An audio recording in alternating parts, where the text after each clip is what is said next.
Everyone, I'd like to call the West Melbourne City Council workshop to order. It's June 21st, 2022. If you'd stand for the pledge, and a moment's silence, please.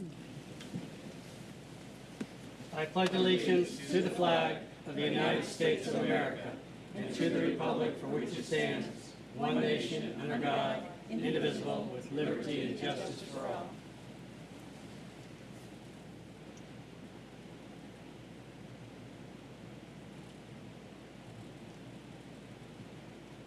Thank you. You may be seated. Can we have roll call, please? Mayor Rose. Here.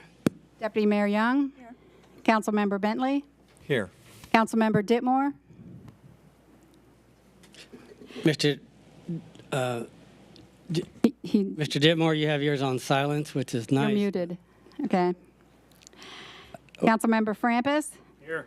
Councilmember McDowell. Here. Councilmember Adams. Here. Mr. Ditmore is attending remotely, so we need a motion to excuse him, let him attend these meetings. Can you say it with the mic? Mr. McDowell? Make a motion to excuse, or to allow him to do it virtually. Thank you. Mr. Bentley? Second. Any discussion? Okay, all those in favor, signify by saying aye. Aye. Opposed? Motion carries 6-0. Maybe 7 if he voted. He's quiet. I guess he probably wants to attend since he's there. Okay, so tonight is the fourth and final budget workshop we're having, and obviously no decisions will be made, but a lot of recommendations towards our budget coming up in September. And next month we have to actually set a millage rate, and so I'll turn it over to Mr. Morgan. Thank you, Mayor. As you've correctly introduced this as a budget workshop, no decisions tonight, but trying to lead us to the first decision you'll make next month, which is to advertise a rate for advertising purposes, and then in September conduct 2 public hearings prior to considering adoption of the budget. So I have a little PowerPoint to work us through this evening, and not looking like it's not advancing.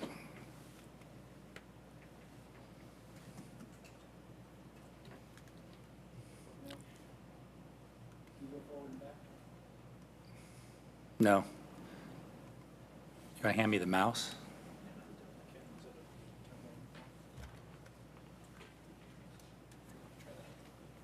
Power supply, operator error. So again, our budget year starts October 1st and ends September 30 of 23. So as you know, we try to develop our budget as a staff based upon a focus on the priorities that the council has told us are important to you in previous workshops this spring, and we think we've accomplished that. So the all funds budget, which includes appropriations or ability to spend money, which is an appropriation, transfers between funds, and then additions to reserves, so programmed addition to reserves, the total is $50.75 million, which is a 7.1% increase from the current comparable period. And much of that increase is attributable to an increase in authority to spend for capital improvements and major maintenance projects, and a pretty significant increase in budgeted water and sewer enterprise reserves. In terms of the fund that the council has the most authority to spend on any local governmental purpose is our general fund, and that's just under $18.5 million, and that increase is 4.4% compared to the current budget year. So in terms of, told you earlier that we have a lot of capital improvement and major maintenance projects. We have 37 of them. They're attachment 3 in the staff report, but I just wanted to go through them in as much detail or as quickly as you would like. But of those 37 projects, it's close to 23 million. You remember we talked about the total budget, and that's why most of our budget goes to public works improvements. We have a major emphasis on capital improvements. So within our fund structure, so in local government, a dollar is not just a dollar that can be spent on any purpose. Many of our dollars are restricted in how we can spend them for what purposes, and so we do what's called fund accounting, and we have an outstanding finance director, Margie Starkey, who keeps us all on the straight and narrow, and we have clean audits, and we don't spend dollars from funds for purposes that they're not authorized. So of our 22.9 million, the general fund is 3.4 million, and a good portion of that includes the 2,800,000 and some odd thousand for the new building department building, and quite a bit remaining for street maintenance work. 265,000 in development impact fees from developers of residential projects that pay a fee to the city to acquire public parkland and to create improvements on public parklands. The Stormwater Utility Fund, about $2.5 million. Capital Improvement Construction Fund, which is composed almost entirely of development impact fees that the county had collected on our behalf for transportation improvements that under a 2020 interlocal agreement, we have certain projects that the county commission and city council has dedicated those funds towards. 316,000 in the water fund, Rescue Plan Act Trust Fund 10.1 million, and the sewer fund 2.6 million, totaling just under $23 million. Mr. Morgan, can you go back to the first line there, the general fund? Yes, sir. I know on your budget you put basically 2.2 million into the building department, the new building department, and that's a dedicated fund. So is that just a transfer out and a transfer in? No, it stays in the general fund, but but within the general fund. Dedicated, Yeah, probably the best way to look at is there's an attachment near the end of your worksheet that I would call your attention to. It is, actually it's the very last attachment 12, page 4-27. That shows the ad that we put in the paper, and then another way of looking at that would be attachment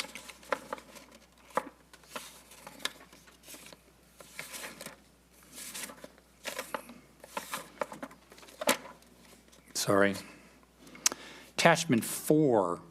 So if you look at the first column in attachment 4, it has the components of the general fund. So the unassigned or the completely unrestricted. Then we have some restricted for transportation purposes, some for the building department, as you just spoke about, and some for other purposes that are more limited, but not limited enough to create a separate fund. So there isn't, there is some transfers, but not within the general fund. The transfers are for previous year advances. So for example, the redevelopment agency and the stormwater fund owes some dollars to the general fund. So you see that partly on the 415 and 416. And then the transfers out are the reserve going into the special revenue fund. That's the vehicle replacement fund. So you see that in and out there.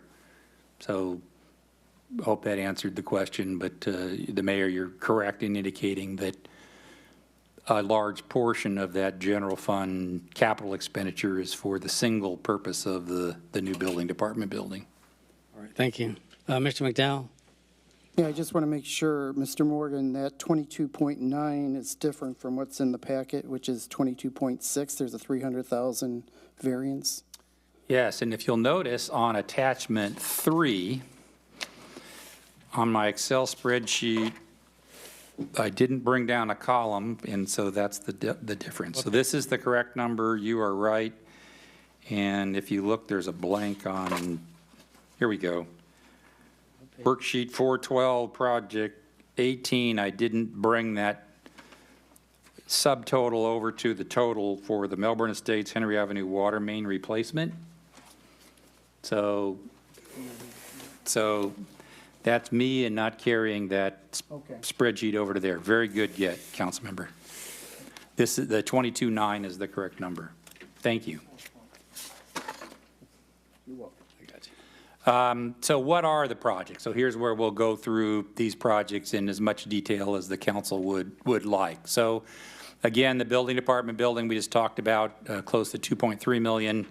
And again, if you look in the spreadsheet, that sort of takes our building department reserve to very little. So that was sort of, we're kind of backing into that number for the building, so as not to supplement that with unrestricted general funds. We've got over $750,000 in local street resurfacing.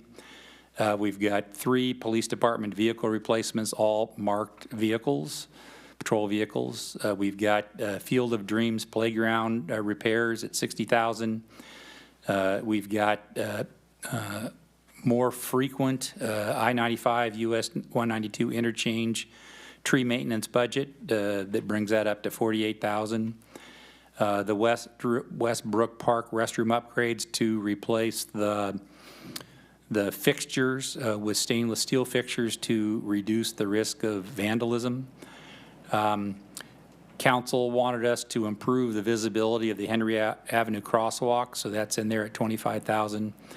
And then because there were a couple of things that came up during the council work sessions, the workshops about some upgrades to this building and the possibility of considering a new council chamber to provide for some professional architectural support in those kinds of alternative analysis, cost estimating, depending on the alternatives that the council might pick. So it would be good to have an architect that could help you in your policy making there. Mr. Frampus? Thank you, Mayor. Mr. Morgan, give me 1 second. Let me find where I marked it. Maybe it was on the other sheet.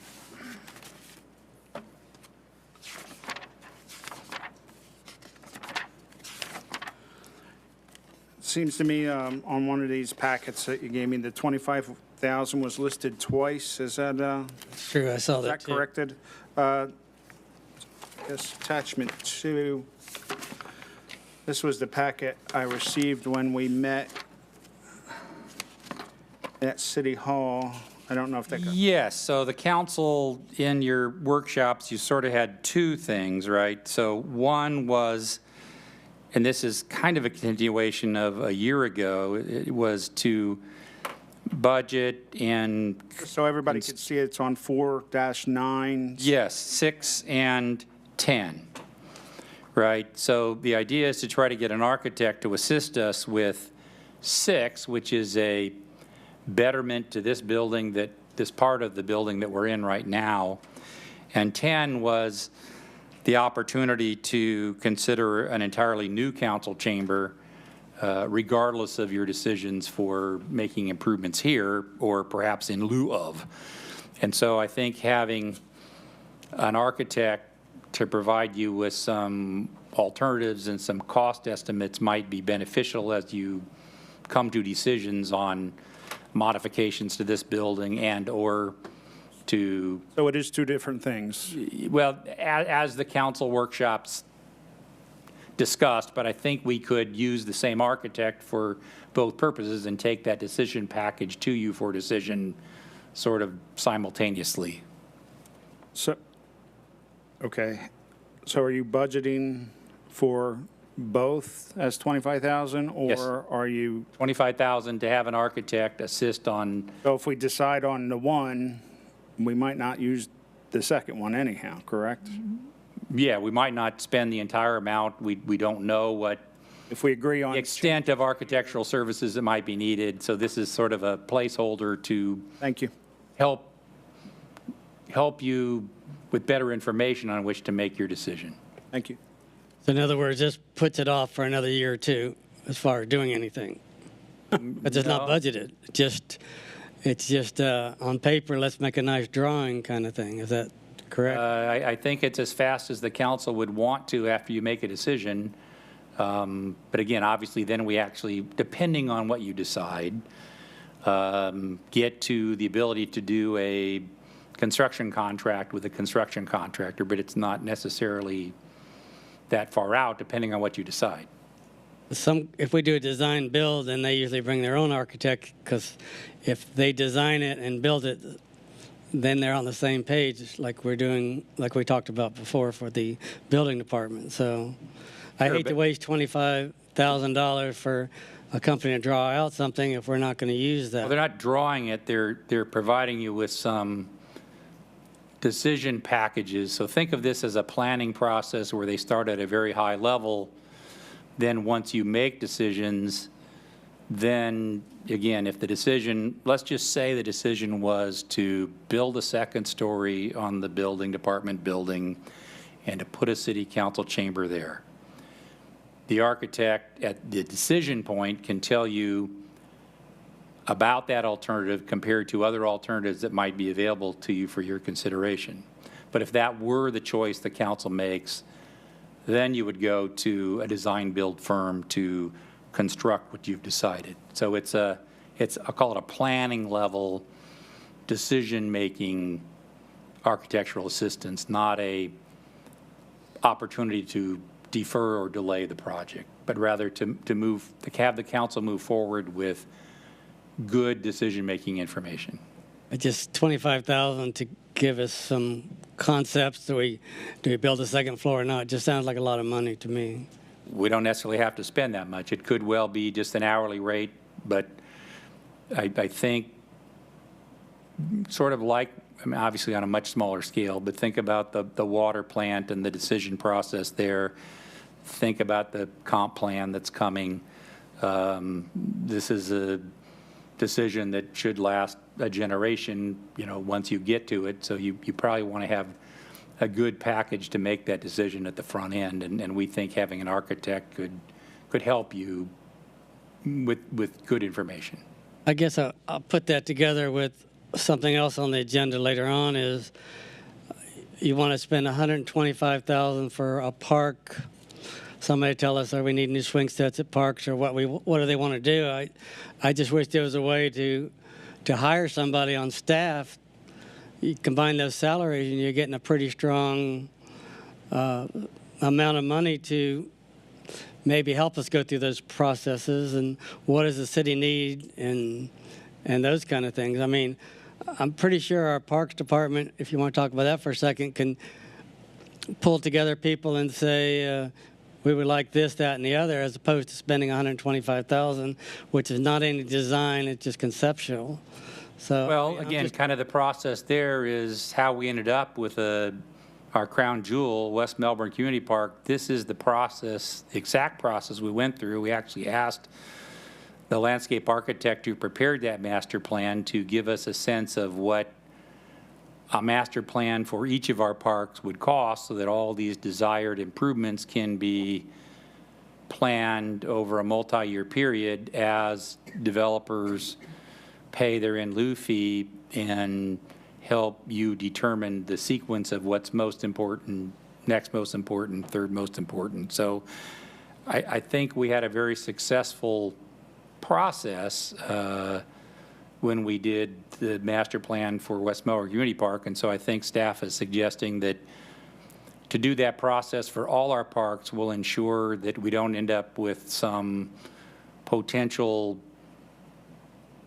improvements that sometime later you wished were slightly different, so that they all fit on a site, because a lot of our parks are fairly tight. West Melbourne Community Park's the largest at 18 acres. The other sites are more constrained. I guess my only observation on that is to spend nearly $200,000 for both of these, and you actually you don't have any product except conceptual. And I know that's important, but I guess I just want to see dirt moved and something happening as opposed to just talk about it for a long time. But if that's the way they want to go, that's fine. My second question is, last budget year, the council said we want 2 administrative vehicles. I know we have one.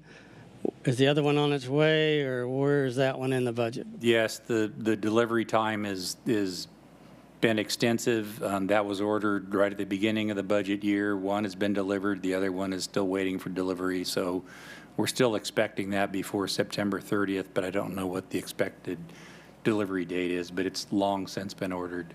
And that's in the current budget? Current year, yes, sir. Very good. Mr. Frampus? I might be jumping ahead a little bit, but we talked before about parking at Clements Woods Park and Jan Leeson Park and having a designated parking area because it's very difficult to understand where you're supposed to park at these nice parks we have. And is it somewhere in this budget since we talked about it? Yes, the master planning for each park would outline where future parking should be. Based upon all that criteria, you sort of look at a planning level, is it going to be lighted at night like West Melbourne Community Park? If it's not, then you don't have to worry about how close power is. But you definitely have to look at drainage. So it's not just demand, but there's, even at the planning level, there'll be a little conceptual notion of where those could be. I think we have a sense of where they're likely to be, but that I think where you get a landscape architect, you can zero in and say, okay, in the master plan for Clements Wood Park, here's where we think you should provide the parking. And then that's an opportunity for neighbors across the street that might want to talk to the council about that and the other things to. So is it likely to say that it's not going to happen this coming budget year? It's just going to be planning again? Planning, but not planning again. We don't have a master plan for any park other than West I Melbourne. was referring to the mayor's comment on just planning everything and Yes, not. planning. Yes, sir.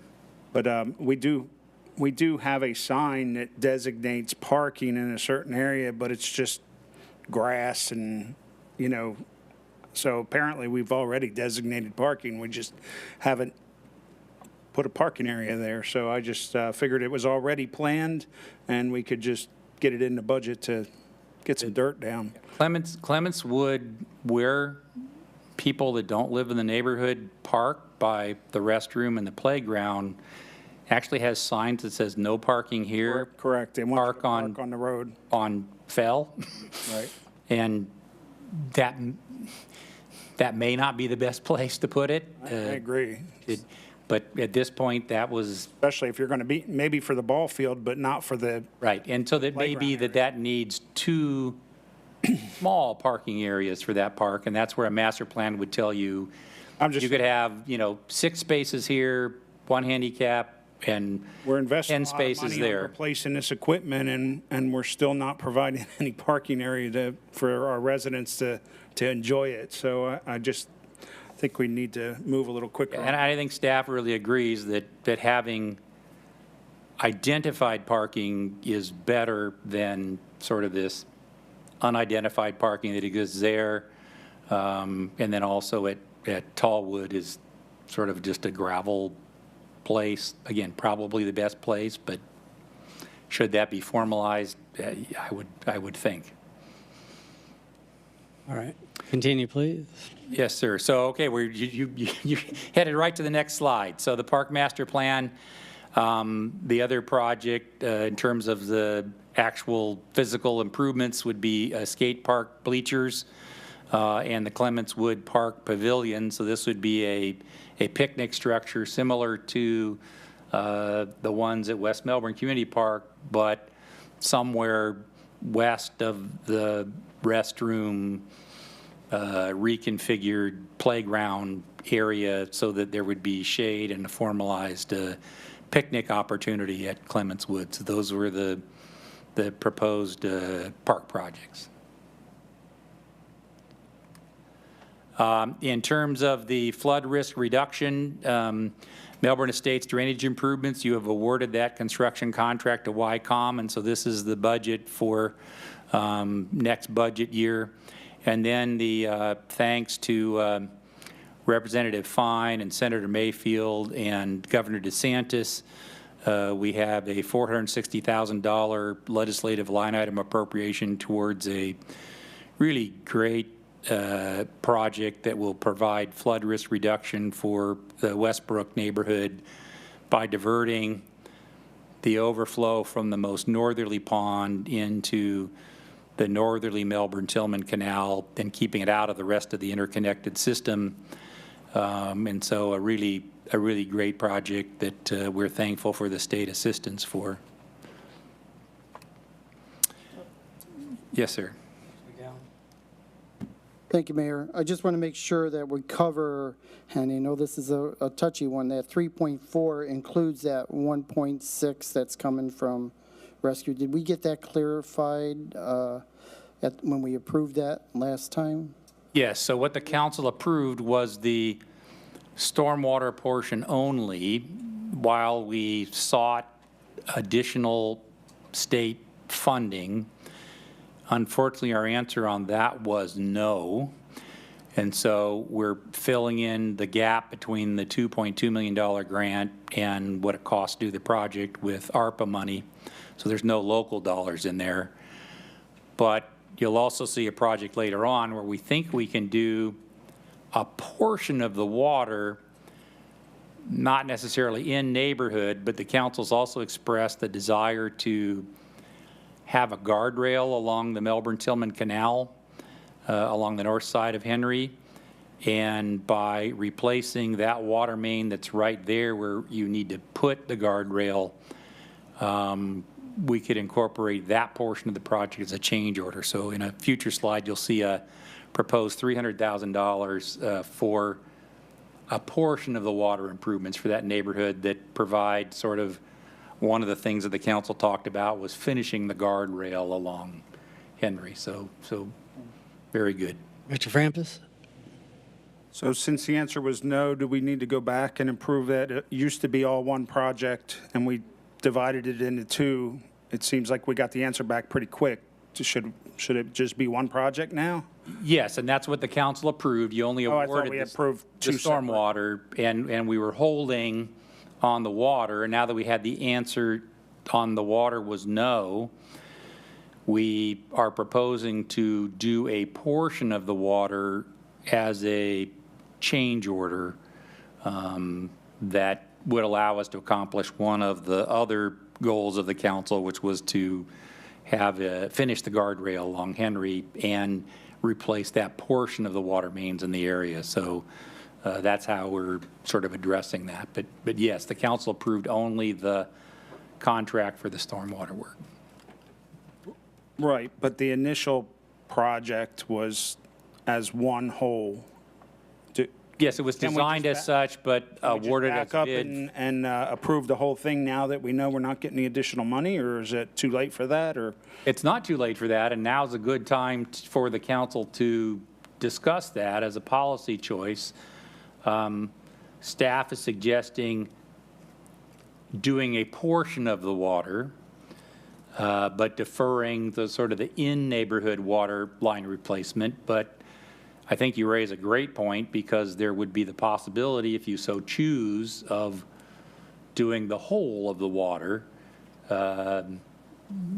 That's an important choice. Obviously, that has opportunity costs, and we put together the water sewer ARPA budget, but that's a. Because we could still cover it all with the ARPA money, right? I mean. You could. There's very little ARPA trailing if all the projects come in at budget. So far we've spent under 2 million, or will have spent under 2 heading into September 30. So say roughly we have 10 something left. So we're getting close to the end of it, but that would be a choice that the council could direct as part of the budget as a as a good discussion of a policy choice. Seems to Absolutely. me, it would be good for our residents in that area to go back to the original plan and knock it out. So that's my choice, so thank you. And the other choice would be, since we're programming a fairly significant amount of dollars that would go into the water sewer enterprise, because we're able to complete so many water sewer projects using ARPA money, the other choice would be to use some of the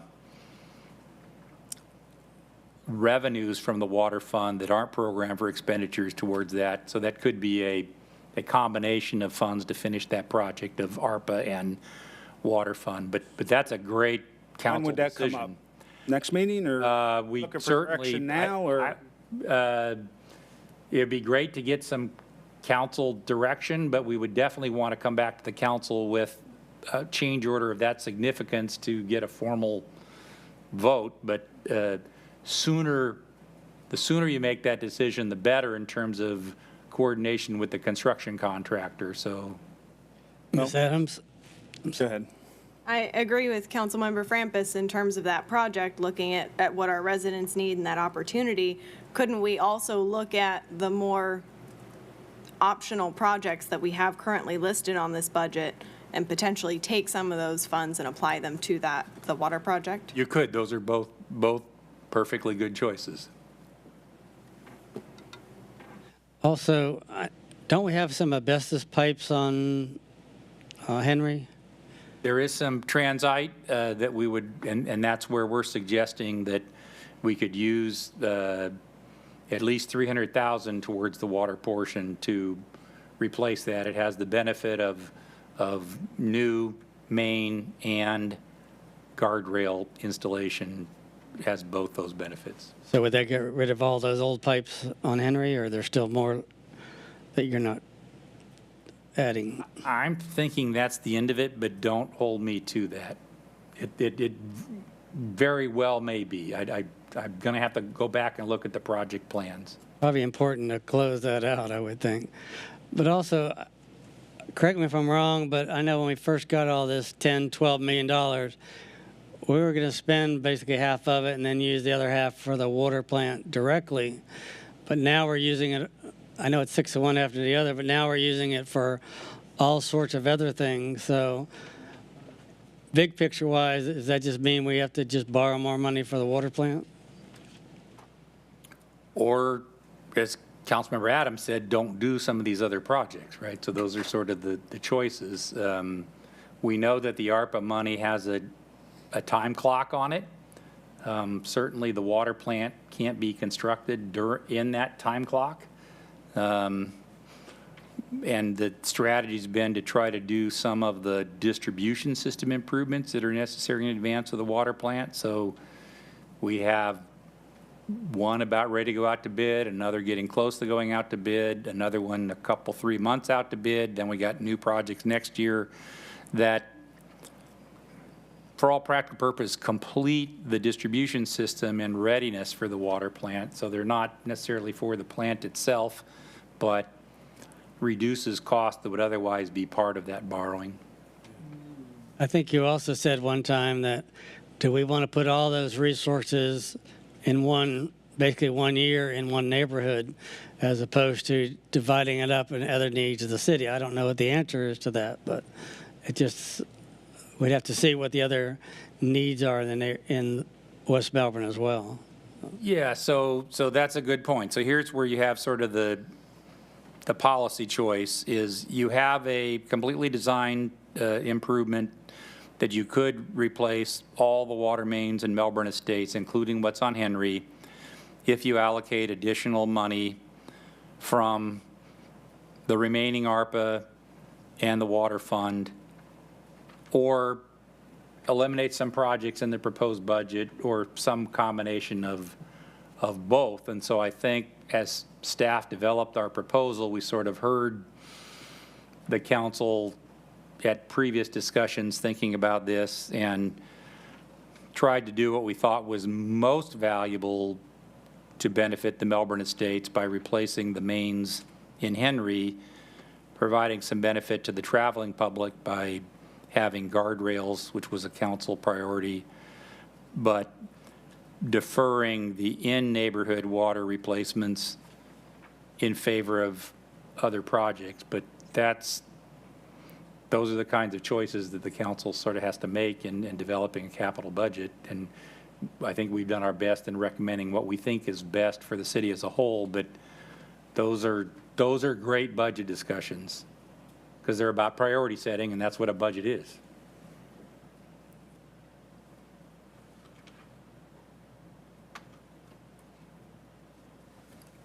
Mr. Krampus?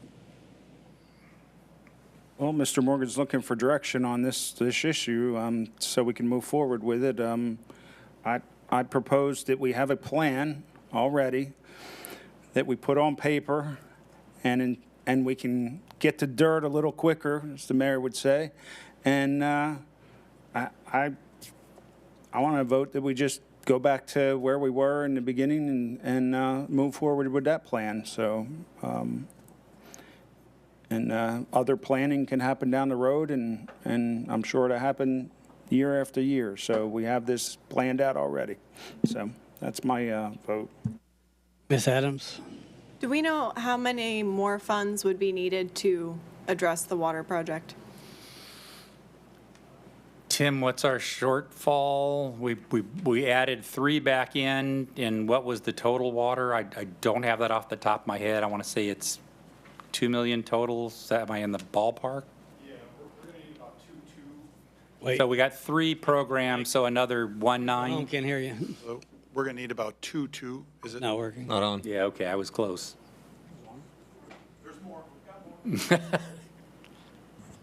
We're going to need about 2.2. So we've got 3 programmed in the draft budget now. And so what the assistant commander is telling us is that we would need to program another 1.9 to complete it as originally designed. Now, not to further complicate your decision making, but when we got told no by the state, we're not giving up.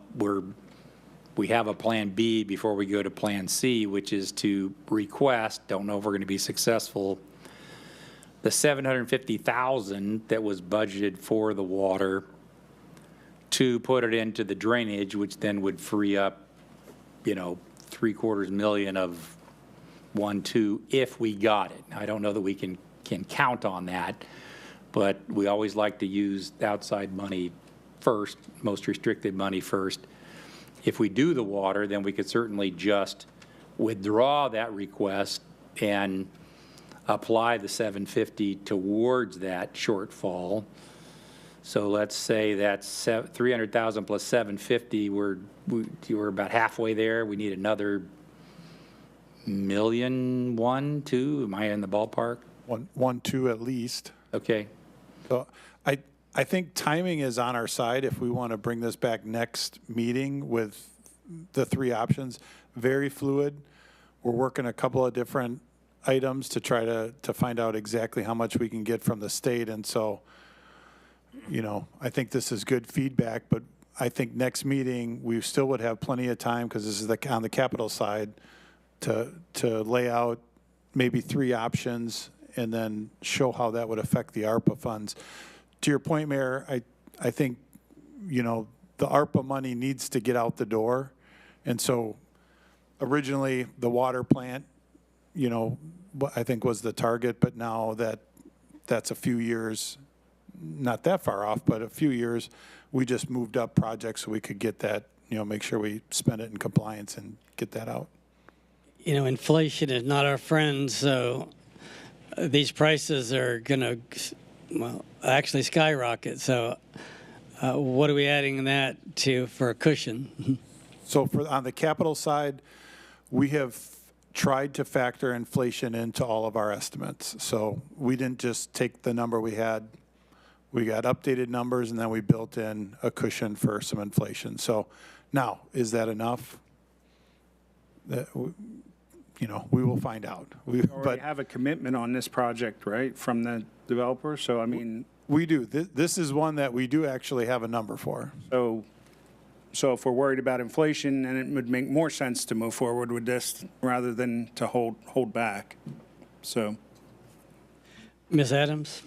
Do we have a timeline from the state on when we would hear back? Would it be before the next meeting? We cannot count on the state giving us a decision in a timely way. Okay. We can give you our best last indication of what we think, but odds are we're not going to have an answer by your next meeting. Mr. McDowell? Thank you, Mayor. But what we could have is an idea of what these 9 water projects are part of the water plant, future water plant. It's what I'm struggling with is I'm trying to get my arms around what are we spending on the water plant that's coming out of this budget, so that way we can kind of understand what those dollars are. And then if we decide to do the, whatever, it's the Melbourne Estates, how that affects it.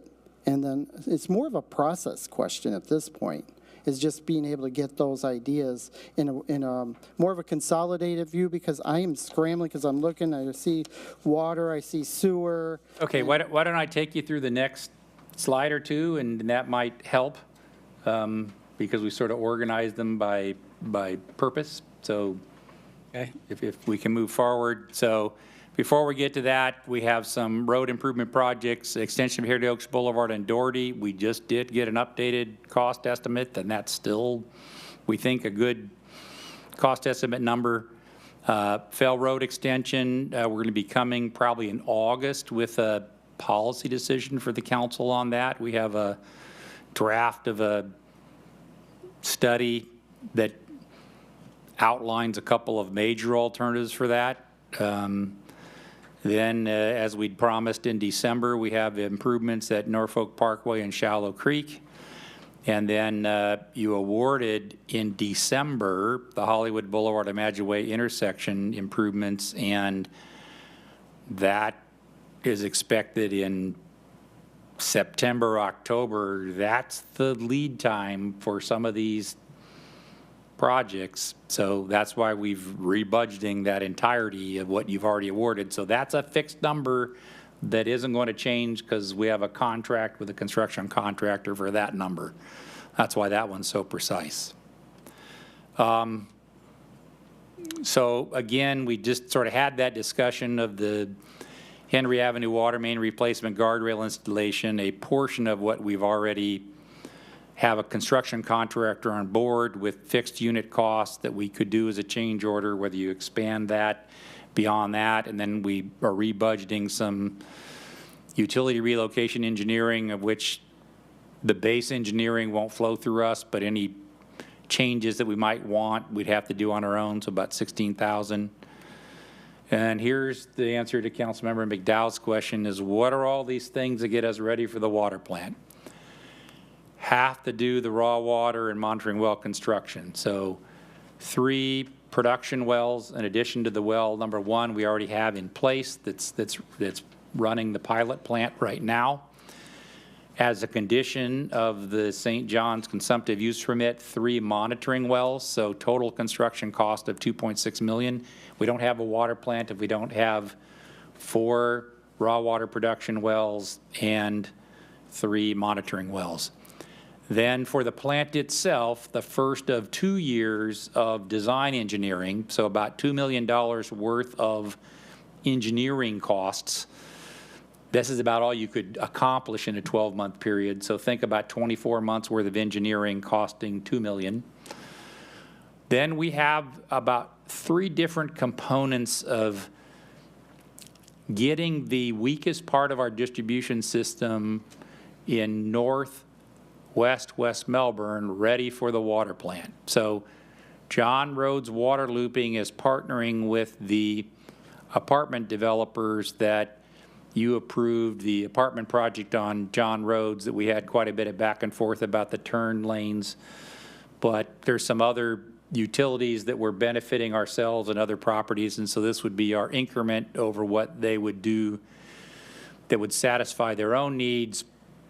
that we need anyway for that area, plus some stuff that we need that purely serve the rest. But while they're out there with their construction contractor at good unit prices and sooner construction, that's in there as a future agreement for extending the system in that area. Another one that's at 30% design, or maybe 60 we heard today, I can't remember. But this is this Ellis and Greenboro loop. So that's under design now. That's the construction next year. Water main crossing of 192, fully designed, ready to go out to bid in the next couple of weeks. Short reach, very important distribution system. Then we have our most important route for both raw water supply and finished water in the same north bank of our C1E canal from well number 2 at Tallwood Park to the plant, and then a large finished water main using that same bank so as to minimize utility conflicts with both and not to require anybody else's property. It's already owned by the city of West Melbourne. So we want to do the engineering for that project so in the following year we can construct it. But that's a fairly critical one for both the raw water supply and the distribution system. Then we have another one that's mostly designed. Will require a little bit of easement acquisition across 2 shopping centers just north of 192. So that's the construction estimate is just under $250,000. Then a second piece of engineering for delivering raw water from our already constructed well number 1 that's providing water to our pilot plant right now. It's a short run. We know where we put our little 2-inch line that we did ourselves to provide water for the pilot plant. But when it's a large raw water supply, we have to engineer that and decide the route. And then the last piece is to finish, I'll call it the John Rhodes Sheridan to Ellis looping. There's a couple of different ways we can do that along canals. I'd like to avoid Ellis if we can, but we need to take at least a high-level look at what the best route is, which we sort of did for the 192 crossing. We had a fairly extensive west route, east route, and chose the west route there as less costly, less right-of-way acquisition, less utility interference, and so those are the things that get us ready for the water plant on this slide. And so this is next year's get ready for the water plant budget. All right, any questions on the water plant, Mr. McDowell? Just make sure, that's 4.2 million, right? I'd have to add up all those, but I think it's 4.2. I just want to make sure because that's why we need to get these numbers. These are big numbers, and I really think it'll be helpful to wait and see how this kind of shakes out, because so far I've heard 1.9, 2.2, and now this adds up to 4.2. I just want to make sure I get a clear pictures before we move forward. All of the projects on this list are in the water, so they're in the plant. I think it's more than 4 point. That page is more than 4.2. Oh, 6? yeah. Okay. That's a couple million, you know. What the heck? You know, it's a lot of money. So this was an answer to your question about what are we doing to get ready to the water plant. So when we did that first study in 2017, we said, it's $25–30 million for distribution system improvements and raw water supply and plant, based upon what others had done. Now that we're in implementation, anything we do now with cash reduces what we have to go to the revolving loan fund or other loans, whether it's the plant itself or whether it's distribution improvements or whether it's raw water supply. Any of those 3 major elements, anything we do now in advance is done in the ground, no more risk of it not being done. We have enough money in the water fund and ARPA to do these things. So sort of gets back to the mayor's good question about, well, thought we were trying to use this ARPA money for the water plant. Well, it is, but not 1 million of the 6 for the plant engineering and 5 of the 6 for getting us ready for what has to be ready when the plant flips on. Mr. Frampus? Yeah, I mean, I agree. This all needs to be done, and I'm happy with Mr. Rohde's suggestion, and he'll bring 3 options back next meeting if everybody else is good with that. I think we can move forward with it. Thank you very much. Good discussion. So now we sort of get into the sanitary sewer. So Hollywood Boulevard reuse main replacement, that's in design right now, so that's construction. Then we have our normal lift station rehabilitations, belt press control panel replacement. This is going to serve both our current way that we squeeze the water out of the sludge and then transport the sludge. Right now, we're sending it all to the landfill. In the future, look 5, 6, 7 years down the road, if we're to go to a Class A sludge that can be disposed of other than at the landfill, we have to have enough power supply to do the likely alternatives. So this is going to both bridge us to that and provide for that without having to take it out in 5 or 6 or 8 years. So the design of that electrical upgrade for the existing 2 belt filters will accommodate any concept for going to Class A biosolids. So we're trying to plan and think ahead. Again, this is not one where we need sort of a high-level planning effort. We can go right to engineering, knowing that there's just a couple of major alternatives for improving our squeezing the water out of the sludge and then disposing of it properly with the proper permits. Gravity sewer U-lining, we do this to reduce the inflow and infiltration. It's the most efficient plant capacity that we can get. We do that every year. We have, in the meantime, we're not constructing new, but doing a significant rehabilitation of the West Belt Filter Press. Again, kind of a bridge to what we ultimately do for that part of the process. Manhole repairs, again, it's an I&I reduction. Then we have a major project that's 100% grant funded at the treatment plant, and $2.1 million is for remainder of engineering and to start the construction on about a $7 million 100% grant funded project. We already have our 1 grant in hand. I think Tim is bringing the Indian River Lagoon half-cent sales tax, the Sorrel grant agreement. It sort of got held up at the county. Those 2 would cover the current estimated cost, so we know we're going to go after 1 more next spring because our $7 million cost estimate is current, and as the mayor indicated, we're worried about what it will really cost when it's, under construction in 2023. So that's the portion that we think we could actually accomplish in 1 budget year. Same with the Sheraton Road area, septic to sewer. That's primarily the trailing engineering, and maybe we can start construction at the end of next fiscal year, think 13, 14 months from now. The following budget year, again, that will also end up being 100% or very close to 100% grant funded. Again, a large number, a $6 or $7 million, 6 or 7 handle, 2 grants in hand, 1 grant going after just as a security blanket.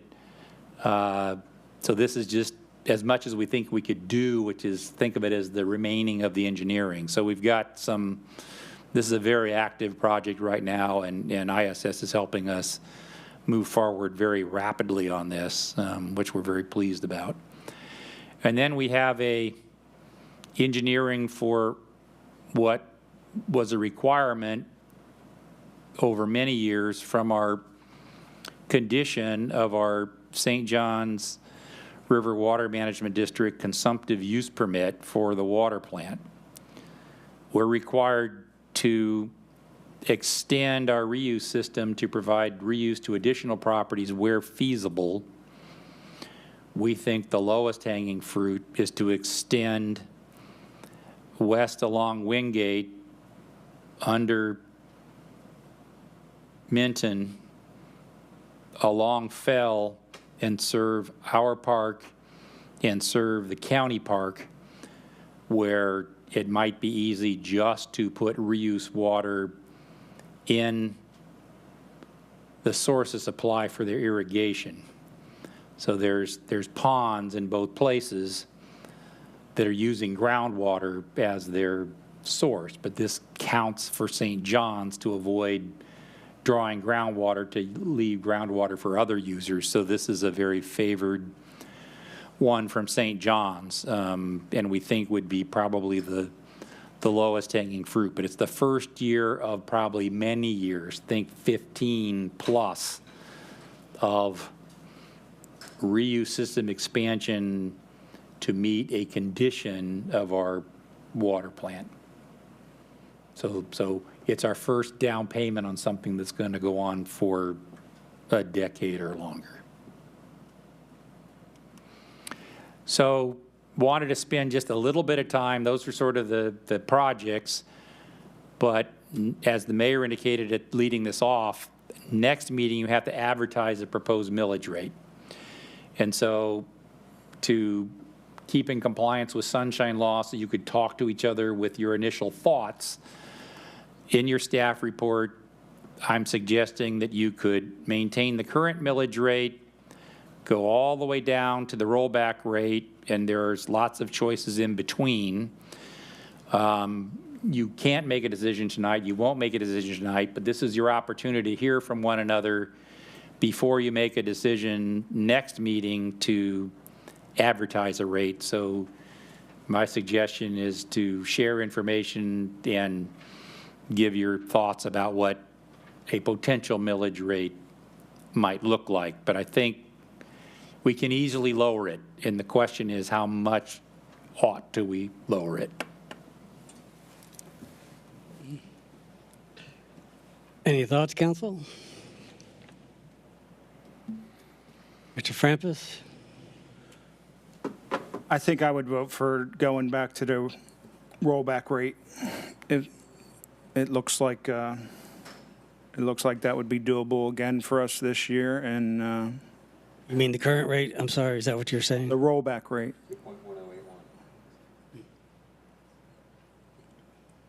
So just have in your mind, in the current year, we've actually taken in almost exactly 5 million. So all these would be increases in actual dollars received.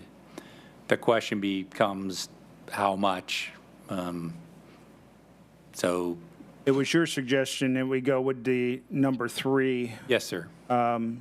Which is very close to the rollback rate. Right, and I'm just saying we might as well go one more year with the rollback rate, and then The we difference. need to the following year, then we raise it back up. Thank you. Thank you. Mr. Bentley? Thank you, Mayor. Based on what I've read and kind of studied and actually talked to Mr. Morgan about this, I would right now support his recommendation, although I just heard what Steve said, and it may go back, but we're not going to make that decision tonight finally, or as a final. So, I would go along for now with what Mr. Morgan's proposed, which is a 4% growth rate. And I think it's, if you look at our reserves, I mean, we can go into this tonight a little bit, or we can go into this later. They're just tremendous. I think we're something like, in the reserve fund, we're 100% if you look at all of the money from what I think our discussion was, and 50% when you look at things like you've got some that we can't spend except in certain areas and some not. That's tremendous compared to any other city out there. I mean, I think most cities probably have around 20%. Is that true, Mr. Morgan? Yeah, I would always recommend a minimum of 25%, and we're 4 times that in one more case. than that, because the council's been very good about being cautious over a very long number of years. And also, I think in our discussion, we said that basically every other city plans on doing the same thing. We're not in this looking to go down by ourselves. I think you had indicated in your discussion that most other cities are planning on reducing theirs as well. Is that true? Yes, when the city managers met Friday, this was one of the topics of, where are you recommending that your councils go? And there wasn't anyone that spoke up, correct me if I'm wrong, Tim, that said we're keeping our current millage rate. And it was sort of the same question we're asking of you, how much to lower it? And this still allows us, I think, a 7.2% year-to-year increase. So I think with all the new development that we've had going on, including at least 2 high-rises, right? You've got one off John Rhodes, which is equivalent to a significant number of homes. I'm not sure if it's like 300 or something, but it's a bunch. Then the one that we did off 192, just west of the interstate, those are both coming on. One's already, those will be coming online shortly. One's about ready to come online. I think the one on 192. And in the discussions that we had, folks are looking at building additional ones in addition to the 2 that are, planning on construction. So, we're going to have sizable increases in new construction still going forward, and our budget can certainly sustain to come down. I guess in the short term, until we get to the last vote, go along with what Mr. Morgan has recommended and reserve the right to later take it down to the rollback rate. But I really don't think it's that much difference. You're looking at like $60,000 a year. So I don't think that's going to make a huge difference to anything. But that's still, I just want to point out, that's a 7.2% increase over what we had the previous year. And I think we can expect much better returns going forward with these high-rises, what I'm calling high-rises, 2, 3-story buildings coming online. So, thank you, Mayor. Thank you, Mr. McDowell. Thank you, Mayor. I'm going to take the conservative approach, ultra-conservative approach, and this is really my first time at this. Last year I really didn't know what I was kind of getting into here, but I was concerned that I was like, wait a minute, we're going to lower this? There's really an economic uncertainty to me. I'm hearing inflation, I'm feeling very uncomfortable with it. And with saying that, though, and I kept trying to process this and think about it, and I've had a few days to process, and I thought the best way for me is to look at it this way. The ARPA funds were not planned. They were given to us. These projects we were going to go forward with, for the most part, that whole dollar amount was part of the water plant. What better way to give it than to give it through the millage? We, give back to the community. In my mind, we would be doing it that way. The only reason I think, or a big reason, and if I'm wrong, you can correct me, is that helps tremendously, because that was money that we would have to get from somewhere, correct? The ARPA. So does that directly tie into this process thinking of why it makes sense to lower it? Do you see the correlation of the Yes, two? so if I may, I think the question becomes is 1 year millage rate versus preparing. Right now, we know we're in a high inflationary period. We may well be headed toward recession. We don't know how deep, how long. Is it going to be a garden variety recession? Is it going to be with us a long time? Now, I've argued we have good reserves and we can withstand year 1. I think the question is, would you be a little bit higher than rollback in order to protect against future risk of economic downturn? And I think that's a great policy discussion to have the council consider. So there's, again, lowering, people get the benefit of a tax break, but how much is as much about your view on the economic future as anything else. If I can, I just want to make clear with the ARPA funds, you cannot lower your tax rate because of ARPA. Okay. So that is 100% we'll lose that money if we do that. So No, I just wanna make appreciate sure that. that's clear. That's great. Thank you for that clarification. Rewind the tape, please. No, go ahead. And maybe I haven't been around long enough to understand that the environment would be acceptable for the community if we lowered it 3-4 levels this year, and next year we raised it 3 or 4 levels. It's an understanding community, I guess. I have not had any, I haven't complained personally to the council about what, because it was news to me, because this is only 25% of what they see on their bill, on our bills, this millage. And I think that's where there's a little bit of a disconnect, is because we think this is, going to affect, but there's 75% of the bill that we get as homeowners that has nothing to do with our millage. Thank you. Mr. Ditmore?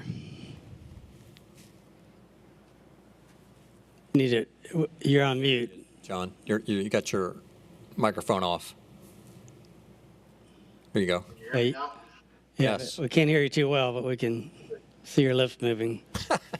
Here you're. All right, so we have the rollback rate here, and the difference between the rollback and the lower rate number 3 is a little over 1%. I don't see how that would somehow or other impact, some inflationary move that would benefit the city by us doing that. I think that doing the full rollback rate, I support that 100%. We think we definitely don't need the extra $68,000. If we did, I'm sure we could find a way to cut that. At this point, I think we should take that and roll that back completely.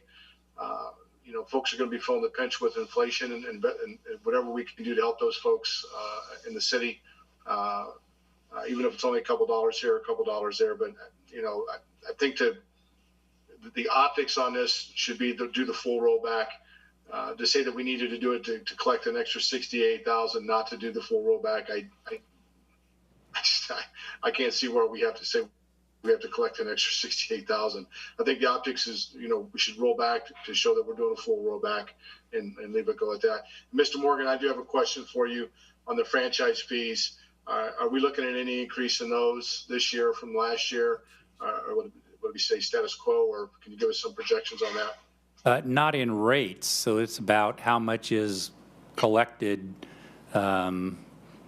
So yes, we are expecting increases in Florida Power and Light franchise. We're also expecting an increase in the waste management franchise. The rate for next year is the subject of a council agenda item later this evening.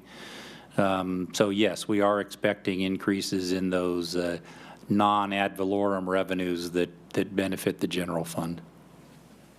And would those be in excess of $68,000? Oh, yeah. The increase is the projected increase is in excess of $68,000. Yes. Okay. I think that's the point there. All right, thank you. Ms. Adams, you're next. I would support looking at the rolled back rate, specifically looking at that $68,000 difference between the two. I think our residents are currently working through, just like the rest of the city is, with inflation. And I think looking at the list of projects we have proposed for this next year, if that, $68,000 was a really big concern, I think there are things we could definitely put on the table for another year. Also keeping in mind, if we do go through some sort of recession in the next year, then potentially those construction or other costs of projects could be potentially lower. So it could make those dollars go further when we do choose to make that investment. But I think it's something to consider a year, 2 years, 3 years from now, when the economic market might be different. Thank you. I kind of want to go the other way a little bit, because $800,000 seems like a lot of money to me personally, and I just think we can do a lot with that money also. Not the full amount, but maybe split all these differences and go in the middle one, because maybe we should do something unique, like giving our employees real bonuses or raises. And if we don't have we can use some of that money for that. Instead of just being average, we try to be above average. We talk about other projects, maybe street lights and things like that. Again, all that's part of the big picture things. And we have some needs in the city that we can use some of that money for. And as you heard before when we opened this meeting, the recession is a real concern with everybody in this room. And if not, they need to look a little much harder. Hopefully we're wrong and we have money squirreled away. And we do have some, but it could last weeks, it can last months, it can last years. And we all remember what happened in the mid-2000s with the housing stopped and all those kind of things. So I think in the middle of this would be good for both parties. Everybody's getting a rollback of some sort. And yes, we are taking in more money, but probably with interest rates as high as they are, next year housing values might go down. So nobody has that crystal ball yet that I've found. So that's just my 2 cents. Mr. Bentley. Thank you, Mayor.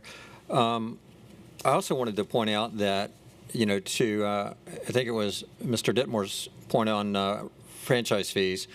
Yeah, they are going up, but also any tax on any service we have, like for utility tax, for example, we know everything's going to go up. Our electric bill's going to go up, the water and everything's going to be going up this year. We get a percentage of that tax.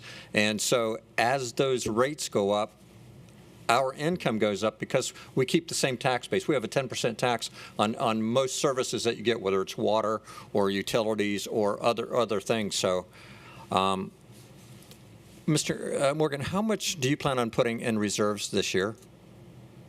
At the current budget, which is, again, sort of getting to your comment and Councilmember Ditmore's comment, we're at the rate I'm suggesting, 2.1367. That's a 6.7% increase budget year over budget year of general fund revenue.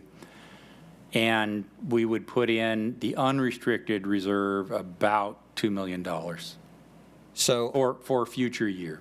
And we've got how much in there now? Is it like 20 million or 16 million? Well, that's the full fund balance if you looked at only the unrestricted portion, because don't forget, a large portion of that fund balance is the building portion. Right.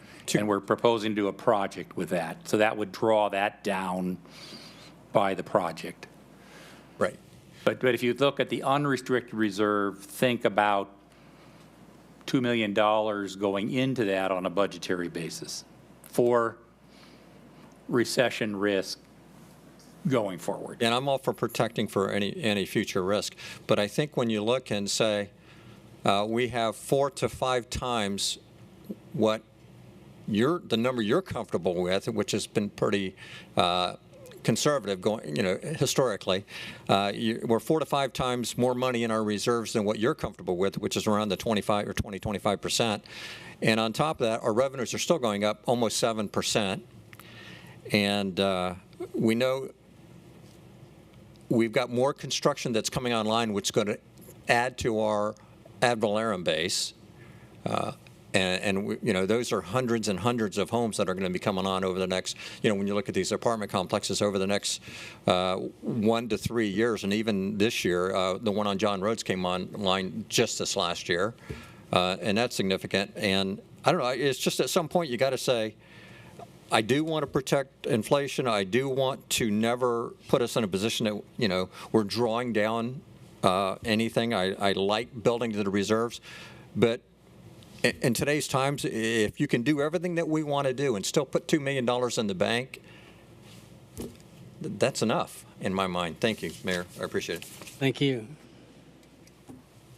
All right, thank you. Again, no decision night, but this was your opportunity to hear from one another in advance of the advertised next time. So quickly, staffing changes because of the risk of recession.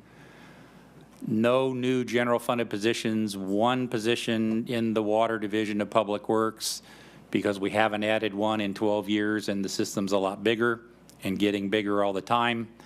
And then a part-time intern in the planning department to full-time associate planner simply because the incumbent is so talented and so good. She's a young go-getter and we'd like to not lose her because we're paying her minimum and 20 hours a week, and we think she's got a future here with us. So that's as much about retaining a great employee as it is about the workload, and it's low dollars. So that's the only two changes that are proposed in staffing, just because we think we don't want to create recurring cost if we're going to have let's just say a recession that lasts 2 years. Don't know. So what's next? We talked a little bit about this. Next meeting, which is Tuesday, July 19th, you set your advertised millage rate, and once you set that rate, when you actually adopt it in September, your rate can be the same or lower, but never higher than. So if you're going to err on the side of higher on the advertising, you could always go lower, but you can't go higher. Then right after that, we submit our trim worksheets to the county.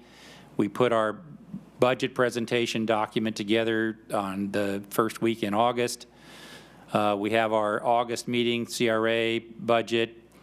Then at the end of August, our first public hearing notice runs. First budget hearing Wednesday, September 7th. You have on your consent agenda later this evening. The county has taken the Tuesday, September 6th, because under trim requirements, we can't have that day. And so that's Wednesday the 7th.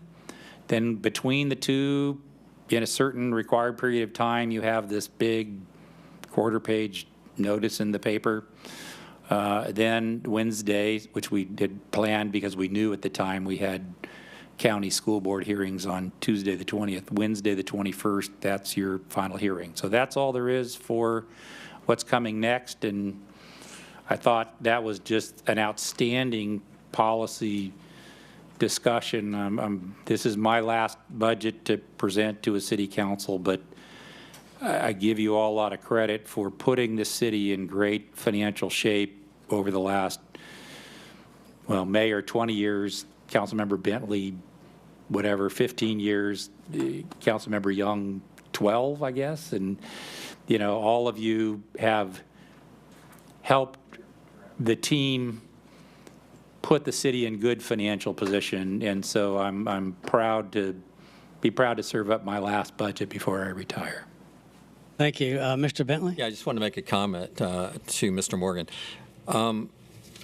For me, and I can only speak for me, going through this package was easier than any of the, in my view, previous packages, and was much easier for me to understand. So I just wanted to thank you for giving things to us, at least for me, and a manner that I could understand it and make sense of it.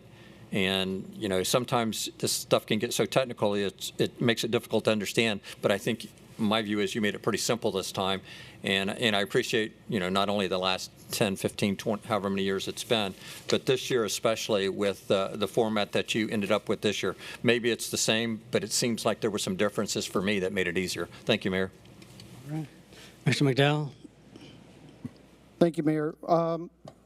The FTEs, just want to make sure, I know I'm almost afraid to bring this up. The park person, that was not going to be an addition. We're just going to take, it's going to be flat on the budget. We all agreed on that? Well, the council voted 5-2 on that decision, and so it's budgeted the way the council majority voted. Just want to make sure we're still good with that. That's going to be just one person, not the two, or adding a FTE. Okay. Thank you. That's the one they're bringing back in 6 months to see how it's progressing? Correct. Has that person been hired yet? Ooh, I know we were close. No, the answer to that's no. We're down to our last 2 finalists, right? That's what we were last time, yeah. Still there. Okay. Any other questions for city manager or city manager designee? Okay. Seeing none, we'll adjourn this meeting and take a quick break, and we'll be back.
Good evening, everyone. I'd like to call the West Melbourne City Council meeting to order, June 21st, 2022.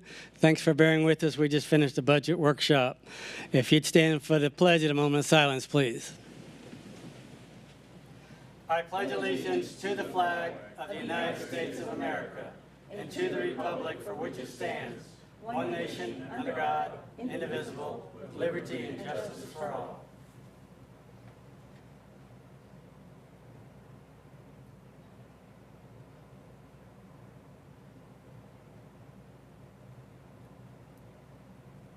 Thank you. You may be seated.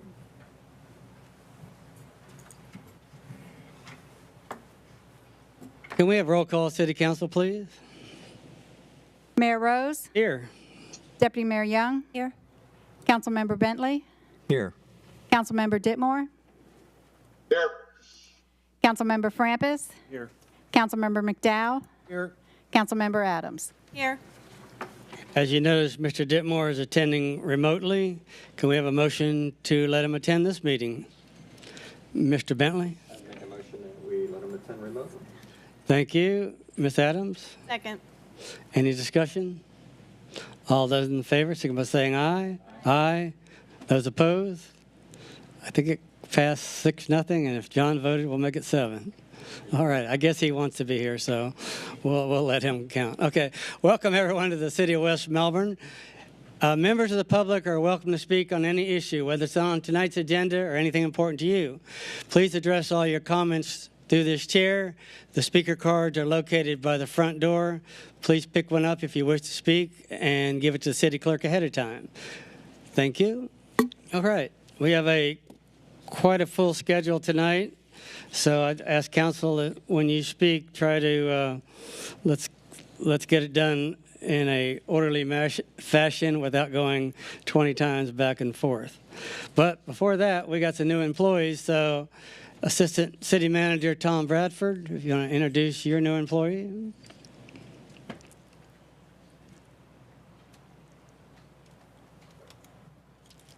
Good evening, Mayor, members of council.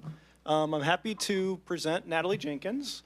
She joined our IT team several weeks ago as our GIS analyst. Our previous GIS analyst relocated out of state with his family. So Natalie's a grad of University of Florida and most recently was working at the county in their address assignment. Go Gators. And already in the last several weeks, she's jumped right in. She's already made enhancements and improvements to the system. It's a pretty comprehensive system, so it takes a little time to get up and running, but she's already jumped right in and made some great enhancements and added some features. So we're super excited to have her on the team, and it's Natalie. Natalie, tell us about yourself and anything you'd like. So yeah, my name's Natalie Jenkins. I went to the University of Florida. I grew up here. I went to Discovery, and then Central, and then Heritage, and then of course the University of Florida. I'm just really excited to be here. Everybody's super nice, so thank you. Great. Welcome aboard. All right.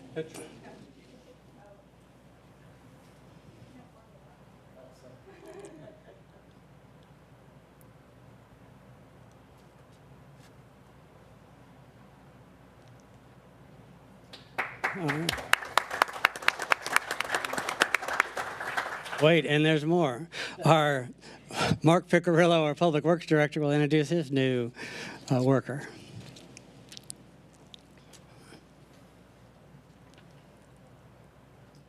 Good evening, Mayor. Good evening, council members. Lucky to have Ryan Kilmer with us. We just hired him on our team. We hired him on the water distribution side, on the utility side. Ryan's been with us for about 3 weeks now, fitting in well with the team, and he's born and raised in the area. So we're happy to have him here. Oh, Ryan, you got the mic. Tell us a little bit. So. How you doing? Good. Be happy to be here. Hard working. Ready to see what's coming up next.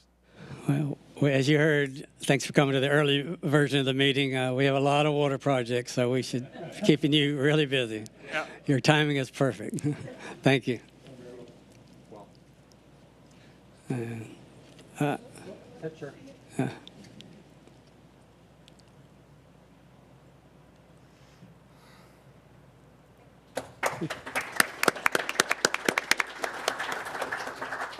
And as a growing city, there's still more. Our building official, Tom Forbes, will introduce his new employee.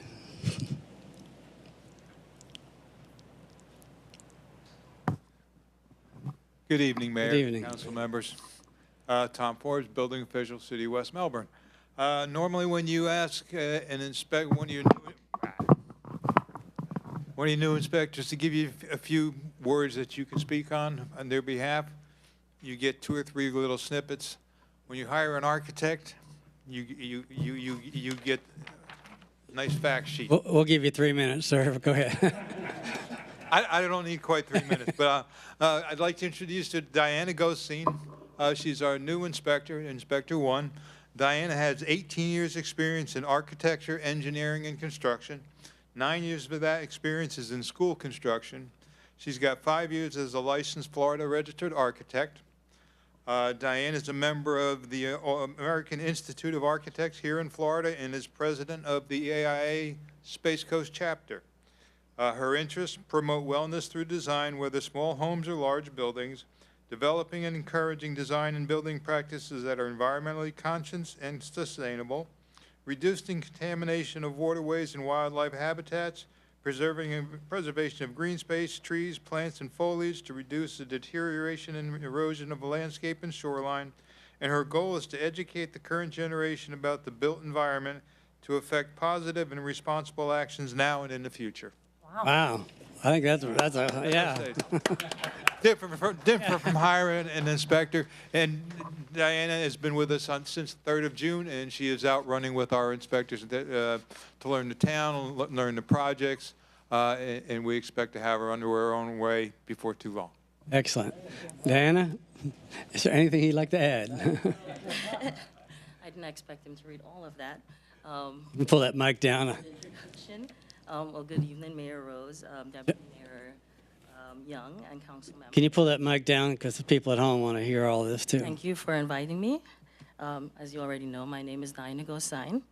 I am very happy to be here and to join the City of West Melbourne. As Tom said, I have an architectural background, which he went through all the details of. And I just want to let you know, if you ever need my assistance in anything outside of building inspections, I'm here and I'm happy to assist. I'm here to serve the City of West Melbourne. Thank you. Thank you. Matter of fact, in the budget, we talked about paying someone $25,000 to redo this room. What do you do in your spare time? There. If you need me, I can be of assistance. Oh, good. Thank you. Give her a few hours to do that. Thank you very much.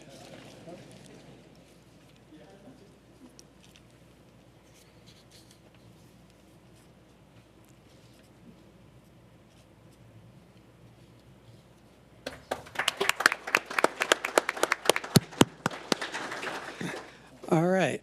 Next, item 10 is public hearings. We have seven public hearings that we want to talk about. The first one is transmission of the comprehensive plan map amendment for the Toby Platte property located south of 192 and east of the St. John's Heritage Parkway. Mayor and Council, my name is Christy Fisher, and if you give me a minute to get this set up, as a planning director, you know, it's our job to take a look at what's being proposed in terms of development per the processes we have, and then give you our analysis, you know, after it goes to the Planning and Zoning Board. So the presentations that I have are not really to advocate for a position, but to let you know, most of the time when we do bring projects forward to you all, you know, we've gone through the vetting for months and months before it even gets to this point. So I'll let the developer tell you more about the name and you know, what the relationship is to the Platte family. But this is a large-scale comprehensive plan map amendment from the transmittal hearing and a rezoning. And what we do with properties that have multiple items on the agenda is we group them together in terms of presentation. So these are, if you wanted to follow along, agenda items 10A and B on your council agenda. The applicant is Mr. Chris Osa. He's PE stands for professional engineer. He is in the audience, and he's the agent for Pulte Home Company. On the aerial to the right, we have a sort of a yellow rectangle. It says subject site. That's the property. The size of that property in yellow is 51.38 acres, and currently it's vacant or agriculture. It is in our city limits, has been in our city limits since 2008.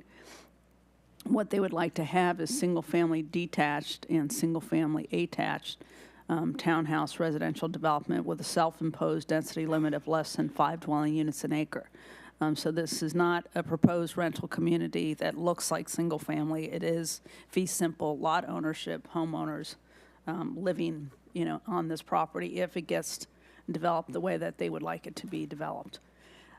This aerial, I wanted just to sort of, show their presentation of what they have for lot layouts.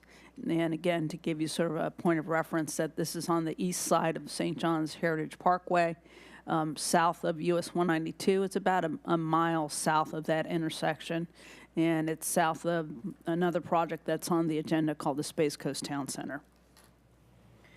We show these maps related to the future land use map, the official comprehensive plan map of the city, to show you sort of before and after. So on the left-hand side of the screen, you have the current land use, which is Brevard County Residential 1 and 2. So what happened was it was not in 2008 assigned a city future land use. They wanted to retain, when the economy sort of tanked, the property owners wanted to retain their agriculture designation, and the city allowed it, but they understood that if anybody wanted to develop anything other than agriculture, they had to go through this process that they're going through right now with you all. And then on the right-hand side of the screen, what they're asking for is West Melbourne medium-density residential. So again, to be residential, they have to have a residential designation. They're not asking for the low density. They're not asking for high-density residential. They're asking for a category that's called medium density. So with the comprehensive plan review, we have 3 things that we look at. Florida statutes ask us to look at a few things when analyzing these map amendments. And the second bullet tells you we look at the maximum sort of impacts on some of the infrastructure capacity and whatnot for concurrency. And the third bullet is just to let you know that we do talk to Public Works and Jacobs, who's our sewer provider, to make a determination on water and sewer. And in this slide, it's, again, something that we pulled out of the staff report. So a lot of these items I'm not, just creating here for this presentation. It's all the content, for the most part, should be in the staff report. To the north, like I said, you have Space Coast Town Center. To the south, you actually have property that is owned by the county. It's vacant. They had used it as, I guess, their staging area when they built St. John's Heritage Parkway. You have Brandywine Estates to the east, which are by and large half-acre lots. And then to the west, you have more agricultural land. And it's some property, I think, that's owned by parts of this family that are in the city of West Melbourne. So you have some designations that are either a little bit higher designation in use and intensity, or, it's about comparable. It is also residential surrounding the property.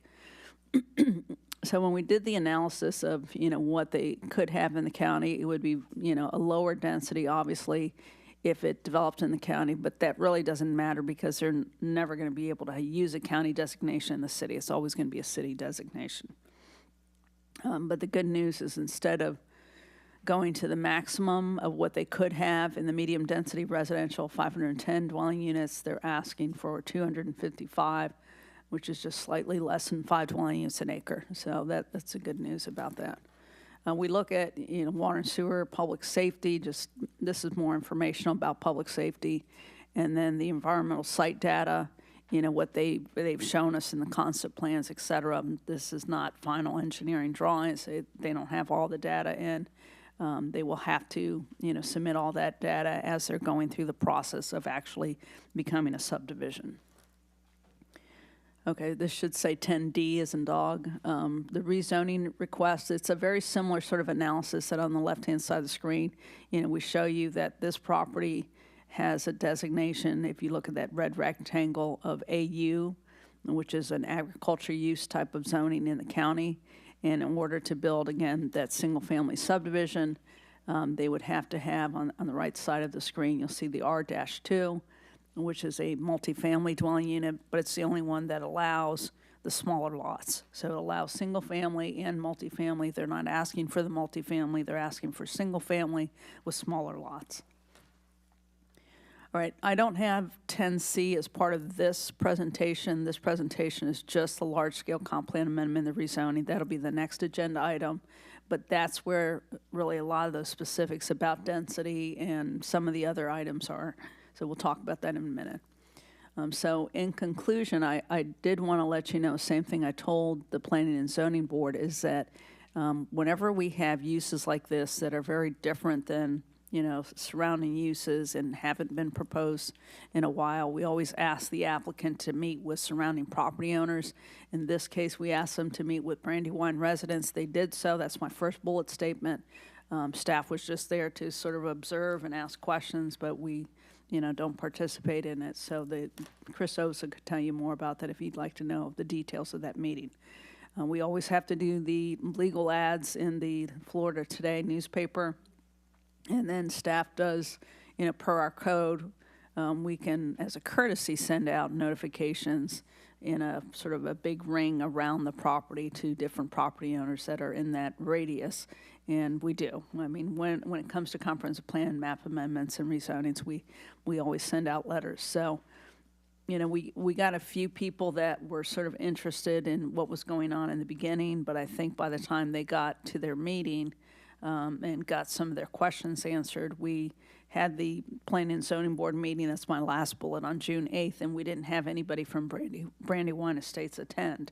So I don't know if there's any Brandywine Estate residents here, tonight, but just to let you know, we have gone through the public notification process. Your advisory board, the Planning and Zoning Board, on June 8th made a couple of recommendations. For agenda item 10A for the large-scale comprehensive plan map amendment. They did recommend approving transmitting the large-scale comprehensive plan map amendment.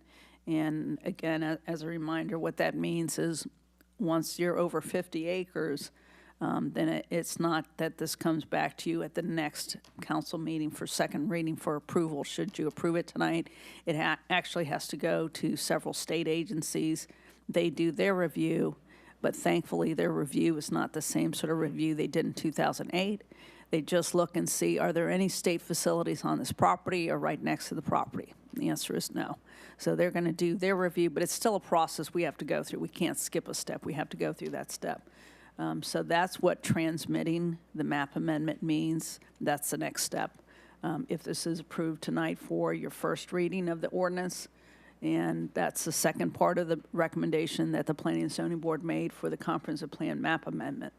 And then for agenda item 10B, the Planning and Zoning Board said, should you approve transmitting the large-scale map amendment and then the first reading of that map amendment, then they recommend approval of the first reading of ordinance number 2022-11, rezoning the property.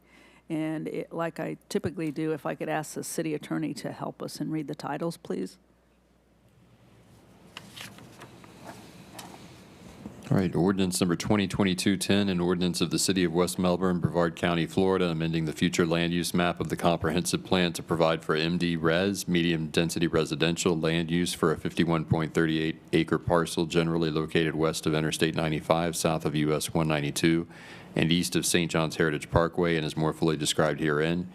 Establishing an appropriate land use for the property, providing for incorporation into the comprehensive plan, extending the goals, objectives, and policies and other land use planning requirements to the property, and providing an effective date. And ordinance number 2022-11, an ordinance of the City of West Melbourne, Brevard County, Florida, rezoning a 51.38 acre parcel of land generally located west of Interstate 95, south of US 192, and east of St. John's Heritage Parkway, and is more fully described herein, from Brevard County AU agricultural residential to City of West Melbourne R2, 1, 2, and multifamily dwelling, providing an effective date. And I'll just remind the council that the zoning and non-statutory development agreement items that you're going to be considering are quasi-judicial hearings. So if you've had any conversations outside of a public meeting with anyone, either applicant, someone for or against the project, anything like that, now would be the time to disclose those, who you spoke to, and just briefly describe the nature of the conversation. Likewise, if you did any research specifically with regard to those items, for example, a site visit to assess whether the property would be suitable for the requested use, extensive research on the internet, things like that, that you feel will be material to the decision you make tonight, now would be the time to disclose those things as well.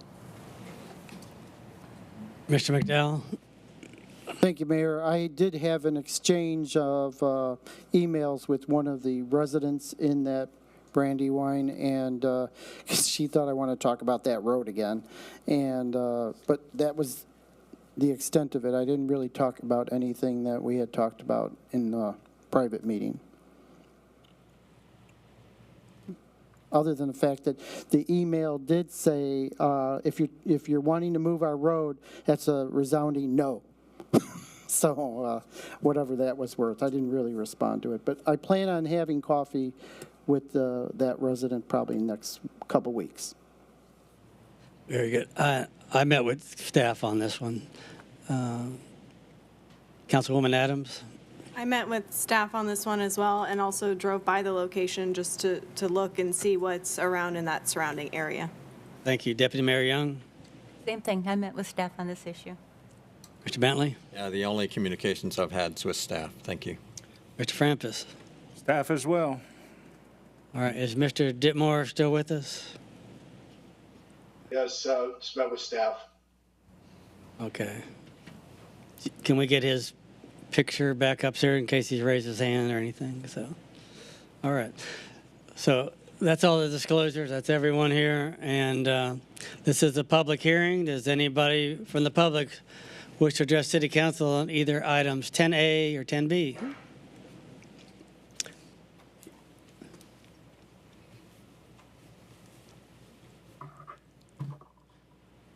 Tom, what's your...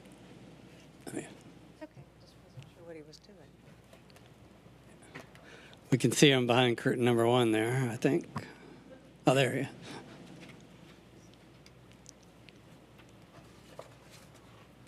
Good evening, Mayor, members of City Council. My name is Kim Rosenka. I'm with the law firm of Lacey Lyons Rosenka. I'm here representing Pulte Home. With me is Aaron Struckmeyer. He is the Director of Land Development for Pulte Homes, and also Chris Osa, the Engineer of Record with Kimley Horn. I thought we were doing all 3 items at one time, so I wasn't sure it was our time. Well, that's at the pleasure of council, so it's whatever council would like. If you would like me to keep going, we can do agenda item 10C, but it's entirely up to you all. Yeah, makes no difference, whatever, easier for y'all. Well, it sounds like the applicant's attorney's asking for that. I would think so, because 10C makes A and B makes sense. Okay. Agreed. Then item A, B, C. Okay, give me a minute, please.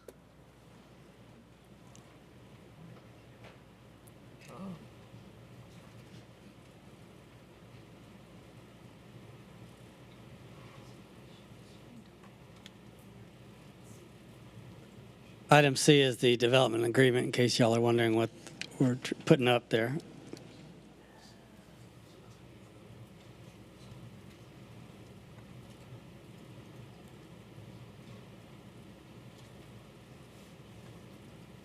Okay, now you can see them. This is agenda item 10C, and it's the development agreement.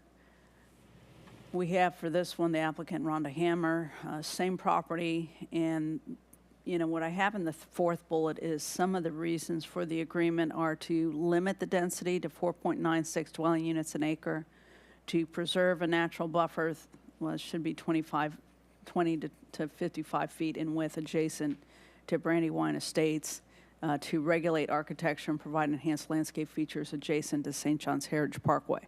So the 3 items, as Mr. Morgan liked to describe it, this is probably sort of the most regulatory, and, is something that is really winnowed down to the property. It's not just sort of that broad question of, do you want to change a future land use map designation? This is actually, okay, here's a property, here's a layout, that they're going to have to abide by going forward. And that's why, in this sense, it makes sense to consider this along with the two other items, because without that density limitation, staff probably wouldn't have felt comfortable enough to bring this to you all. All right, so this is the concept plan that they have listed as Exhibit B. So again, this is all in the staff report. It's the development agreement that, the applicant put together, our city attorney looks at, staff looks at, has a lot of back and forth, that goes on before it gets to this point. Mr. Osa, wherever he is in the audience, he could tell you a little bit more about that if you'd like to find out about that. But what I try to do here is list, what they identified with their legend of townhouse lots and make sure everybody understood those are lots. They're not just a little condominium, that every one of the gray buildings that are sort of up in that, left-hand corner, the upper corner of it is going to be its own lot. So they're going to have their front yard and backyard, and yes, they're little units, but it's no different than another similar product that we have in town. Is going to be at the Palm Garden Lakes, and that's just a single story, but those are also townhouse lots where those people actually, those 21 units that are in front of the homes, they own a little bit of their front yard, they own the backyard. So that's part of their product. And then Pulte Homes is saying that the remainder of the product, the one that looks like measles with the red and the green dots, that those are single-family homes. So those are the typical lots that we all are familiar with, that they're just different sizes, that the red dots happen to be the ones that are 50-foot wide, and those green dots facing, on the left-hand side of the screen are the ones that are 60-foot. With this, right away, they knew that they had to have 2 access points to St. John's Heritage Parkway. There are over 200 units, so they have to have 2 ways in and out. So they show that to you all. They're saying that they would like that to be gated so that they understand that that's a separate process, going through you all at a later time, probably with a plat, with a subdivision plat when that's ready to come forward, which is also a public hearing and approval process. And then they have several lakes. And I know that the quality of reading, these words here is really not very good on the screen, but those are the lakes. And I'm going to move Mr. Ditmore's image just so that I can go back to this image. And then where I have the north arrow, I sort of grayed out where the aerial was, but that's Brandywine Estates. So if you remember that other aerial that showed that they're to the east. And, some of these properties are not right on top of Brandywine Estates. They're separated by quite a bit, a buffer of trees and pond and grass and whatnot.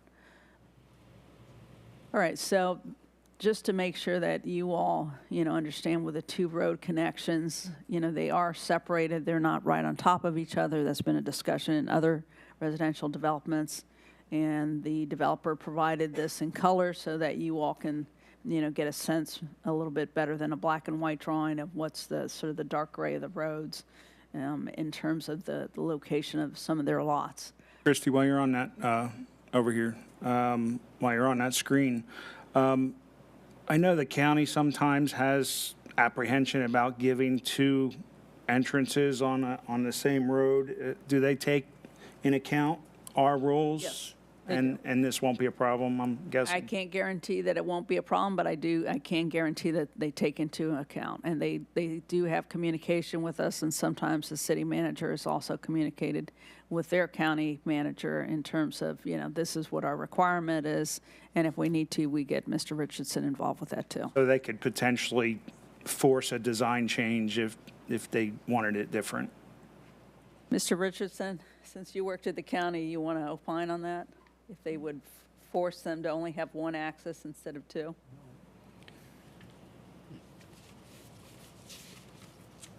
If they didn't permit 2 connections, but they wouldn't force them if they're otherwise permitted to only have 1.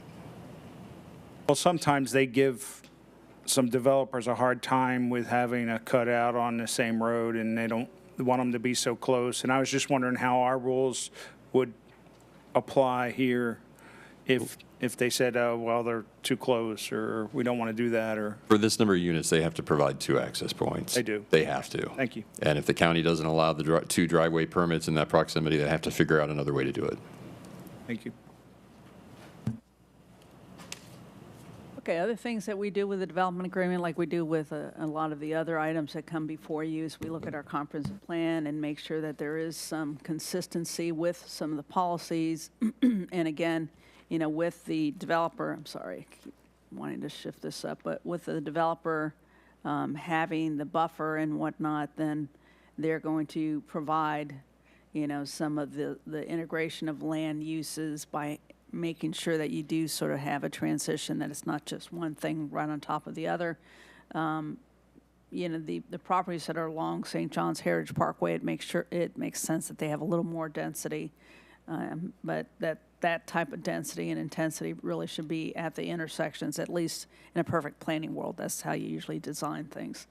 And that they are going to have, you know, the enhanced exterior architectural features and landscaping next to the St. John's Heritage Parkway. All right, so what we did in this screen is we took their black and white drawing that they have, I think it's sheet LP1 or LP2, but again, it's one of the exhibits, and we showed you with some color on this side of the screen of the, you know, buffer area that they're going to have along the St. John's Heritage Parkway. And then kind of if you pretend that this is sort of the middle of the property, you go way to the east side of the property. What I did was I took that black and white and where they have highlighted, you know, here 20 to 50 foot natural buffer to remain, supplemental landscaping to be provided in gaps. That's just in sort of this sort of snaking area here. That does not include, you know, the lakefront area, nor some of the natural area. And what they have right now, what Brandywine Estates folks look at is sort of a mix of some of the invasive Brazilian peppers that take over the natural palms and trees and whatnot. And we had taken some photos, so staff had gone out to the site. This sort of cattle fence represented that 55-foot area that right now, you know, they're going to do the best that they can to try to preserve things that are not Brazilian peppers, that are actual pine trees and oak trees and whatnot, in that area that I'm sort of pointing to with the red. This is a cross-section that was included in their development agreement too, and we had them do this because, you know, sometimes a picture, you know, speaks volumes, and this certainly does. So this tells you, you know, they've actually labeled that this may be the Brandywine Estates homes over here. You've got an equestrian trail, you know, that's sort of in between. You're assuming that the homeowners in Brandywine have trees. That you've got an equestrian trail that's in between that and where this property line begins. And then you've got that buffer that's anywhere from 20 to 55 feet, depending on where it was along that bank. And then the retention pond area, you know, with the blue. And then you would have, you know, another 20-foot, probably a pond berm, of sort of a little bit of raised area before you got to the back lot line of the Pulte homes of the new subdivision.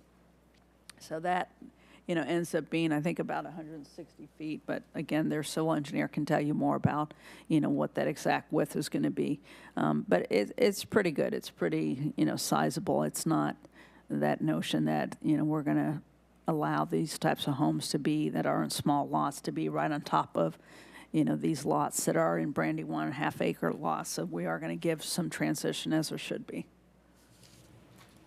Okay, so in conclusion, this development agreement, we also feel as staff, is consistent with the comprehensive plan. It is compliant with the land development regulations, and it's congruent with the intent of having development limits as well as having advanced commitments for enhanced architectural design and landscaping along the developer's property adjacent to the St. John's Heritage Parkway.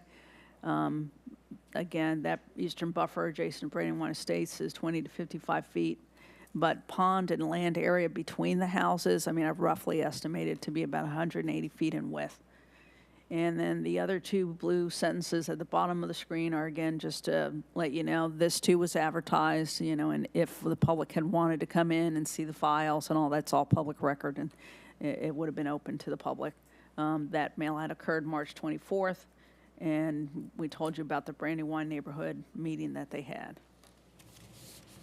The Planning and Zoning Board also heard this June 8th, and they also made a recommendation as your local advisory board on the comprehensive plan and rezoning actions and also on development agreements. And their recommendation was to approve the development agreement, limiting the development to 255 residential platted lots and providing development assurances. And then just in terms of process, because I had their attorney ask me this before the meeting started, if you all approve this, subject to the large-scale comprehensive plan amendment coming back from the state and going through then the second reading, we wouldn't need to have, there is no second reading of a development agreement. If you all approved it now, it would just be contingent on the rest of the items sort of catching up to it. And that's all that I have. I'll try to answer any questions you have, but it sounds like Let me get Mr. Zanka back up.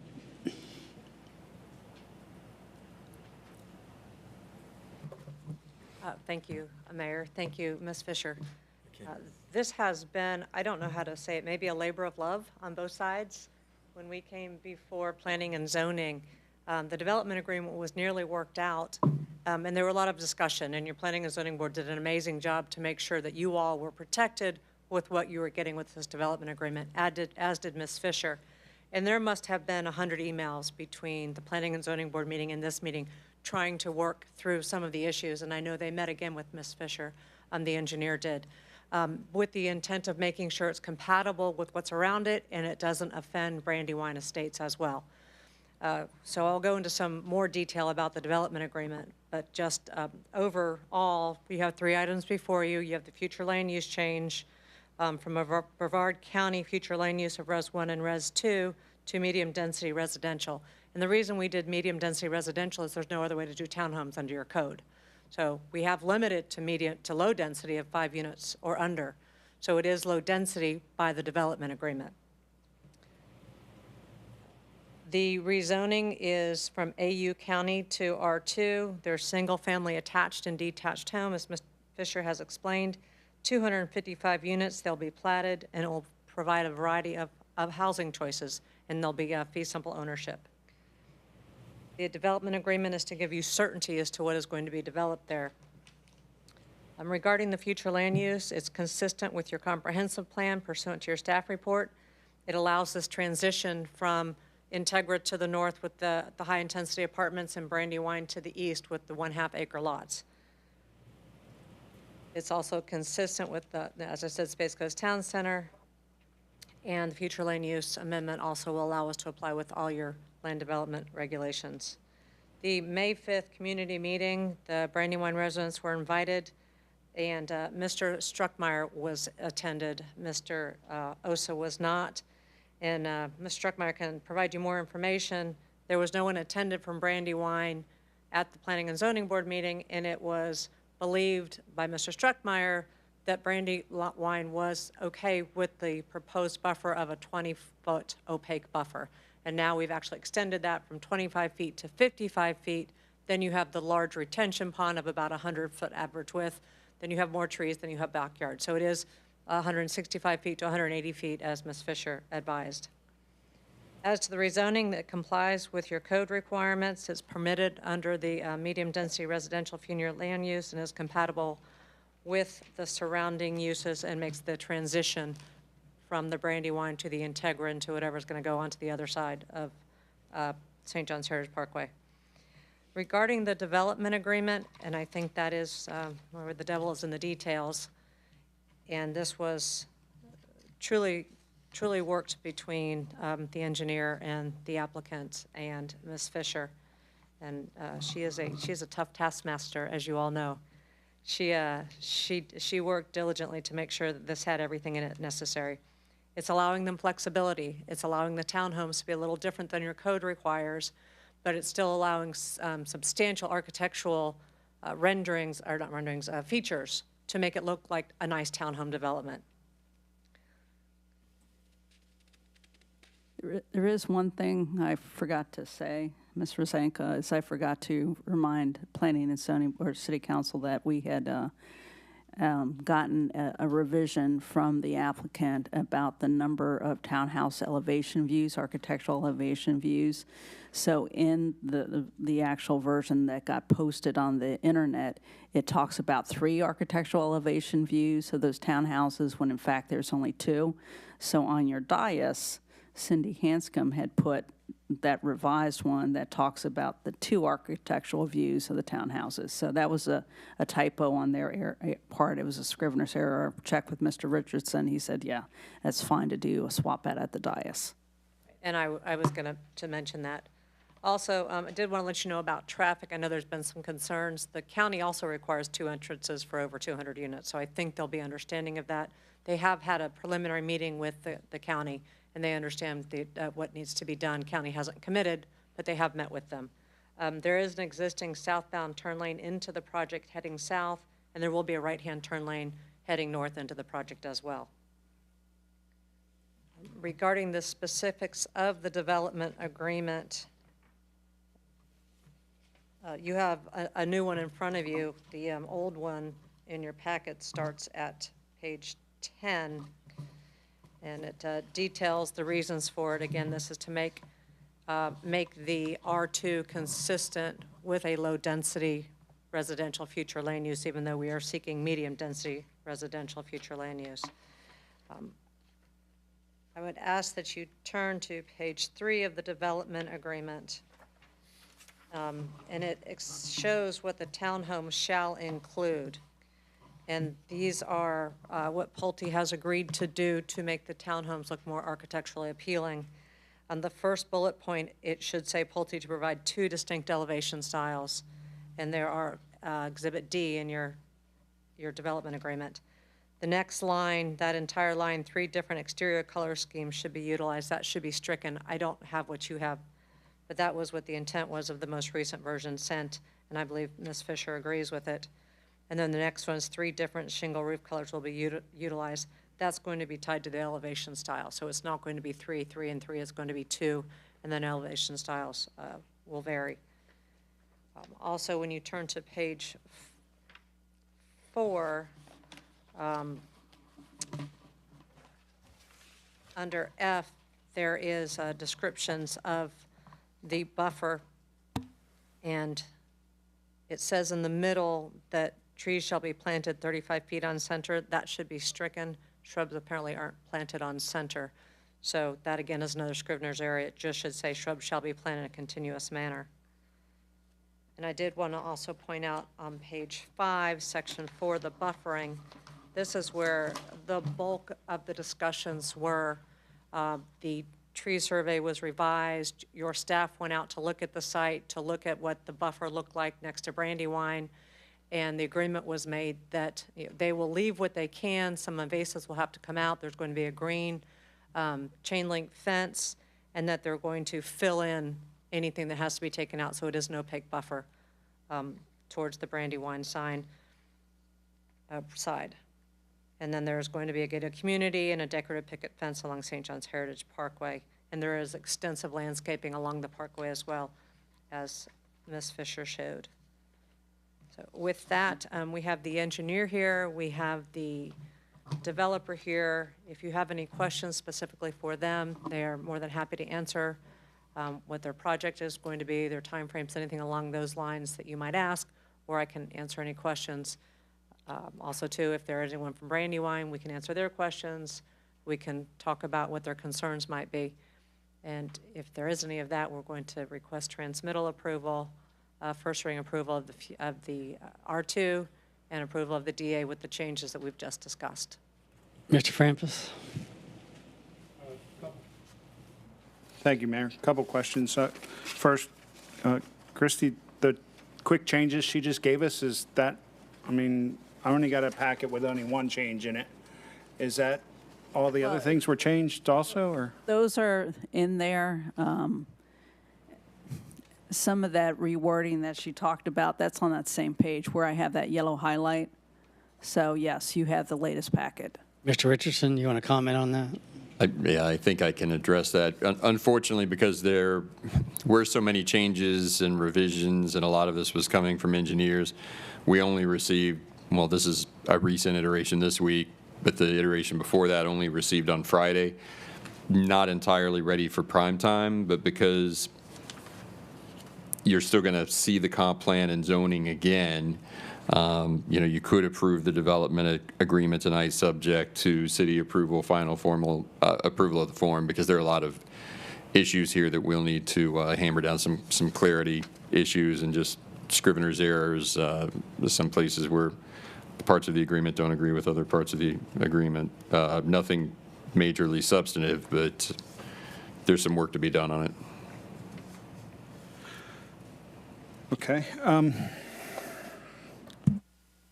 The 20 to 55 natural buffer, I'm assuming that most of that buffer is existing trees. Is that correct? And you said you're only going to add to spots that you take out some of the invasive plantings, right? Yes, and to make it opaque.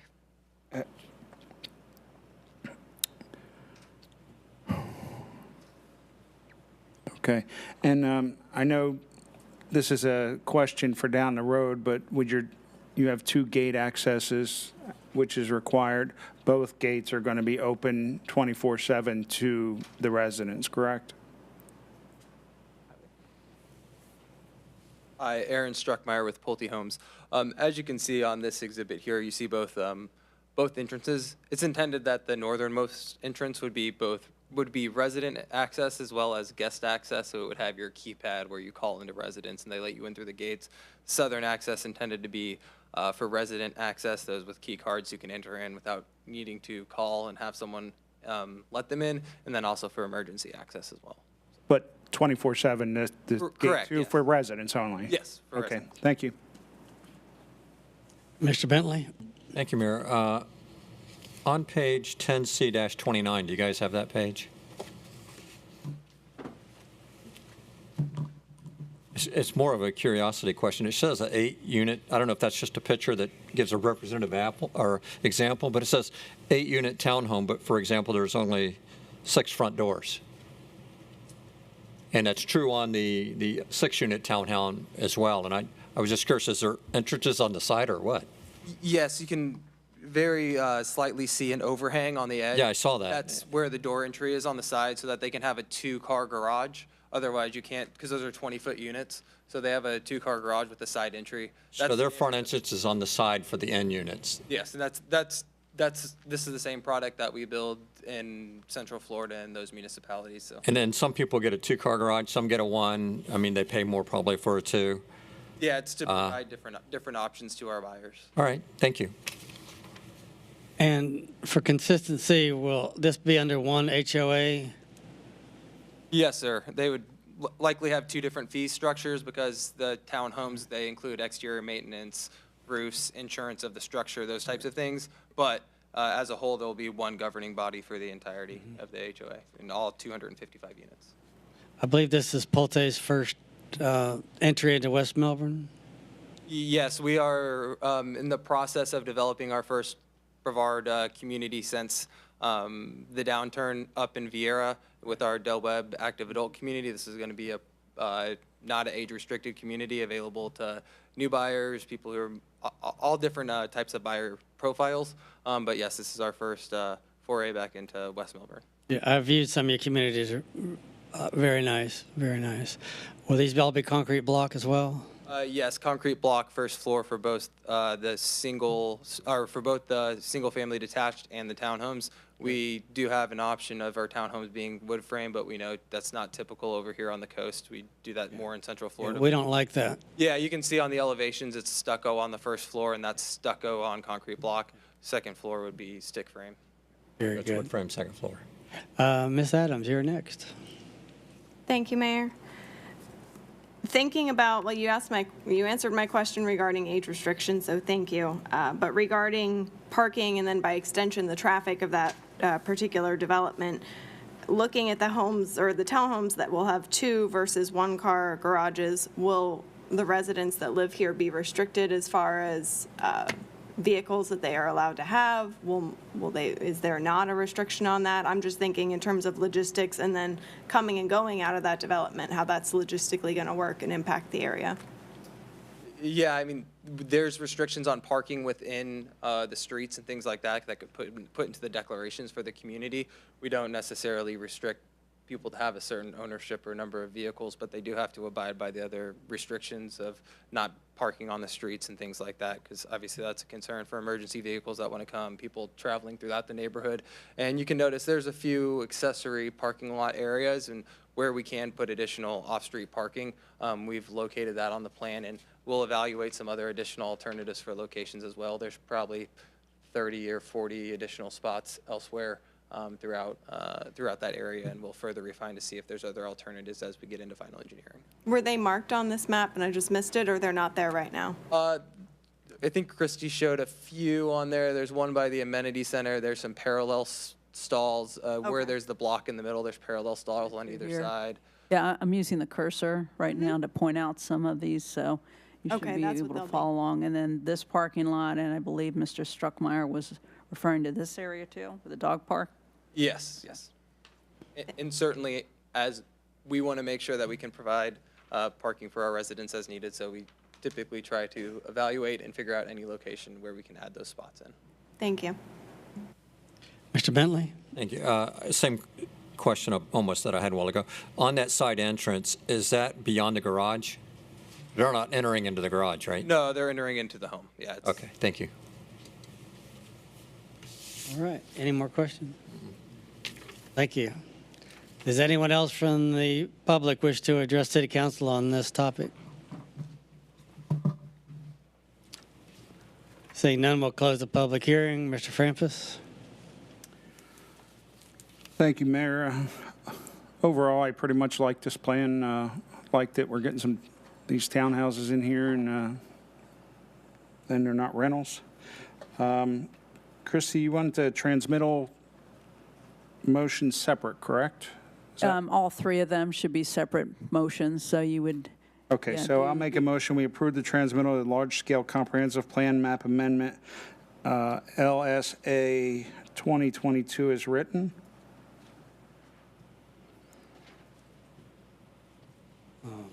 Okay. Do you want to, we're just going to do one at a time? One right? at a time. Okay. Ms. Adams? Second. Any discussion?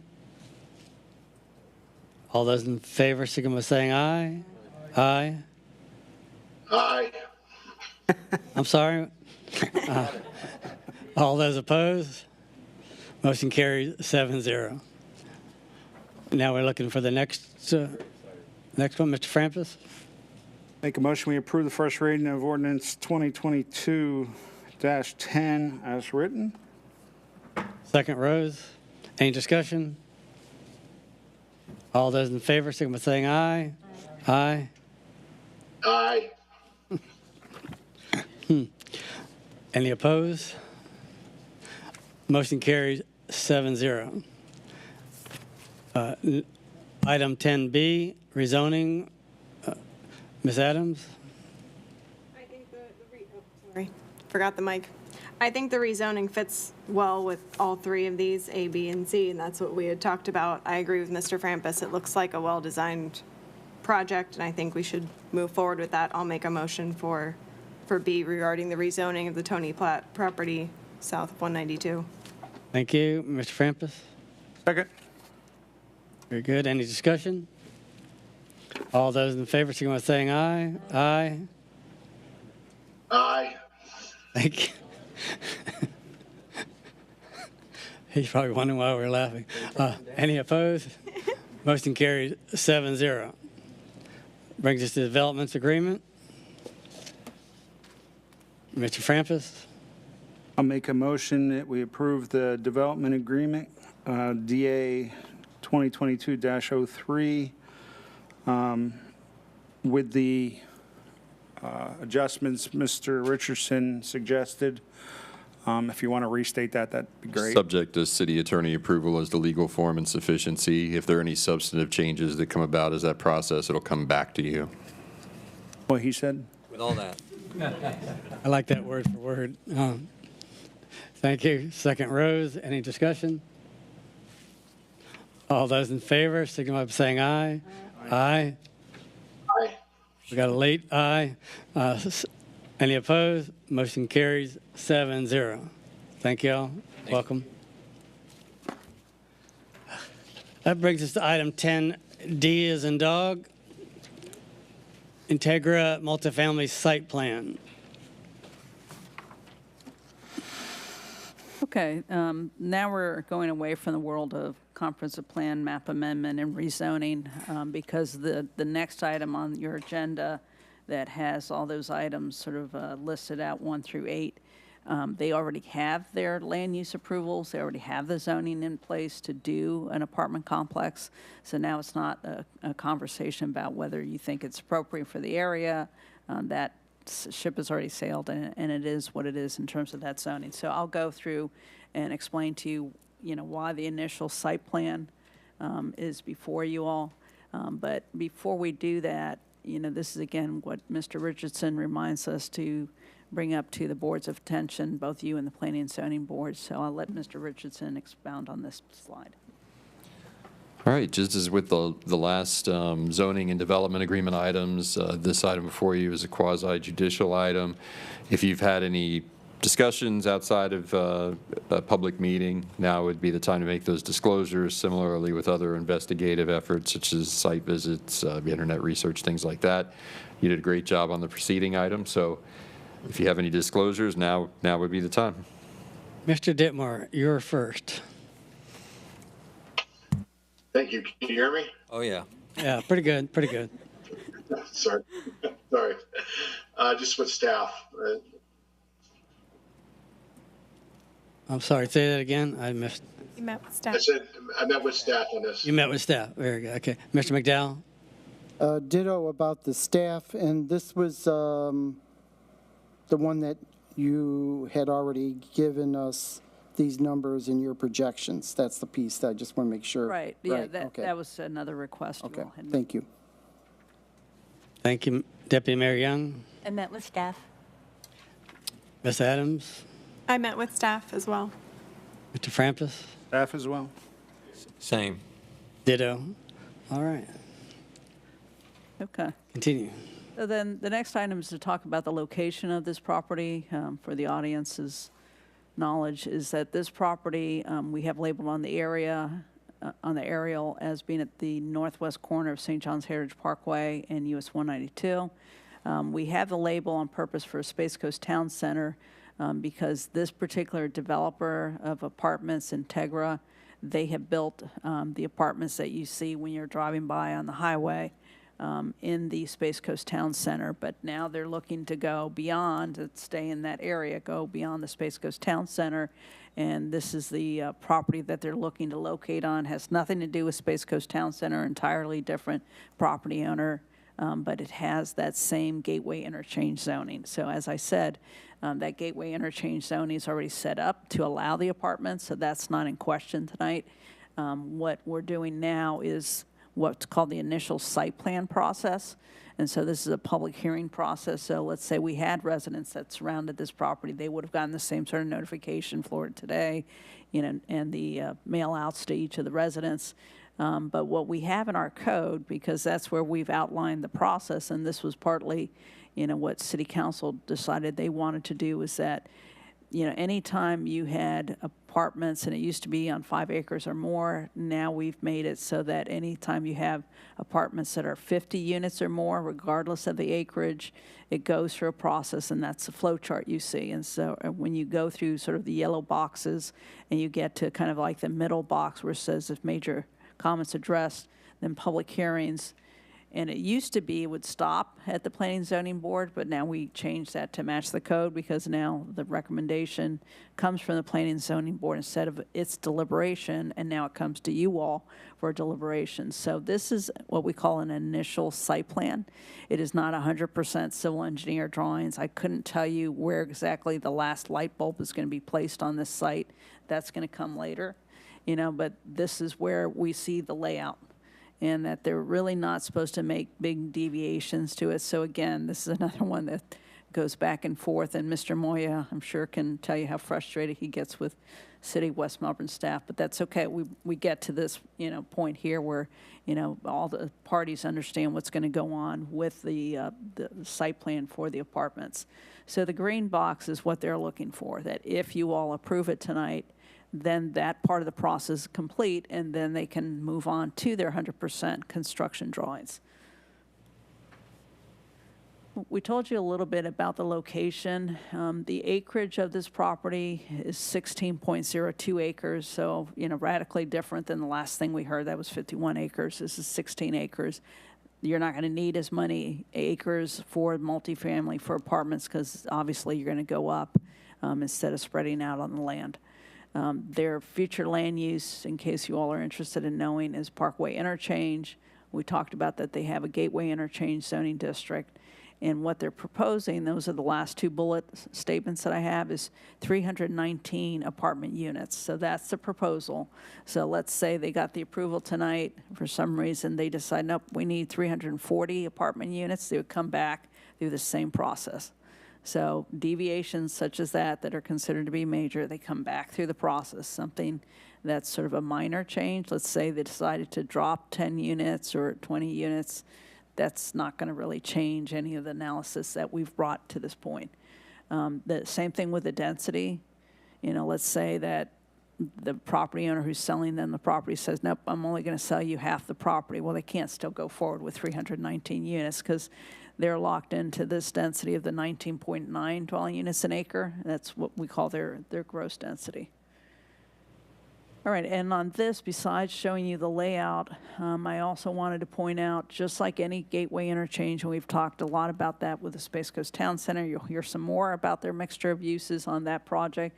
This one also has to have a mix of uses, so it's clear where they want to have, their apartment units, but they've also left a site that I've labeled, and it's labeled in your packet. It's just easier to read in the red lettering. That says future commercial/industrial. If they wanted to expand on, they're saying that the pond is going to be part of that open space requirement, and that might be the third use, but that remains to be seen. As long as they're aware that one of the conditions of approval tonight is that they still have to provide two other uses and it has to meet the code, then we're fine with it. So everything else that has the shades of gray and the black lines and whatnot, that's the layout. That's the same layout, again, that's in the staff report.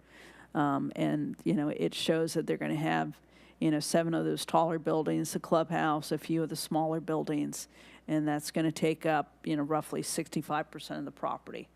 So you can, again, Mr. Moya and I believe the Integra Apartments folks are here. If you wanted to ask them more questions about the specifics, price points, et cetera, you can ask them questions. We're really here as staff to talk to you about the layout and does it meet, both our code and our comprehensive plan. If you wanted to ask them questions about, the color scheme, you certainly could. This is what, they're showing to us for both the clubhouse and the 4-story, buildings that they're going to be having. 4 stories means that they're going to have an elevator. If it was 3 stories, it could be walk up, but by going 4 stories, they are going to have an elevator. But again, they can tell you more about the placement of the elevator and those details if you're, wanting to know that. And it is going to look different than what they have at the Space Coast Town Center in terms of the architecture of that building because they're in a different location. And I believe that architecture was really, for the Space Coast Town Center, they were bound by what that master developer wanted at that site. So with the initial site plan review, we talked about they have to meet city codes. That's the first bullet statement. They have an 18-month expiration period. It's not just them. It's anybody who goes under this process, so that if they don't, start construction, and that means going vertical within 18 months, the initial site plan expires. More than likely, they're going to know in this next year if they're having hurdles with some of the agencies. Let's say, for example, with St. John's River Water Management District, they need a little more time to work out some of the details of stormwater. Then they could always come back, and ask you all for an extension, whether they think they need 6 months or a year or whatever. So, but this, at least gives staff and the public an assurance that, okay, they know they have to go through this, that we're not saying this is sort of carte blanche. We give initial site plan approval and it lasts for the next 10 years. Meanwhile, all the codes have changed. So that's the purpose of having expiration periods, is so that you do sort of track what your codes are doing. And then we talked about the third bullet. They have submitted the school concurrency form so that that any residential does go through sort of a vetting through the school board, where the school board assesses which schools are going to be impacted, and I can say 100% of the time There's not going to be any schools that are impacted because the way that the school board has prepared their school concurrency and all the cities have agreed to it is that if the school that's right not in that district is over capacity, then they can send the kids to the next school over. So let's say Roy Allen, which would be, more than likely the school district that they would go to. Let's say that that's at 99% capacity and it's projected to be at 99% capacity for the next 10 years. This development's going to come online in 2 years. Then they would look at, okay, if the children aren't going to go to Roy Allen, are they going to go to University Boulevard, or what other school might they go to? But again, that's something that all the local governments don't just think it's West Melbourne. We all go through this with the school board. So that's that process, and it's already underway. We talked about the Gateway Interchange. They do comply with some of the minimum criteria. It is consistent with our future land use and housing elements of the comprehensive plan. And in the red, I did want to draw your attention to the property is located in the AE flood zone, so that's a FEMA designation. They do have to comply with national flood requirements, and that is one of the conditions of approval. Mr. Moya and I have spoken about that, and he's aware of that. And then they also want to have a gated community, so just like the last development, that means they have to, obtain that approval from you all. And it doesn't have to be at this meeting, it could be at a later time. All right, and then with that initial site plan review, when we look at it in terms of the code, and by the way, it's not just planning department that looks at it, we get the other departments involved. It's just we're sort of coming here representing them. It does meet our minimum code requirements for content. And the third bullet we talked about, they're aware that there's other agency permits they're going to have to get in order to really move forward and actually put a stick in the ground and start developing. That fourth bullet is just a reminder to the developer that either they pay the recreation, and that recreation fee, or they provide it. So it's one of the two, the way the code is worded. So either they provide a new public park and they dedicate that to the city out of the chunk of land that they may have, or they pay the recreation fee in lieu of. And I believe that was part of the budget thing. The city manager talked a little bit about the fees from that. Water and sewer lines to be extended by the developer. And then again, I'm going to move the box here if I can. Okay, here. And then the last item we have, corner square of property to be dedicated. This is, again, in the southwest corner of the property. There is a private driveway called BJ Lane, and it's, not quite next to this property line, but it's very close to it. Right now, it's actually just part of the property of other properties that are behind this property. So big residential lots, 5, 10 acre lots. If for some reason those properties want to come into the city, if they're to be developed with residential or other uses, and if BJ Lane turns from being somebody's private property, their little dirt path, into an actual road, then perhaps if US 192 and FDOT require that there be a little bit more sort of what we call throat to the driveway as it's getting onto US 192, that would be the purpose of having a 10-foot by 10-foot area. Did talk to, their civil engineer. He understood that requirement, and he's in agreement as of today. All right, other items here that I haven't read, natural resources. This is what I mean that, let's say they start talking to St. John's, and St. John's has some sort of requirement related to, the protected species, then that's a conversation the city's not going to get into, the biologists of St. John's and the engineer get into. But that's why we have that as a condition or a caveat of approval. And then the tree species, I put this in because we've been having some issues with developers who change a lot of things on us with landscape plans when they actually plant them, and I'm getting a little tired of that, so I want to make sure they're aware of that. They need to coordinate that with the city. This isn't a site that has trees, by the way. I don't know if you noticed on the aerial, this had been an agriculture property, so it only had some of the palm trees right at the property lines. It's not a wooded site, that has a lot of the oaks and other types of trees you might have. We talked about the utilities and the drainage. We also briefly mentioned there's going to be one central drainage pond on the property, and this is what they're proposing at this time for the size. This is one of these items that, can deviate from the initial site plan. But if it has to, alter slightly because St. John's or another agency makes it a little bit different in shape or wider, that's an acceptable type of deviation from this. Okay. And then in terms of the gateway interchange, again, they're going to have the mix of uses. That's a requirement. So they've shown in the red bullet, I say the remaining 8.65 acres must have 2 non-residential uses. That would meet, both the size criteria and then the use criteria of having 3 uses on that property. So they are going to use 64.91% of the entire site with the apartments, and, I know that they did on their initial site plan a listing of a density of 12.9 dwelling units an acre for the overall site. I believe they're talking about a lot split, so that would be on their site, and it would go up to 19.9. And then we told you a little bit about their, having the buildings look different than the Space Coast Town Center. Now, in the gateway interchange, we do have a little bit of criteria about appearance, but mostly it's what I have listed here: multi-story stucco, with some sort of slope shingle roofs, or if it's going to be a flat roof, that the appliances that they may have up on the rooftop are shielded. And they do have to have recessing and protruding walls with columns, balconies, or other features that somehow break up that frontage so that it doesn't just look like one big blank wall. It does meet our comprehensive plan objectives and policies, so we look at that even for this type of submittal.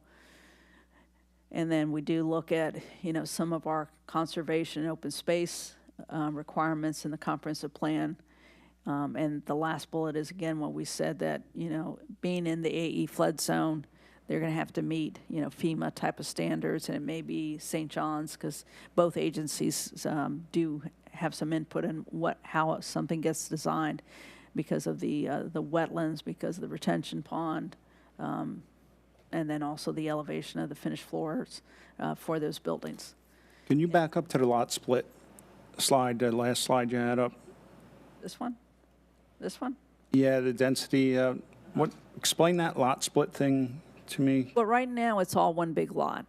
Okay, so as one big lot, Are we talking about the 65% where all the multifamily's going, or are you talking about if they take out the 20, if you do the math of total it acreage? is the 16.0. So if you do the math and you take out 8.65 acres, then they have the remaining, whatever that math is. And so that's what I'm saying, is that if you do the math of the 16 acres, the density is 12.9 dwelling units an acre. If for some reason, for their part of their project, they want to do a lot split and own where the apartments are instead of leasing from them. Remember I said there's a master property owner right now?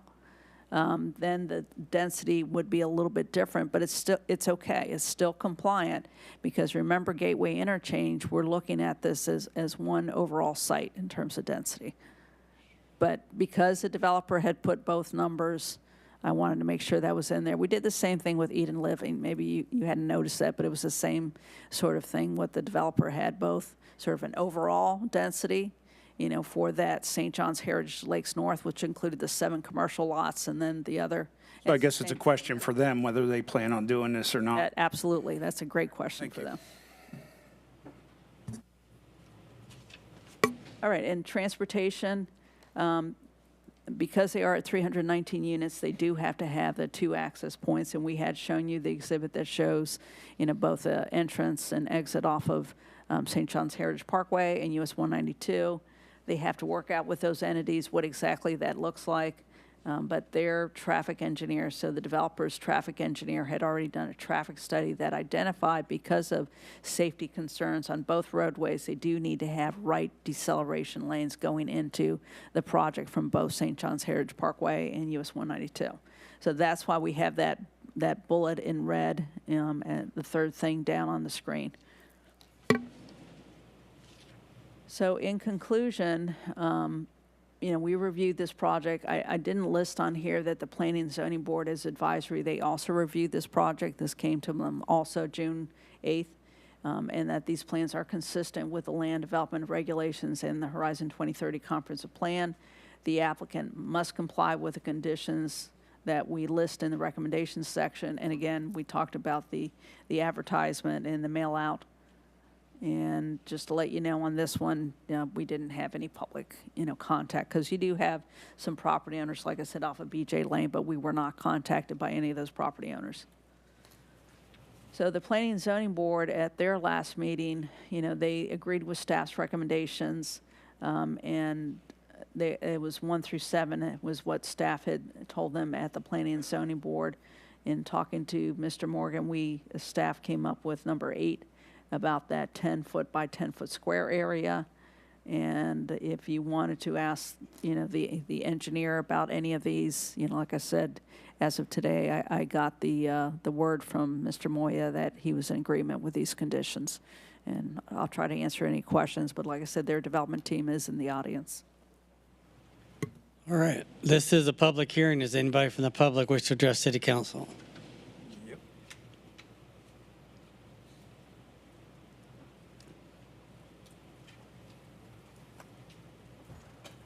Good evening. Good evening, Mayor, Council, new council members. Congratulations. My name is Bruce Moya. I'm the engineer of record for MBB Engineering, representing the applicant. So today, I know maybe not thrilling for this board, but we are bringing a multifamily rental property project to you for approval. You're correct, yes. That was, yeah, I figured I would get a smile out of that. As usual, Christy did a very thorough introduction for me. I think hopefully boil all that down. Staff recommends approval. P&Z recommended approval. And we are in total agreement with the conditions that the staff put on their staff report. So we don't have a problem there. So I guess really don't think of this as a multifamily development. It's just the residential component of a mixed-use project, just like Space Coast Town Center is across the street, but on a much smaller scale. So what's going to happen is the property owner is going to retain the 8 acres for commercial purposes, and then we'll be doing the residential component here of the remaining 16 acres, which will really support the effort to get commercial here, not only for this site, but also for the Space Coast Town Center. The more rooftops, the more residents there, the more likely you're going to get those commercial properties coming to this area. So we're pretty excited about that, because this, I think, is going to be a catalyst to bring that here, and that's really what we want. It is at a very busy, will be a very busy intersection at the northwest corner of St. John's Heritage Parkway and US 192. So we will be dealing with the DOT on the turn lane on 192 and dealing with the county for the turn lane off of St. John's Heritage Parkway. There was some discussion about schools. I did forward the approval from the school board that said there was no deficiencies in this area for school board concurrency for this project. So that's good. We have had the traffic study, and the only warranted improvements were those 2 turn lanes. And some of the things that we are going to provide for this project, I think hopefully will make it more attractive, is that we will be doing a 2-story, 8,000 square foot clubhouse that will include a gym. We'll have social spaces. It'll have offices for the staff. There'll be a large pool with grills and hammocks. There'll be a dog park. There'll be a walking trail around the entire lake. We will be bringing sewer from pretty far away to the site, so that'll be good for that area. There'll be sewer once this is done. And we will be actually tying into Melbourne's water, just so you know, because it's right there in front of our property. And I believe that was part of the agreement for the annexation. And if you have any questions about that, I think Christy has more information on that. So I know there was a question about the density, the allowable density on this piece. If we break it up, which we will, we're going to split it. The owner's going to retain the commercial part, and he's going to sell the residential portion to the client. The allowable density is 22 units per acre. We're only proposing less than 20. So we're not anywhere near the cap. We're not, trying to cram as much as we possibly can into this. They will be 4-story buildings, and they will have elevators. This is one What's of your five. number? What's your number? Pardon me? What's your number? For density? Yeah, how many? It is, the actual number of units is 319. Okay, so it's not going to be higher than that. No, it will not be higher than that. They're not allowed to. I mean, Yeah. once we get. Right, the density could change that. That's after we split it. The density would be 19.9 units per acre if we split the property. If we don't, it's down to 12.9. Right. But we will be splitting the property. So just so you know, the owner will be selling this portion to the developer. And that puts us at 19.9, and our allowable is 22. So we are below the threshold by quite a bit. Yeah, Bruce, just so you know, we looked at it at 20. We'd have to talk about the other two dwelling units. Okay, that's fine. So they're It was- still under 20. Okay, that's fine. It's still under the 20 that's required. Okay, I was on a roll. Now I got to get started again. So 4 stories. We are going to be, as part of the sewer, we are going to be putting in a regional station, and we're going to extend gravity along our north boundary so that when the properties to the north and west develop, they'll have gravity sewer to connect to. So we'll be building that, dedicating as public sewer so that that area can tie into when that time comes, when and if. But hopefully with this happening, maybe sooner than later. Really, I don't have a whole lot more to add to that. I know some things came up, and I'll really just, hopefully, respectfully request your approval, and I'm here to answer any questions about this project that you have. Mr. Frampus, do you have a question? Thanks for that little bit of a spin there, Bruce, to make it more palatable with multifamily. But I do have to say that if we're going to have multifamily, I think this is a pretty good site for it over there off 192. You answered the question on the lot split for me, and that's fine. The walking trails that you mentioned around the pond, that's cut in stone. That's not something you're going to, is it optional? As far as staff is looking at that, it's not, because they show it on this initial site plan. The way I look at that is, since tentatively they're saying that pond is their open space, and they've shown trails, and part of the requirements of both the comprehensive plan, Parkway interchange and Gateway interchange, is for connectivity between the uses. They're not going to get to scrimp on that. That's shown on there, and that meets the criteria. Otherwise, they don't meet the code, and they don't meet the comp plan. Good, because as you know, that we lost walking trails in another development where they were promised, and they said it was optional, so they took it out. It had a different zoning district. Right. So, for God's sake, I know we like earth tones in our developments, and that's something the city pushes, but shades of orange and red are earth tones also. Everything looks the same in our developments, and these blues, light blues and grays,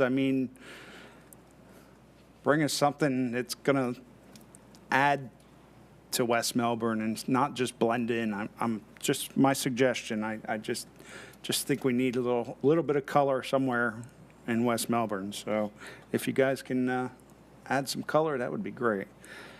That's all I have. Thank you. Thank you, Mr. McDowell.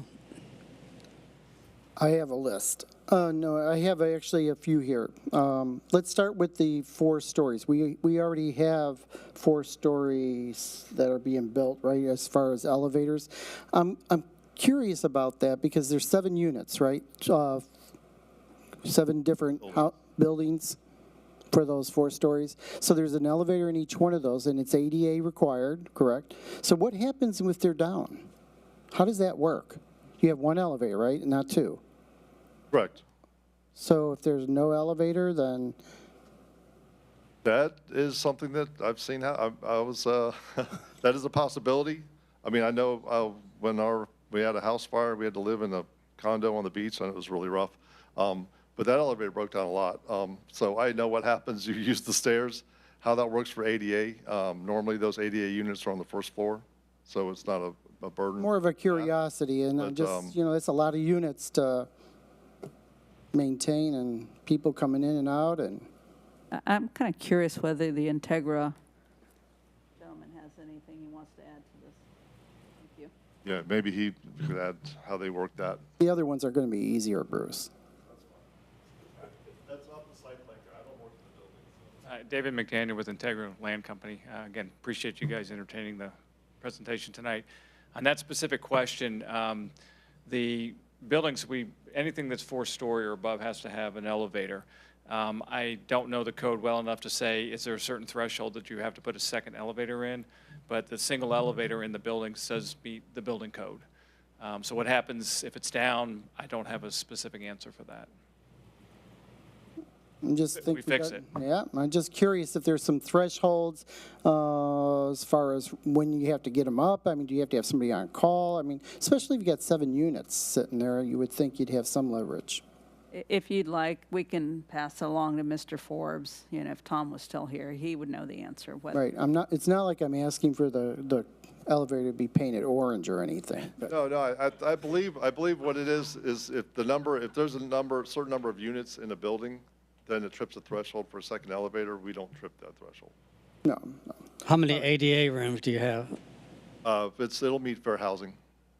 Pardon? It meets the Fair Housing Act, so it has to. Yeah, but how many? I believe it's 2%. Every unit. In the mic, 'cause every unit is handicapped accessible because of the elevator.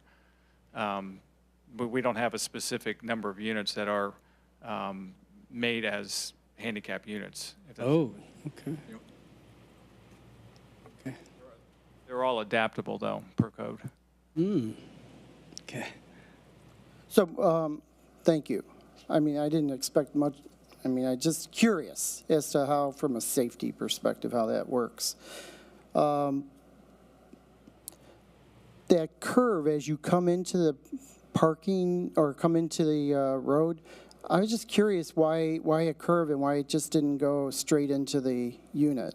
And I was thinking about the emergency vehicles and things of that sort. When you first come into you see that little like bump? From St. John's Heritage Parkway? Right. Yeah, okay, so what you have there is you have your common entrance for both the commercial property and for the apartment complex. So when the people come in, it'll be unrestricted access to get to the commercial place and turn left if they're coming in to the entrance. Or they can go straight, they'll run into the gate will get them through, and they'll go into the development. So they'll basically be at a stopped condition. But we've also done a auto turn analysis to make sure the fire truck has no problem getting through this entire development. Okay. And then the school, you said you did the whatever it is you have to do, but it's the same school system for that entire, or is it possible that they would get split up with this development? No, they wouldn't get split up. They with that concurrency review, they already came back and told us it would be, I'm not sure if it's Roy Allen or if they bumped you all to Sable. You have it there with you, Bruce? It was Discovery, maybe. The Sable Elementary, Sable was the Harbor next City Elementary, Meadow Lane Primary and Intermediate Schools. Okay. And we meet, there's no deficiencies for this project. The reason I bring that up is because I know that in prior developments, they've had to go to 2 different school systems. And I was just curious, as this is all the same. And it could be, I don't know if you're comparing single family to multifamily, but the rates are way different for. Well, what I'll do is I'll make sure I'll confirm with my cohort over there in the school board, but when they give us back that concurrency letter that he's reading from, and they say Sable or they'll say the other one, we've gone through this discussion before, the school board and I and other local governments, but unless the maps show a split, they're not going to split that neighborhood. So if that neighborhood was shown split, going to this one or that one, but now they would take the entire development and ship it to Sable or Harbor City or whatever they may end up doing. But I'll confirm that. Okay, thank you.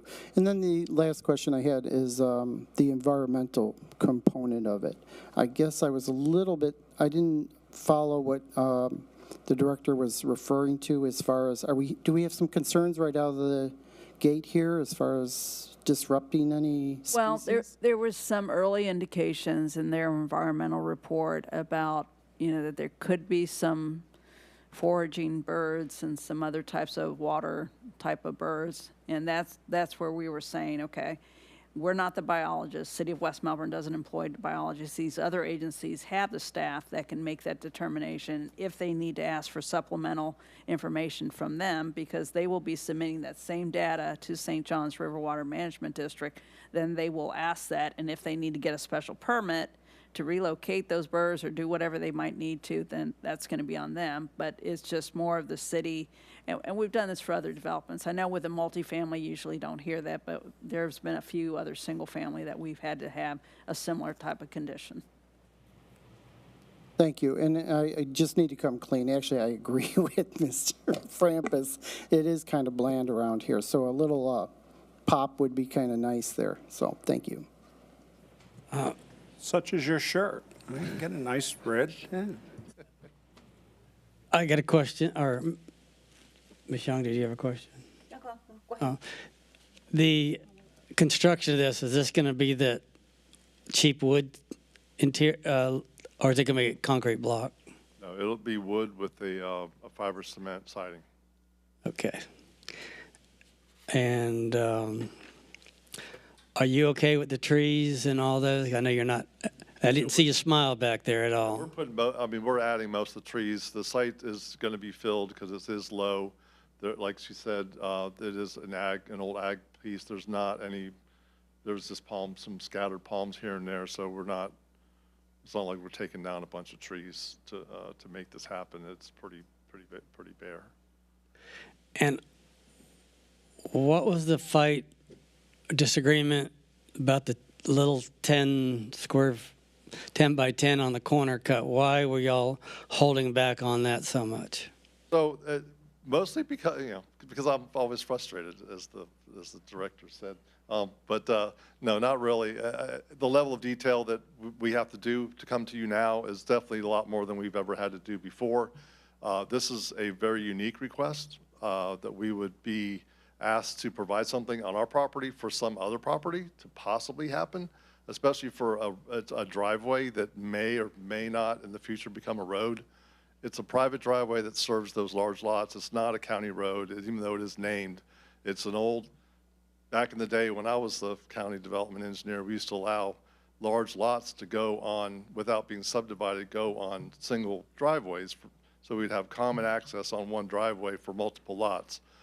They don't allow that anymore, and that's what this is. It's a driveway that serves like 5 or 6 lots that are flag lots with an easement over it. You can't do that anymore. The chances of this will ever become a road, pretty slim. Irregardless, we're happy to give you the 10 by 10 if happy. Good. I'm glad you're happy, because we call it good planning here as opposed to you being upset. That's great. Just saying, I mean. Yeah, that's fine. Oh, good. Deputy Mayor Young. I just have a very brief question. This is all outside outside parking. I don't see any kind of carports or any other parking other than just outside open parking. No, there are some garage parking. There's some garage parking. So then if you have apartments with garages and you have more vehicles than you have room in the garage, you still have a parking spot? Yeah, so we do have what we call the garden, what do you call those? The carriage units, where we have the garage underneath and the unit on top. And I believe that's the 3 units, buildings 8, 9, and 10. And then you can see some scattered garages. I think there's a total of 7 garage. Okay, but then if you have more vehicles than you have garage space, say it's a 2-car. Oh, we do, yeah. We only providing a very few amount of garages, and everybody else has to park outside. Right, but if your unit has a garage with it and you have more vehicles than you have garage space, do you still have a parking spot, an exterior parking spot? Yes, I would hope so. I would hope so. Well, if you look at the way this, so you have your code where you require 2 spaces per unit regardless of the size of the unit. Not typical. A lot of cities are different, but this is 40 almost 44% one-bedroom apartments and only 11% three-bedrooms. So the chance that you're going to have more than 2 cars is probably slim to none. Well, but there's motorcycles, and what if you have wet bikes and you want to park them on your trailer? Well, we are going to have RV parking too as well. RV parking? Yes, we are. Great, thank you. You're welcome. Yeah, that's a code requirement, the RV park. Yeah, Yes, you're we're so giving. we are. Well, they don't allow RVs by their rules. We're providing it. It's not going to happen because they don't allow RVs to be brought here, but we have RV parking. So because it's required by code. Ms. Fisher, how many parking spaces are required and how many do they have? The 2 parking spaces per unit, well, I think you were a few over that. I know We you are. met that minimum, the 319 times 2, and Mr. Morgan, you're good at math, so whatever that math was, and they were a little bit over. They're not, it's not like they're triple the We amount got of one parking. extra. We gave you one more than you required. There's your So answer. that's why you have parking under the building, because you couldn't get enough spaces. I got it. Yeah, this is going to be. No, the parking under the building is on purpose, and that's the style of the building that they call it. And there's no extra really for the clubhouse? There's parking at the clubhouse, yes. Yeah. But it's the same people that are in the building, so. Oh, they can't, in case they may or happen may to have a not. guest. They or might something. stop on their way to their unit, but they're not And- gonna. And Ms. Fisher, going back to the double use of the entryway there, I would be concerned with commercial coming in there, backing up the traffic with the gate. What do we have to make sure that they can get out of their development when the commercial's in and out with trucks and? It's a great point. I mean, Yeah, I'm not looking at this as the approval of the gate, and that's why we say gated approval happens later, because, yeah, we really need to look at that in more depth in terms of the queuing, because you're right, this is unusual queuing. It's not just the queuing of the resident, it may be the queuing of large vehicles, double. for the commercial. And that gate that they're proposing on St. John's, that they're showing before you get to the first parking lot, that might have to change. So I'm letting them know. That's that. what I see as a visual, but. And we will be coming to you for that, and we will show and exhibit how that parking will how the unit, the cars will stack as they get to that. And if we do have to relocate that gate, we'll relocate the gate.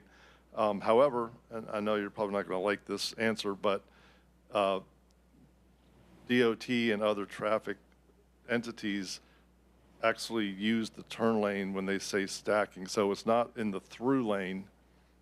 It might be in the roadway, but it's not. That's not the way we define it. I know it's not how you do it, but I'm saying it's different here.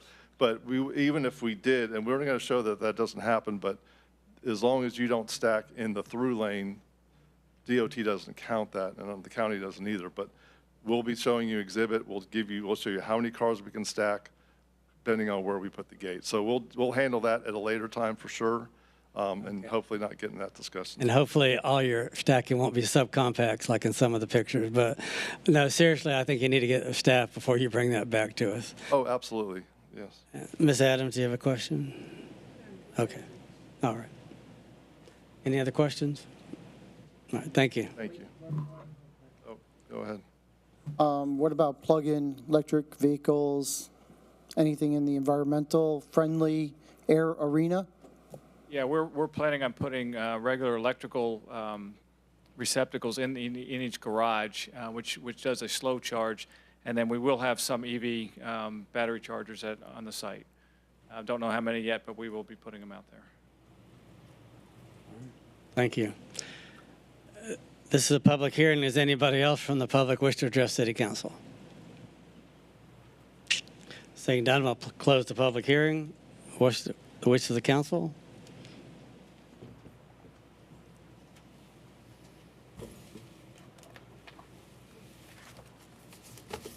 Mr. Frampus? Thank you, Mayor. I'll make a motion that we approve the initial site plan for 319-unit apartment community known as Integra at Heritage Commerce Park as written. Thank you. Mr. McDowell? I will second that. Okay. Any further discussion? Just for clarification with the conditions. Yes. Thank you. All right. It seems like they have a lot of homework to do before it's complete, but it's a great start. All right, we have a motion and a second on the floor. All those in favor, signify by saying aye. Aye. Oppose? Opposed. Motion, Mr. Ditmore, did you vote?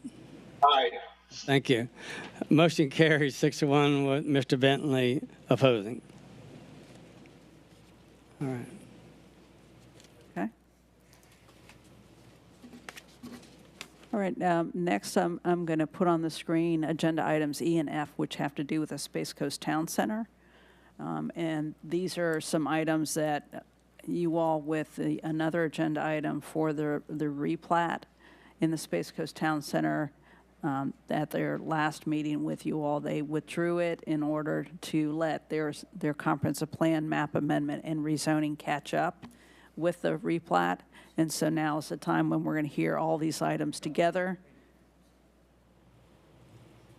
But again, this is agenda items 10E and F, and this has to do with the county pond, so I'll describe it a little bit more here in a minute. But because the rezoning is considered quasi-judicial, just as the attorney has said before, this would be the time for you all to make those disclosures, please. Mr. Frampus? Thank you, Mayor. Met with staff and the developer today on this issue. Thanks. Deputy Mayor? Met with staff, thank you. Ms. Adams? Also met with staff.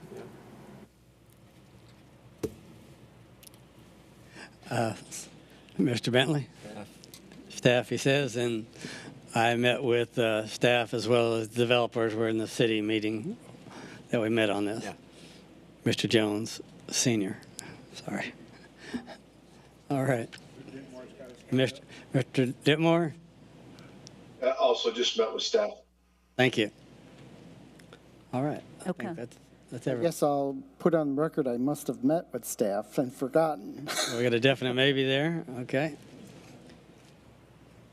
Thank you. And the background of this, as we talked about, is this is with the Space Coast Town Center development. So the aerial shows you that we're now at the other corner. After talking about the other apartment complex, we're now at the southeast corner of the intersection of St. John's Heritage Parkway and US 192. And the property we have shown in the red rectangle, sort of the yellow shading, that's the property in question for this comprehensive plan map amendment and rezoning. So the Space Coast Town Center, as the overall parent development, that has the zoning and the future land use that they need, and in order to include what is known as now the county stormwater pond as part of the runoff for the St. John's Heritage Parkway when it was built. In order to make that a part of their development, they have to have the right designation for it, because it also has a county future land use designation of community commercial and a county TU2, which is transient tourist commercial zoning. So to use it for anything, bringing it as part of their project, they have to make it consistent with their zoning and future land use. So that's what these two agenda items are really about. So the future land use designation, as I said on the left-hand side of the screen, that shows up as that community commercial, bringing it in to the town center. That would have the Parkway interchange, so PI stands for Parkway Interchange. And the surrounding future land use, obviously they're consistent then if they go to Parkway Interchange with the other Parkway Interchange of the Space Coast Town Center. And we talked about, if the property to the south, which was that Toby Platt property, if that changes from the Res 1 and Res 2, then that would have also a city designation, but that would be the MD Res. As we do with any comprehensive plan map amendment, we have to look at our comprehensive plan, and this is just to illustrate whether the property is 50 acres, 100 acres, 4 acres, 2 acres. We go through the same process for each property. In this case, in terms of looking at maximum impacts, which is what the state of Florida requires us to look at with the Florida statutes, the community commercial that they have with the county in terms of future land use has the exact same impact as having this designation, so it's null. There's a wash of impacts, whether it's in the county or the city being, ultimate and highest use if that pond didn't exist. Something else that we do look at, with all the comprehensive plan amendments, and that's ever since we included, per the state statute, all local governments had to have a private property rights element in their comprehensive plan. And so, the statement I have in blue here is that, diverting this pond into the master plan and including this property in the development of the Space Coast Town Center allows them to use it, as private property owners. But it does preserve still the city's desire to have this area be developed as a master development and not, different little pieces of land next to each other. So, I'm trying to show that there is some balance. That's something that, we, as planners, we want with a comprehensive plan, is to have some balance between the private property rights and the needs and good of the community. It is consistent with our comprehensive plan policies. Obviously, the Parkway interchange, wants to be close to that intersection of St. John's Heritage Parkway and US 192 and close to I-95, and they are. Switching gears to agenda item 10F, the rezoning. Again, that's where I said on the left-hand side, you see it labeled in that red rectangle as TU2. On the right-hand side of the screen, that little rectangle then changes colors to be the gateway interchange. And you can see how that gets folded in against the backdrop of the other gateway interchange zoning. The compatibility analysis we do of future of the surrounding land use is the same, and it is consistent with the surrounding zoning and uses. Your Planning and Zoning Board did hear this case. That's the last bullet on this slide. That was June 8th. And they did recommend to City Council, again, they're your local planning advisory board per the Florida statutes. They did recommend on agenda item 10E that you all, if you're so inclined, approve the first reading of ordinance number 2022-12, changing the future land use designation on the 4.65 acre property. And again, what's different with this versus a transmittal is this is only 4.65 acres, so it will come to you all for a second reading right away. We don't have to wait to send it to the state and then come back. So remember, the size matters on whether we go through a different process, and this is called a small-scale comprehensive plan map amendment versus the other one being a large-scale comprehensive plan map amendment. And agenda item 10F, the rezoning, Planning and Zoning Board also made the recommendation to approve the first reading of ordinance number 2022-13, which would rezone the property. As we have with all these cases, we did the public notification via the newspaper and to surrounding property owners. We did not hear from any of the surrounding property owners. And I believe that's it, so I'll try to answer any questions you might have. And the developer is in the audience. If you would like, I can go on to the development agreement agenda item. Yeah, we might as well do all three of them Okay, together. great. Give me just a minute to load that one up. Just like we said with the Pulte homes, then this further restricts the use of the property. So this is what they would call the first amendment to the development agreement. So that means they have an existing development agreement, and this would be a change to it. And so what they're saying is that the change is that, the size of that master plan changes slightly. So it'd be 158.97 acres, including this pond. And then everything that's sort of the red arrow in my blue font lettering that says, they share the criteria and allowances of the overall agreement. So it's just sort of folding it in with the rest of the master plan. Because remember, the main purpose for most development agreements is to make sure that, in a case like this, you do have a master plan, and again, that there's not going to be big deviations to it, that it ties down usually the density and intensity.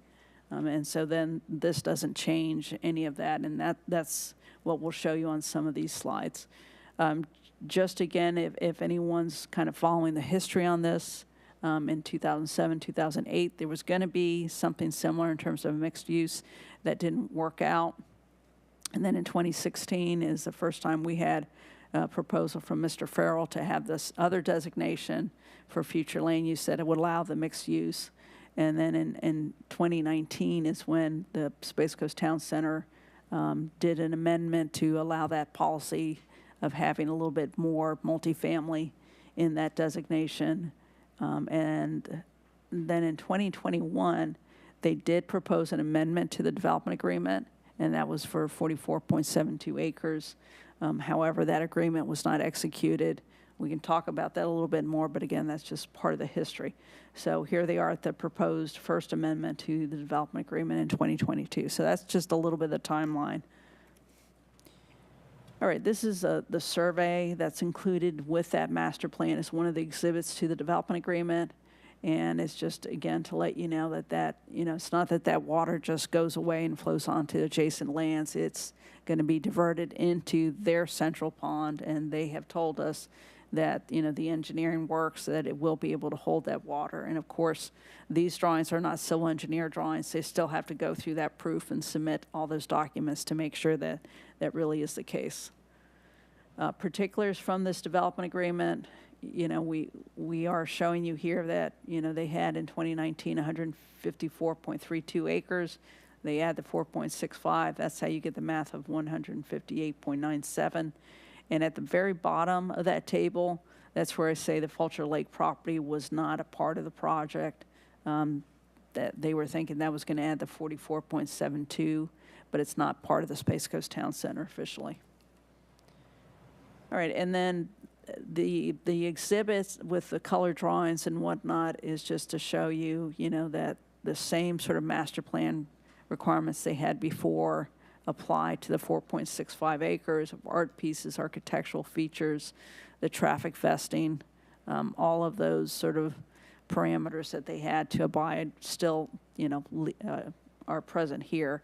And then under traffic vesting, I wanted to make sure everybody understood that this plan only shows access through the internal road system leading to the St. John's Heritage Parkway or US 192. This is not anything to do with any discussion of Brandywine and its diversion. This is just for that 4.65 acres, and either, the people who are going to be either living on part of what that will be converted to as apartments or working in offices or whatever commercial they might have, they are going to either use St. John's Heritage Parkway or their internal system to get to US 192. It is consistent with the city's comprehensive plan as a development agreement, and it is consistent with land development regulations. Again, we go back and forth with the developer several times, usually before we have this version that's in front of you. The density, that hasn't changed throughout the time period that I told you, the history timeline. It's always been this 22 dwelling units an acre. This is an image that's part of it, and again, the table just to show you the percentages from the Parkway interchange, and they're still, either at those percentages or slightly under. And this is just to show you the box that bounced in that rectangle, roughly where that pond area is relative to this drawing.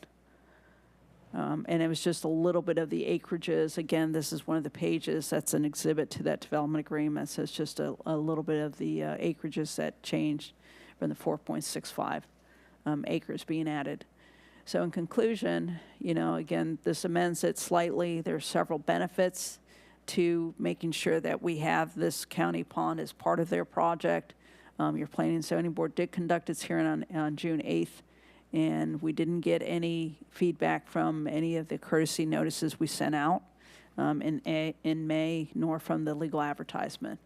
Your Planning and Zoning Board, again, as your advisors, they did recommend approval of the first amendment to the Space Coast Town Center Development Agreement that includes the revised master plan and includes the retention pond property. So I'll try to answer any questions, but you have the 3 items to make your motions on if you'd like. Mr. City Attorney, would you read the titles to those ordinances? Yes, sir, Mayor.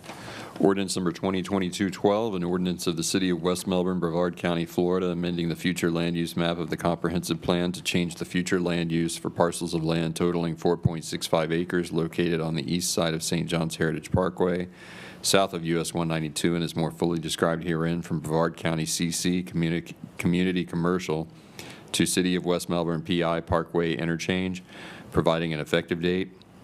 And ordinance number 2022-13, an ordinance of the City of West Melbourne, Brevard County, Florida, rezoning parcels of land totaling 4.65 acres generally located on the east side of St. John's Heritage Parkway, south of US 192, from Brevard County TU2 Transient Tourist Commercial to City of West Melbourne Gateway I, Gateway Interchange, providing an effective date. Thank you. This is a public hearing. Does anyone from the public wish to address City Council?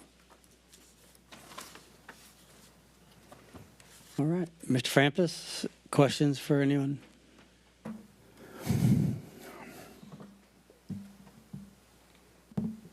So let's talk about the Fulcher property a little bit. And previously, we had agreed as council to add it to the total, which brought us up to 198 or 190 acres to the maximum of 200 acres.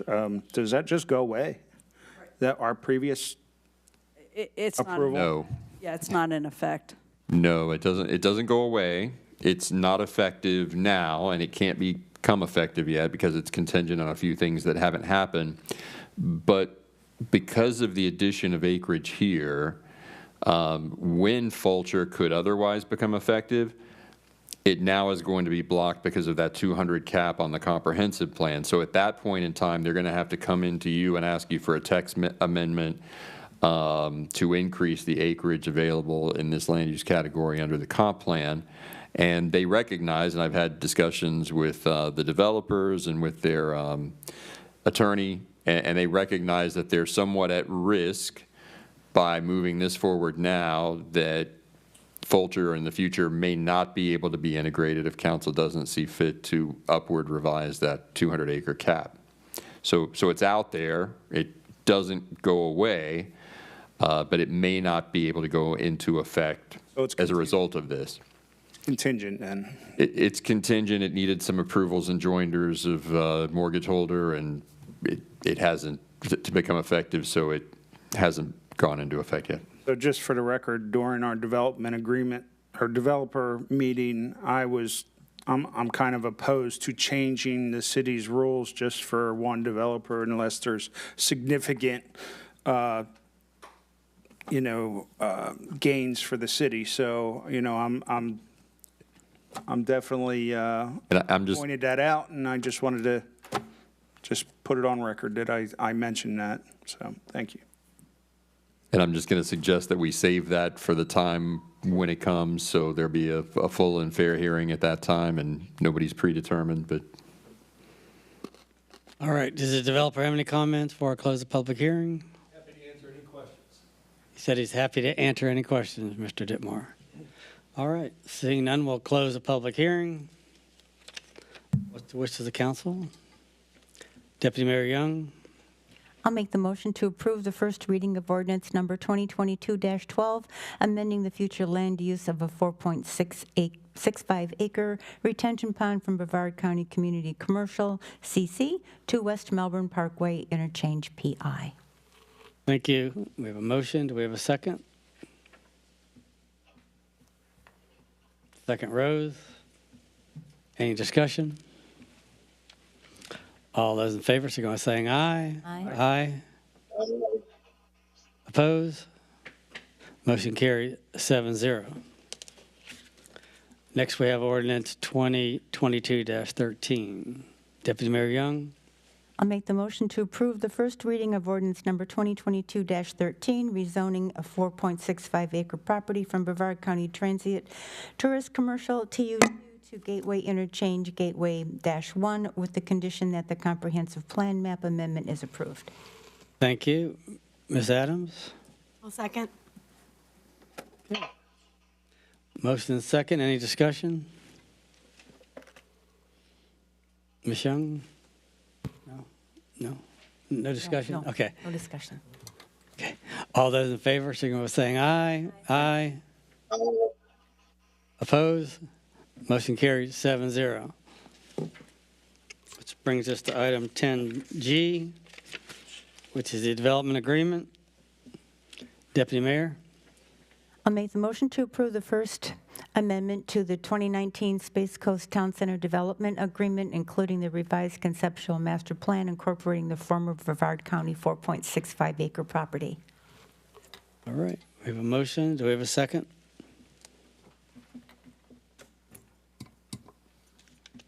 Mr. Frampus? Second. Thank you. Any discussion on that? Okay, all those in favor, say aye. Aye. Opposed? Motion carries 7-0. Thank you. That concludes the action agenda for tonight. Next up, we have public forum. Do we have any speaker cards tonight? No speaker cards tonight, which gives us to item 12, the consent agenda, 4 items on that. Regular city council meeting, a revised fee schedule, adoption of our revised city council meeting, which include the September change, and appointing someone to the Business Advisory Board. Deputy Mayor Young. I'll make the motion to approve the consent agenda as written. Thank you, Mr. McDowell. I'll second that. Very good. All those in favor, say aye. Aye. Aye.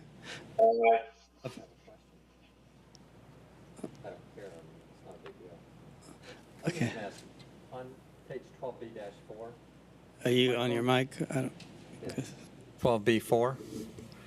Is that $1,200? Is that a new amount or an old amount that's highlighted in yellow? You're talking about it. That's the request from the council that wanted it to be a smaller acreage. It was 10. You talked about 5. Staff reviewed that. Council wanted to be less if it could, and so it's the acreage that drops that down. So more properties will be captured with that fee It was in 12 accordance with the before. council discussion. Okay, thank you. All right. I'm good with it. So all those in favor, say aye again, please. Aye. Aye. Opposed? Aye. Motion carries 7-0. That concludes the consent agenda. Next, we have the action agenda, which we have item A, Space Coast Town Center replat. Who's taking that one? Ms. Fisher again? Thank you. You got to rest long enough.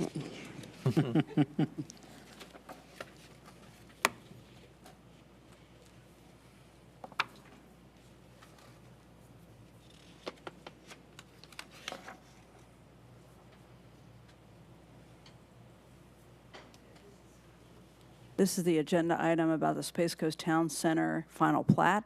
This is the item that was withdrawn last time to come forward tonight with the other approvals which you all acted on. So I'm not going to go through, the location, but this is a little different than that 4.96 acres or 4.65 acres because this is for the area shown in yellow on that aerial, and it's 23.76 acres. What they're doing is they're creating, 5 tracks and 1 lot. Well, that was the original. And so this one creates lot 2. That's the 4th bullet down on my slide, or the 5th bullet. It's to be sold to Artesia multifamily, and then they'll have 3 tracks. One is going to be a private roadway, and I'll show you that. Just like any subdivision approval, it also is a 2-step process in that it goes through the Planning and Zoning Board with their recommendation as your advisors, and it comes to you all for deliberation. So this slide shows you, the existing Space Coast Town Center East Phase 1 kind of layout, where you have Lot 1 and Tract E and Tract B and Tract D as in dog and E. And then on the right-hand side of the screen in that yellow highlight, that's the new lot that they're adding.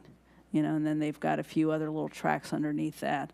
Lot 2 is to be sold to a private developer, and they can tell you more about that. This is a little bit close-up view with a little more shading to show you that Lot 2, to show you that they're going to, have Tract A1 be an extension of the roadway that goes through the Integra Apartments, just like they have on their master development plan, that they're going to have a continuous road, on that side of the St. John's Heritage Parkway. So this shows that to you a little bit more. This is an aerial that they also provided to show you the correlation of that pond property, and the reason why we had to kind of stop and let the pond items, the comp plan and development agreement, everything catch up, because for this new Lot 2, they're going to be using part of the pond. So the pond is going to go away, as we talked about.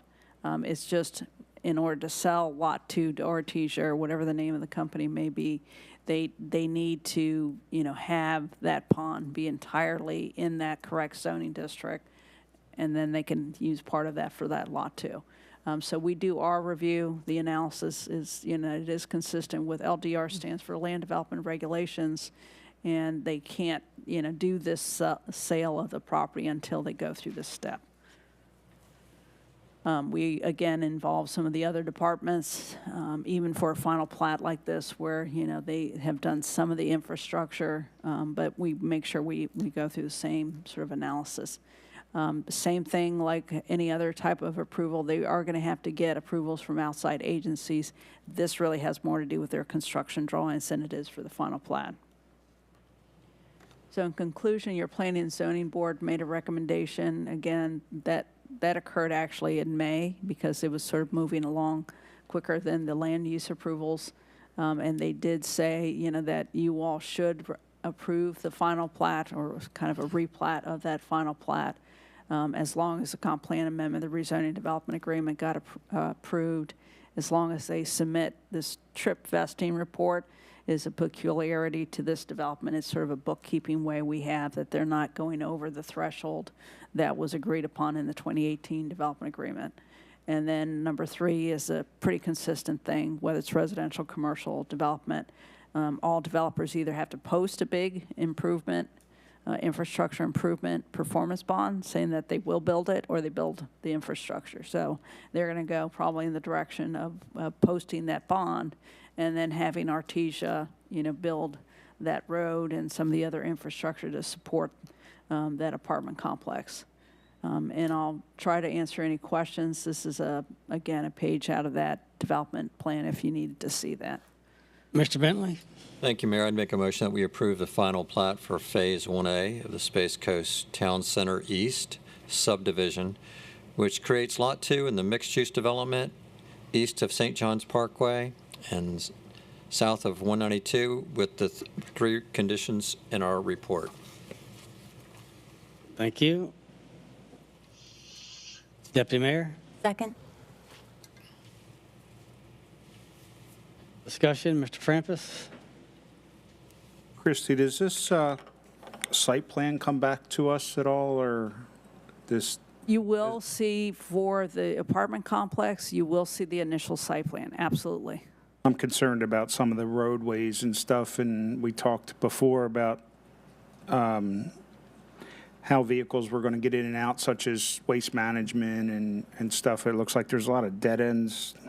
So I'm what just they concerned. have with the master plan, yeah, that's just an illustration. So staff has not. Right, so it comes we had back a to us. pre-application meeting, but yeah, they have to do a little more work on that. Thank you. Ms. Fisher, as far as traffic, I know we just approved a development that's not part of Space Coast Town Center. How does that interface with the traffic from this development? Remember, they have a trip vesting agreement, and they're granted a certain amount of trips, for this development. So in terms of traffic concurrency, it is something that, I know that FDOT and the county are keeping an eye on, but remember, in terms of the overall area there, we're just sort of a little slice of the pie, and you've got bigger local governments like Palm Bay, and Melbourne that are going to, generate a lot more traffic if those uses are going to produce as many housing units as I've heard, tens of thousands of housing units. But yeah, it's something that I believe that, the TPO, I've had some discussions with the TPO, the Transportation Planning Organization, about this area. There should be, kind of an eye kept on the ball of right now these roadways, can handle the traffic produced by these types of developments, and the county is aware of the developments that are coming online, with these developments, but that the bigger picture in question is going to be what happens when the rest of the area fills in. That's my question. When south moves north, it makes it crowded there. I know. Mr. Richardson might shed some light on that. With regard to the town center, not the Pulte application before, but with the town center, there are, as Director Fisher said, a certain number of vested trips. Those trips are already counted in the traffic counts for this area when somebody's doing a traffic study. Those are already considered part of the background traffic volume. What happens is when new development comes online here, they're required through our development agreement to submit an update to the number of trips they are using out of their vested count, which reduces the balance of remaining vested trips. So until they hit that vested mark, they're not really adding trips in the sense of the counts that are out there. But big picture-wise, when the Palm Bay develops and Melbourne develops, they're still using the same road. Yes, And they are still using the Absolutely. same road, and that is going to have to be a consideration. And I know Mr. Morgan has, had a little bit of discussion with the county, as I have. So just stay tuned. all right, yeah. Something to keep an eye on. All right, we have a motion and a second. All those in favor, signify by saying aye. Aye. Aye. Opposed? Motion carries 7-0.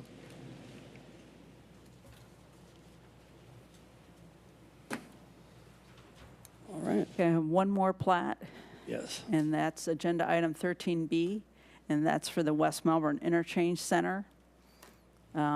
Again, this is a subdivision that's been in existence and received their final plat approval in 2015. And they do have the infrastructure, but they'll, be adding a little bit more for specific, uses. And it's the same thing, the final plat process that it, goes through Planning and Zoning Board, and then you all make your determination. Just so everyone's clear, this is a shopping center, so we're not talking about a residential development anymore. Sometimes shopping centers are also commercially split up into different properties. And in this case, you've got this shopping center that if you look at the top of the marquee of the signs on Palm Bay Road and Hollywood, it is called the West Melbourne Interchange Center. This entire property, is over 30 acres. The site that's in question is only 4.99 acres. And again, they've gone through various replats. So this is sort of an aerial view that they had provided us, when they first had done some of the improvements on Hollywood Boulevard. And I think that gives a good bird's eye view. When they started in 2015, they just had a few lots, and that's what the colors represented. It was very basic, which is typical for commercial. Don't think that's anything atypical. It's very typical that they don't know who the end users are. As they go on in time, they have more, split outs of different lots for different users who want to buy it. 2018 was the last one. Well, and then here we are at 2022. So what we've done is this lot 10 that has the 4.99 acres is what they're proposing to split. And that's all that this replat is. Because this is a subdivision, even though it kind of looks like a simple split, they're still technically replatting. They still technically have to come through this process. So this is the overall. Remember that all their improvements already exist. And, we do our analysis, again, whether it's just a couple of lots like this or it's hundreds of lots. We do the same sort of analysis through our city surveyor and with the city attorney. It is consistent with our land development regulations. And your Planning and Zoning Board did do its advisory review June 8th, and they did recommend to you all to approve the replat for the Commercial Shopping Center, West Melbourne Interchange Center. And this one's called Unit 4 Final Plat. Try to answer any questions. The developer is in the audience, too, if you have specific questions for them. Mr. Frampus? Thank you, Mayor. I make a motion we approve the final plat for Unit 4 of the West Melbourne Interchange Center, a replat of an existing commercial subdivision at the corner of Hollywood Boulevard and Palm Bay Road. Mr. McDowell? I'll second that. Any discussion? I want to ask the developer if they have any plans to improve the road alignment there as you exit towards Walmart. That road is curvy, and even with the small amount of traffic there now, it doesn't work very well. John Rehak with the Benchmark Group, Mayor. Yes, we've actually put together plans to make about a half a dozen improvements to the internal circulation of the center, including extending the median basically as it enters off of Hollywood. Meeting with Christie, there have been issues with folks making a U-turn as you enter there. So we're gonna extend that that median, put up a new no U-turn sign to basically improve the the entry situation. We're doing some additional striping out there, and we're also going to be improving the access into the development that fronts on Palm Bay Road, where the two small strip centers are. We're gonna redirect the traffic into the center of that parcel so that there's not a conflict that has been kind of suggested with the proximity to the Popeyes parcel. Oh, so you're moving that driveway a little further west? A little further to the west, exactly. Okay. Getting back to the other driveway, a lot of traffic comes out of Walmart. Again, you don't know if they're going straight, left, or right. Is there any way to get a dedicated a turn arrow there when you leave your property? So we know, I mean, there's accidents I see as people leaving Walmart, people turning left, right out of your development. And there's not an arrow there coming out, so. May I grab Robert Robb, please, our civil? Yeah. Ask him to Yeah, and take a look at that, please. Just to remind council, this is where, unfortunately, the county had a great deal of say in how their driveway is oriented and the actual striping of it and the turn lane arrows and whatnot. So this is something that's not just going to be, them sort of answering here on the spot, but would require us having them go back to the county and asking for that. It's not going to be just them painting a different stripe and a different orientation. This involves the county. But as we're getting a nice grocery store there and there's a lot more traffic, it's a good time to ask. We can certainly look at that. Did you understand the question, Rob? Do you have a comment? We haven't looked at the intersection. I do know that Brevard County is currently having the Hollywood corridor.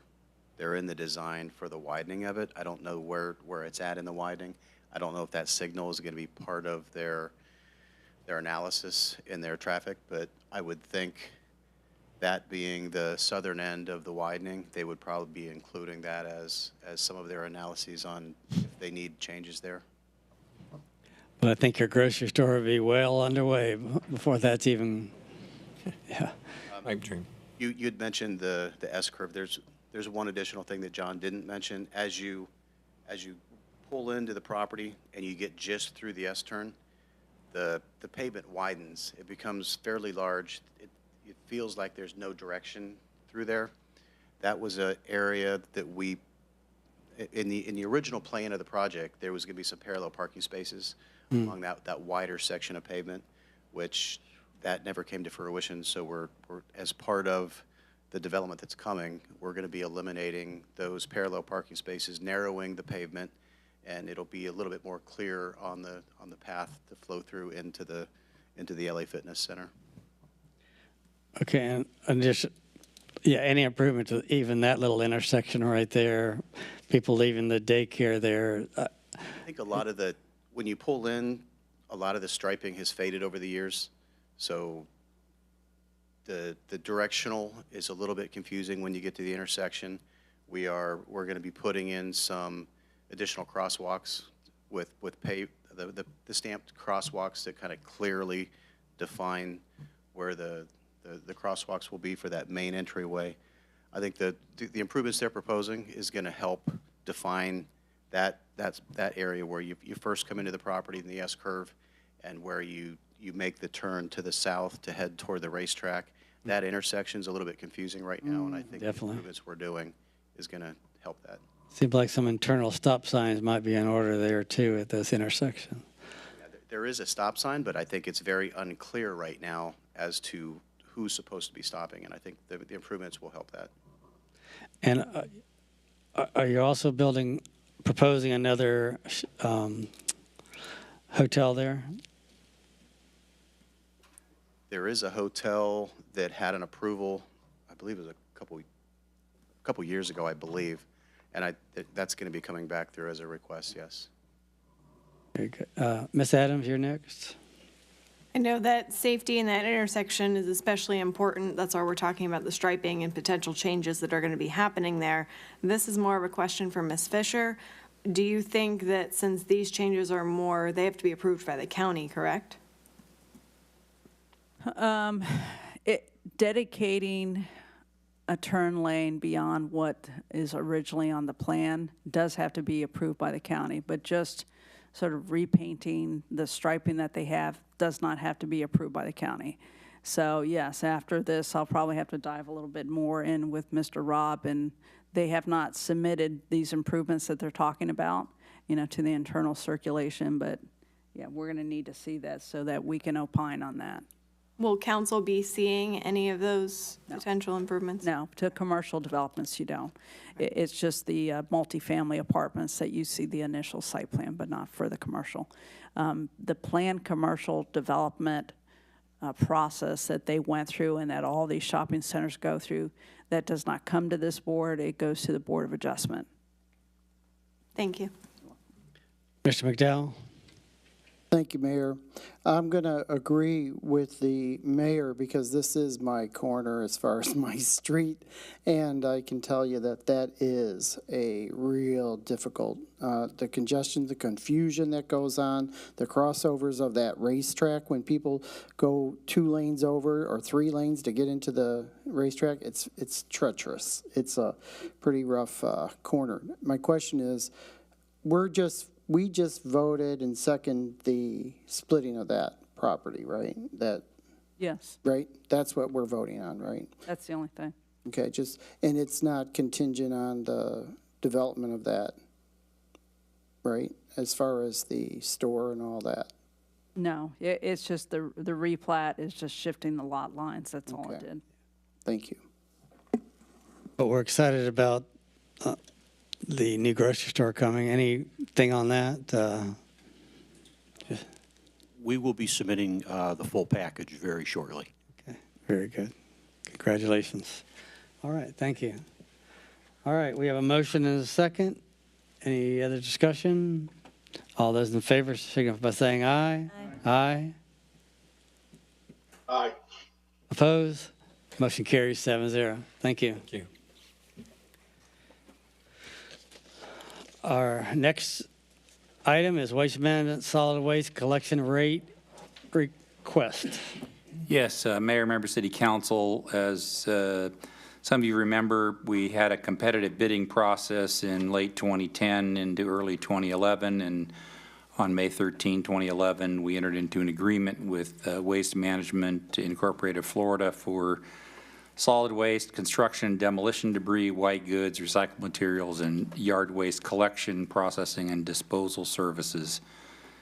Then, with some negotiations, after council direction to negotiate an extension, City Attorney Morris Richardson and I brought to the council a proposed extension in April of 2018, and the agreement was extended to September 30 of 2021.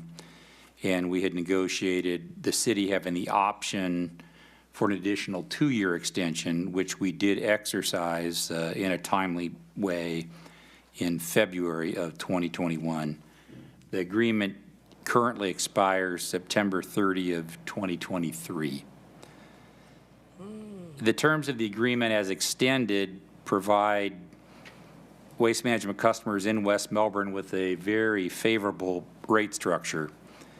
Under the terms of the agreement as extended, they're adjusted annually each October 1 based upon the year-over-year consumer price index for all urban consumers from April to April, but not to exceed 4%. However, based upon prior year cost, Waste Management in the agreement has the ability to request city consideration of a rate increase larger than 4%, and by letter dated May 18th, they've made such a request.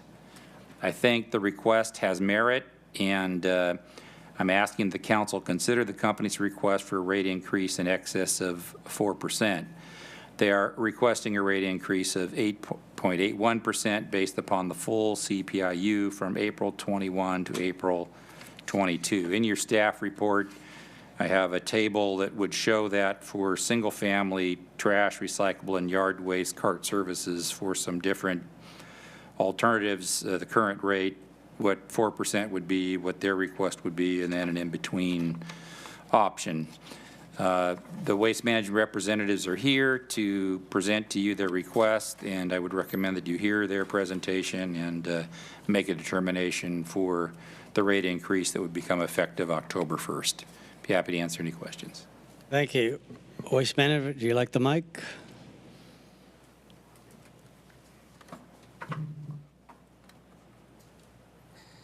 Thank you very much. Yes. Good evening, Mayor. Good evening. Madam Deputy Mayor and distinguished members of council. I'm Dina Ryder-Hicks. I'm Public Affairs Manager for Waste Management here in West Melbourne and covering all of Brevard County. Joining me this evening, our Senior District Operations Manager, Jim Tuggle, is here, and our consultant, Jordan Chandler, is joining me here as well. First off, please allow me to begin by thanking you all tremendously for all of your support through the years. We're here tonight to ask for your support once again. As Mr. Morgan mentioned, our franchise agreement with the city has a provision that allows the contractor to request an extraordinary rate adjustment based on market conditions. We're here tonight to ask for your consideration and approval to exercise this provision. Over the past 18 months, costs at our WM West Melbourne facility have increased nearly 22%. This includes the cost of labor, maintenance, vehicle maintenance, equipment, fuel, and general operations. During this time, WM has absorbed these costs, but market conditions are continuing an inflationary pattern. The U.S. Bureau of Labor Statistics has calculated the year-over-year consumer price index for West Melbourne at 8.81%. While the contractual provision caps that annual adjustment at 4%, we're here tonight to respectfully ask for your approval of the full 8.81% CPI for this year, which equates to an additional 60 cents per home over the contractual provision. This would help alleviate some of these extraordinary inflationary pressures that we're experiencing. This adjustment, as Mr. Morgan mentioned, would be effective October 1st. Now, this rate adjustment would still keep West Melbourne's rate among the lowest in the county when compared with residential rates for other Brevard municipalities. WM continues to make investments in our West Melbourne facility to better serve our customers here in the city. We spoke a few months ago about improvements that we've made with our commercial customers and different services and advantages that they now have for requesting additional service. We are just about to launch additional services for our residential customers as well, that they'll have the ability to do additional requests for service, additional asks that are beyond just calling us on the phone. And I'll be bringing that forth to you in future months. Part of this investment as well in our local facility is in our people. We have about 300 employees here in Brevard County, some of whom live right here in West Melbourne. So we understand that our families are impacted by the decisions and the requests that the company makes. Please know that we take that very seriously, so we do not take this ask lightly. I reached out to some of my colleagues who used to be in my role to see if we've ever requested to exercise this provision in West Melbourne, and the answer is no. So you know that these are very extraordinary circumstances of why we're coming to you for this ask, and again, we do not take this lightly. And Mr. Morgan, thank you for affirming that as well. So once again, we appreciate all your help and support. We thank you for considering our request and for the trust and confidence that you place in Waste Management. With that, Jim and I are certainly happy to answer any additional questions that you may have. Thank you. Mr. Bentley? Thank you, Mayor. Mr. Morgan, did I hear you say that our contracts expire September of 2023? Yes, September 30, 2023 is the end of the extended term. So this change would be effective till then? October 1 of 22 through September 30 of 23. Yes, sir. Thank you. Yeah, I have a couple comments I'll make. One is that, everybody signs a contract, and sometimes it goes for you, and sometimes it goes against. And I understand in this case, due to all kinds of different reasons with the economy and inflation or stagflation or whatever happens to be coming our way, that it's impacted a lot of people. And, I'm very happy with the service that I personally have gotten from Waste Management. I do want to ensure that the city provides the residents advance notice that there's going to be a sizable increase coming in September of 2023. So I don't want to wait till late in the game to make the residents aware of that. But what assurance do we have that this, if we were to consider this, that this will be beneficial? I don't know how to word that, but it'll be taken into account when we renegotiate new rates in 2023. Well, Ask that first. certainly we would love to have a crystal ball. Yeah. But I can tell you, Councilman Bentley, we live right here in West Melbourne. Our facility is right here. We really value our partnership here with the city. So we are actually having in preliminary discussions now with Mr. Morgan and Mr. Rohde about what are things that we can do now to try and mitigate some of the increases, to your point, that we know are coming, whether it's either through a contractual negotiation with WM or the city goes to RFP. If you look at market conditions that have happened throughout the state and certainly throughout the country and certainly right here in our own backyard here in Brevard County, there are, different considerations that have happened within the market, within the industry over the past several years that are causing these prices to go up. So we're looking at things that we can do now to try and mitigate some of that and maybe bring some actual service enhancements to the residents as well. Thank you. So, Mayor, with that, I've heard some talk about the 4.93 meets your cost. Is that true? That is just the labor portion. Okay. So the labor portion is just 1% of that. What else has gone up considerably is, of course, the price of trucks. The price of steel has gone up 200%. The cost of resin for our carts has gone up, I believe, 51% is the latest metric on that. Just the general cost of operations for maintenance, parts. Trying to get parts for trucks right now is extraordinarily difficult. When those parts are available, they are at a much higher cost than we saw, just 2 years ago. So all of that combined, we're looking at about 21.57% is what we've seen over the past 18 months in increase, over and above normal operations that we know that are coming year over year. Right. So I think you guys have been a tremendous partner. So with that, I would recommend, Mayor, that we give them the 8.81 that they're requesting.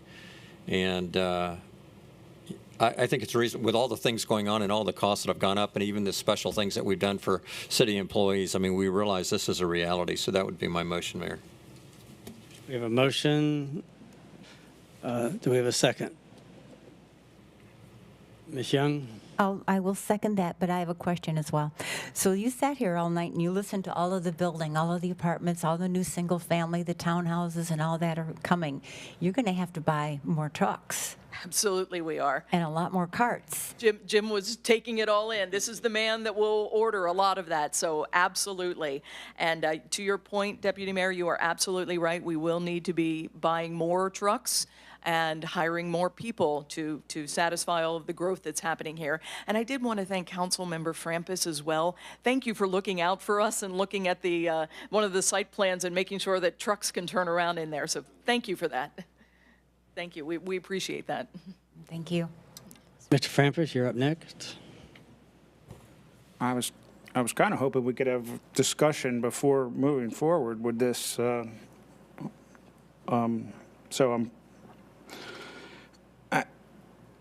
you're looking for the full CPI increase of 8.1, correct? Yes, sir. 8.81. Yes, sir. If we do that for you, is there any chance that you'll extend our contract by another year? Well, I wouldn't be able to make that determination in this forum here this evening. I mean, that is something that we would have to look at with Mr. Morgan and Mr. Rohde and Mr. Morris down the line. We cannot make that determination here tonight. Well, then unfortunately, I'm not going to be able to support Mr. Bentley's suggestion because, I mean, it seems like you're asking us for a favor, so I'm looking for, I guess, some quid pro quo on this, and you give a little, we give a, you know, we give a little, we get a little kind of thing, so Yes, go ahead. I would look to Mr. Morris for further explanation of why we cannot do that in this forum here tonight. As far as bargain for the, Extending it by a year? 6 months? there's no legal reason you can't do it. There you go. There are practical Deal. reasons you might not want to negotiate that tonight, but there's no legal reason why we couldn't if you were so inclined.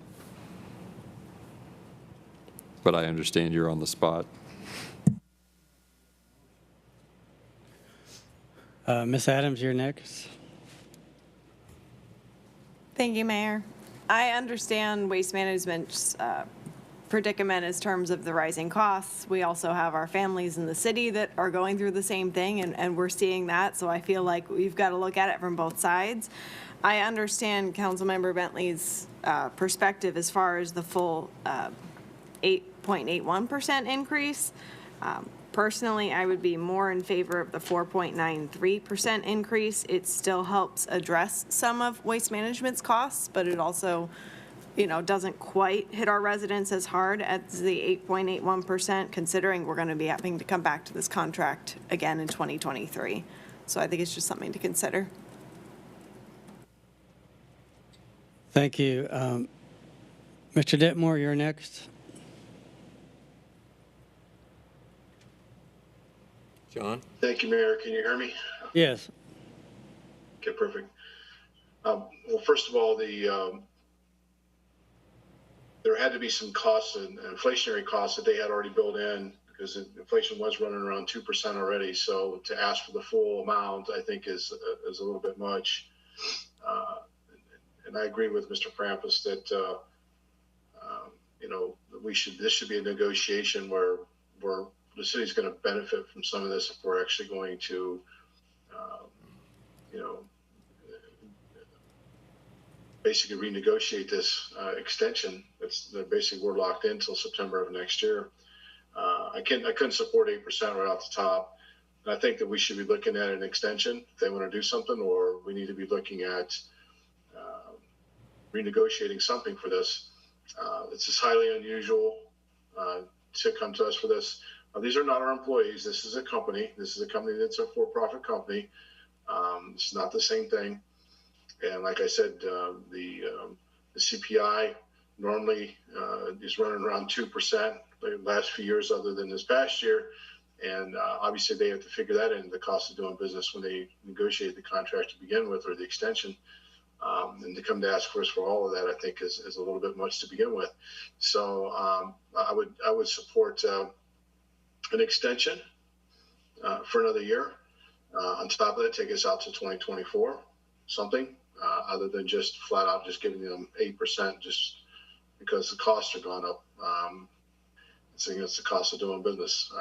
You know, we figure all these things in across the board, and you know, we couldn't figure this in. Nobody would saw this coming. But again, they're asking above and beyond what they already figured in, which would be the normal 2% anyways.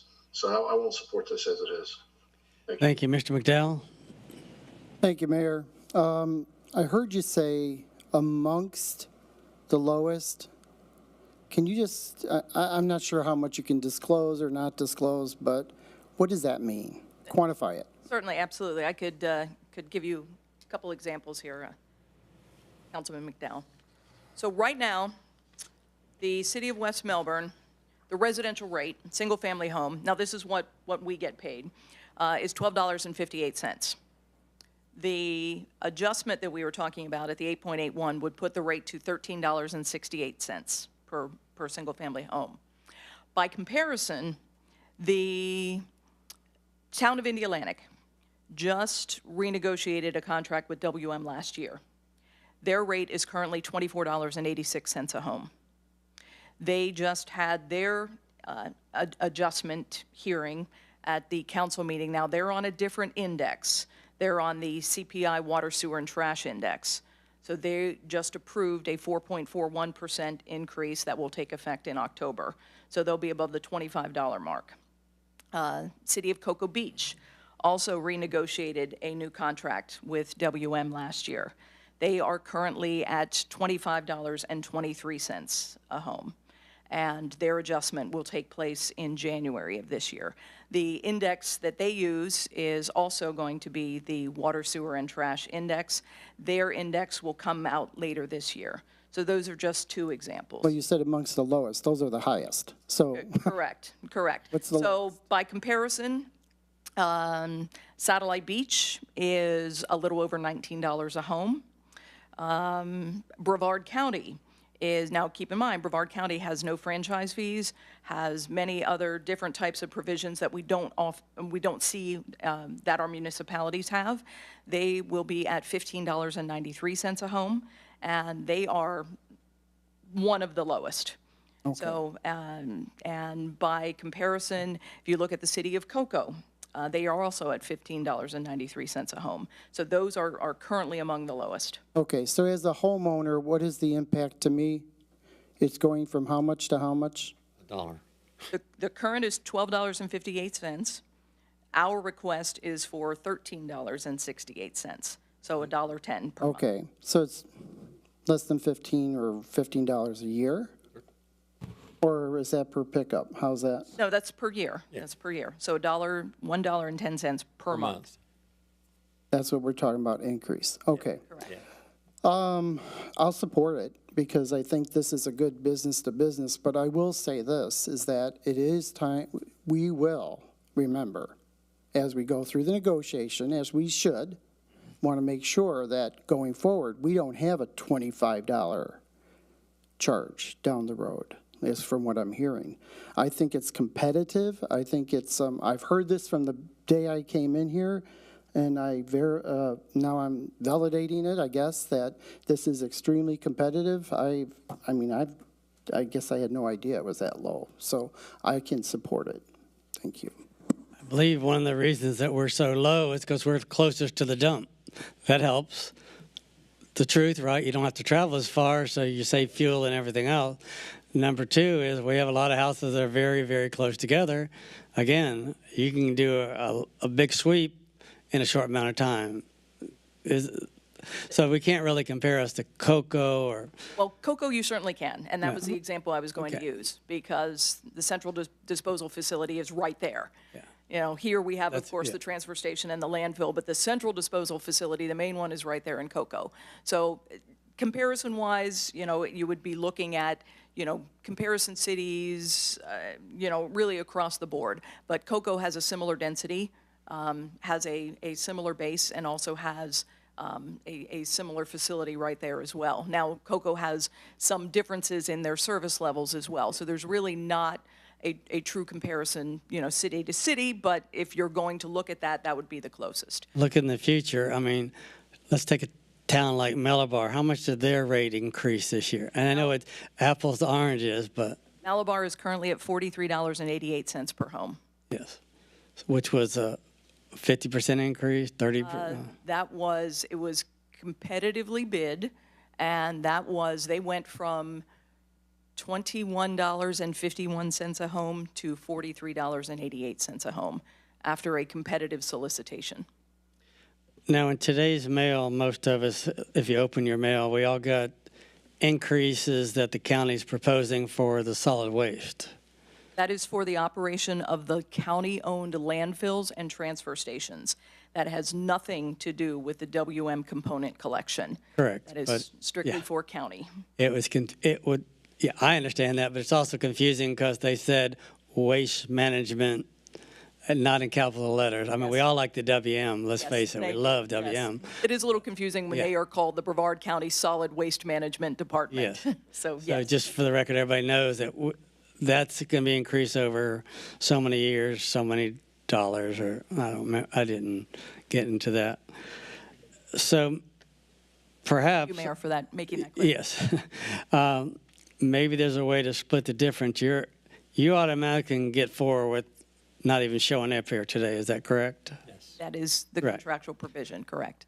Yes. So maybe we can agree on the difference between 4 and 8.81, which is approximately 6.41, which would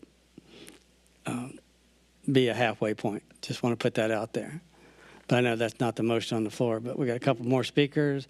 Mr. Bentley? Thank you, Mayor. So I just want to make sure I understand everything correctly and then make a point. My understanding, you said your true costs have gone up greater than 20%. That is correct, sir. You're asking for a portion of that, which is 8.81%. So you are sharing in the pain regardless of whether we decide to pay this extra $1.10 per month or not. And I don't foresee you agreeing to go an extra month, to be honest, or an extra year here tonight, personally. I think it'd be a great deal for us, but I'm just going to be honest and say you'd probably get fired if you made that kind of deal. When you look at the numbers, you're asking for $1.10. Is Jim nodding behind me? You're asking for $1, and our rates are literally almost considerably could double. I'm not saying they will, but to go up 30–40%, or whatever the number gets negotiated to, but it's much more than $1 a month.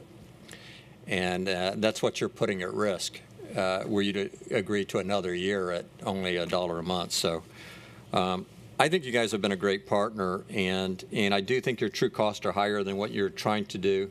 And I think even the voters of West Melbourne, and I'm a very staunch supporter of keeping everything as low as possible. We just did that again tonight. I think 8.81% is reasonable, and $1 a month, I think people are willing to pay for very good trash service. So thank you, Mayor. I'm done. The part I was going to add that I forgot to is retail, as we know, subsidizes our residential. And if we go this full 8%, I think our small businesses are going to feel this, right? Because you're not giving them a different rate. So I don't think that's good for our businesses. This is not a bad deal for residential. I get that, but we really need to look at the whole picture, because that's where most of your money you would make up would be, I believe. It's actually, that model has changed now, Mayor, at least from WM's perspective. And it's unfortunate, but COVID is the perfect example of the reason why. Because of so many businesses that either temporarily shuttered or permanently shuttered, no longer can that model be sustainable of the commercial end of the business subsidizing the residential end of the business. So that model has actually changed. And we're looking at it really holistically, and that the residential line of business certainly has to stand on its own as well. So a business that has same containers we do, right? There's some businesses that have the exact same container. If they had twice a week, what would it cost them? See if the calculation is... Well, according to this chart, a 96-gallon, same as we have, would be $32.13, I think is what they're paying now, versus our little 15. So 8% of that is $2-something. That packet, Jim? Yeah, that's correct in how the franchise works, is the increase is applied to each of the services, and at the 8.81%, twice a week, 96-gallon pickup, it would be $32.13. Is that what it costs now, or is that proposed? That's the proposed rate at 8.81. All right, Ms. Adams? Thank you, Mayor. Listening to council's discussion, if the decision is to give Waste Management the 8.81% or nothing, I can understand and support the request, considering the low impact to families. I think our businesses will feel it more than our families do.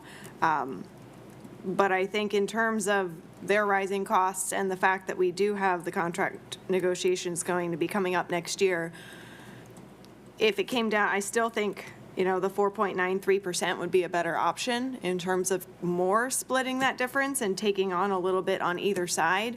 But, you know, that's not the motion that's on the table right now. So with that in mind, I would hope that if we move forward with the 8.81%, then Waste Management does, you know, keep that in mind when we do come to the table for a negotiation next year. I think they're mutually exclusive, but because there's no promises either way, obviously. Deputy Mayor Young?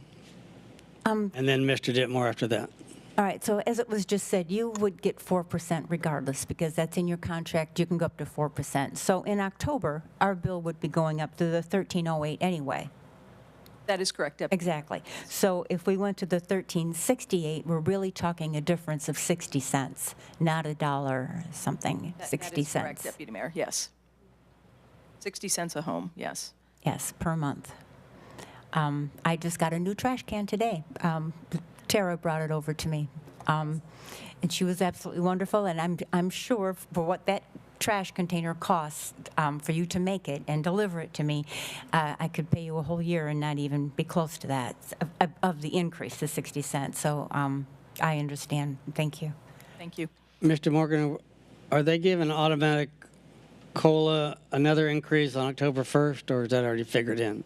No, the contract ends September 30, so as was indicated before, we would either seek, say in the spring, direction from the council to seek to negotiate anew with Waste Management or to put it out for proposals.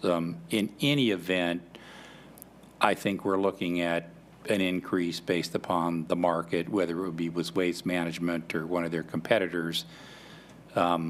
This is a near-term decision for what is an appropriate rate for the last year of the current contract. And the range is, you know, if you do nothing, it's 4%. The request is 8.81. There's a couple of alternatives in between, but it's a near-term discussion. And I guess my question again was, they have a COLA automatically, besides the 4% that they get every year, right? Based So on that is they have a CPIU. Okay, that's what I'm talking about. Capped at 4%. So obviously CPI has exceeded 4%. So the terms of the contract say you can have 4%, but you can't. Waste Management can request above that. Above that, and so as was indicated, this is the first time in the history of the contract that they've requested that because of extraordinary costs they've had in the last year. So they're entitled to the request. The request has some merit. You have to decide to honor it, none, all, or partial. And what was your CPI, or what did we give last year? 2 point something, or do you remember? It was right at around 4%. Okay. Last year. Mr. Ditmore? Thank you, Mayor. I just have a question for Dina. How many other municipalities have you negotiated midterm to renegotiate the terms of the contract? Absolutely, Councilman. We are doing this enterprise-wide. We are doing this everywhere throughout the state of Florida. Let's talk about Brevard County. In Brevard County? Well, the difference here in Brevard County is many of these were negotiated last year. So I can tell you last year what was negotiated was Indialantic, Cocoa Beach, Cocoa. Indian Harbor Beach was actually done in 2020. So all of these costs were factored in there. So those are the ones that were up for renegotiation last year. So most of those were already done. How many have you gone into when you had a standing contract in place and tried to renegotiate terms? In Brevard County specifically? In Brevard County. Virtually all of them. All of them either had a renewal or had... The contracts are ending. I'm talking about how many of you negotiated that are midterm right now. That means that they're in the middle of a contract where you've asked to get more money mid-contract. Okay, so let me count here. So Satellite Beach, Malabar, Cocoa, Indian Harbor. So at least 5. And out of those 5, how many of those have actually agreed to give you money mid-contract, give you more money mid-contract? All of them, sir. With a standing contract in place? All of them did approve it, sir. So they approved it. Did they get an extension, or they just all they did was just gave more money? They got nothing for it. We approved midterm for some of those because some of those were up for contract renewal last year. Okay, so what I'm getting at is they got something for that. They just didn't arbitrarily just agree to give more money and got nothing in return. Well, they did, and then those contracts were renegotiated. So, for example, I will use Satellite Beach because that's probably the furthest out. So we approached Satellite Beach several months ago asking for an extraordinary rate increase. Their contract was initially done in 2016. That contract is not up for renewal until 2026. So they did approve a midstream adjustment several months ago. Okay. Did they have a cap on theirs as well, 4% per year? No, they have a slightly different. So they do not have a cap on there, but they have a slightly different calculation that they use. Okay, so all these contracts are different. Correct. So okay, so my position on this is that we negotiated this contract in good faith. You guys accepted a 4% cap on this contract as far as a 4% cap for additional costs that you could ask for based on that CPIU. We have honored our portion of the contract, and unless that, as far as I'm concerned, unless Waste Management wants to bring something forward to bring to the table for the city of West Melbourne to reopen that. If our labor unions come to us, we got an extension for that. When we gave them more money, we got an extension on our contracts with them. We should get something for that other than just say, oh yeah, we'll agree to pay more. I mean, I understand the situation that you're in, but you are getting a 4%, but it was negotiated fairly and in good faith. And I think that the city should stand behind what we've done. We shouldn't just allow this to take place. That's my position on that. And the 4% is the 4%, and it is what it is at this point. But that's my position. I won't be supporting this this motion as it stands. Thank you. Mr. McDowell? Thank you, Mayor. I just want clarification. The contract stipulates extenuating circumstances to increase, correct? They're not doing anything in breach of contract here. Correct, yes. Thank you. So to be clear, the motion on the table, they're going to automatically get their 4%. So how much will it cost if we give additional 4.81? What is that amount? It was like 60 cents, Mayor. 60 cents. That's for residential? Correct. And what's the average for commercial? Or is there? Well, commercial depends on the services that they have ordered, but the percentage increase that you would approve would apply to every service that they provide by the terms of the contract. Yeah. So do you have a guess, though? I mean, to the mayor's question? So Is it a couple proposed is the billed cubic yard rate is $5.12. So less 4% of that. So that's roughly a quarter, maybe? Wait, say that again. So I'm trying to do some quick calculation here. That's like $3 a month, 3-something a month? No, so. Depends on the frequency of service. So the commercial rates are based upon a tonnage. So you have a size of a bin, then you have a frequency of service. So it depends on what the customer has ordered. But there must be a most common average. Are you speaking to the mic so he can hear you at home?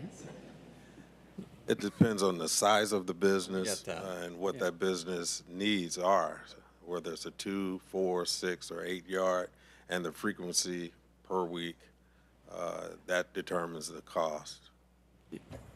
Understood, but we're trying to find a middle of that. Roughly, Mayor, about 22 cents difference per cubic yard. So it's the proposed is $5.12. If you remove that 4.81, that's roughly, $4.88. And that's just very rough math. So roughly, we're looking at 23 cents difference per cubic yard. And what's a typical dumpster hold, I guess, is the question. Well, there's sizes available in 2, 3, 4, 6, and 8-yard dumpsters. So the calculation depends on the size of the dumpster that the business has and the frequency of collection. So they could have anywhere from 1 time a week service up to 6 times a week service. So if it's a very large complex, they may need 6 days a week service. If it's a very small business, they may have, a 2-yard dumpster serviced 1 time a week. And I could tell you the difference in that for the smallest.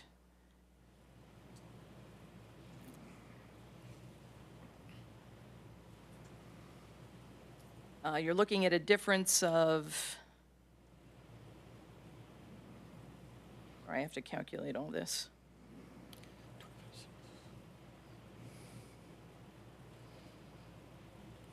It's $1 a month.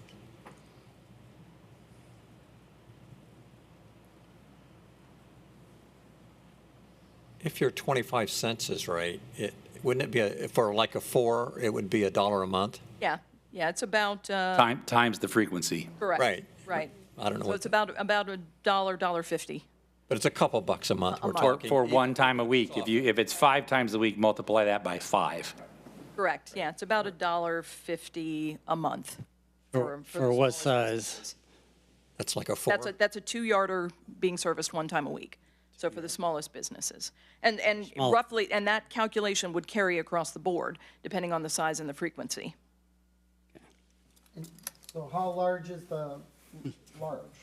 So what's the top end? So if we're, An 8-yard container? 8-yard container, 6 times a week okay. would be Right. the largest commercial service. And how many cubic is that? 8 cubic yard container, 8 cubic yards, so. correct. 48 And it's being times, serviced 6 times a week. 48 times a quarter. 12. Hey, beat you. There you go. Absolute worst case. Yeah, okay. So that's well, I don't know that it would be the Walmart, but Publix. But yes, But compactor rates is different, but large consumers. that's correct. Very, very large consumer. All right, anyone else? All right, we have a motion and a second on the floor to increase the rate to 8.81%. Can we have a roll call vote, please? Councilmember Bentley? Aye. Deputy Mayor Young? Aye. Councilmember Ditmore? Nay. Councilmember Frampus? Nay. Councilmember McDowell? Councilmember Adams? Yay. Mayor Rose? Yes or no? Yay. Yes. Motion passes 5-2. Thank you all very much. Appreciate all your support. Thank you. All right. Our last item is employment with City Manager Designee Tim Rohde. Tim, if you would like to stay, or you can leave the room, whatever you feel more comfortable. But we know where you are if we have questions. All right. Yeah. All right.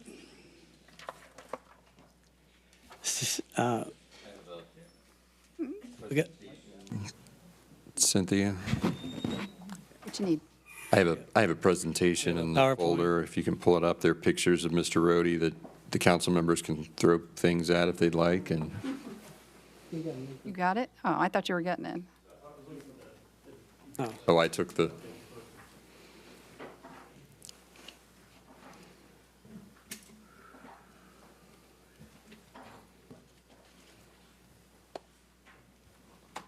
Now I share it, right? one of these. Yeah. I've already used it.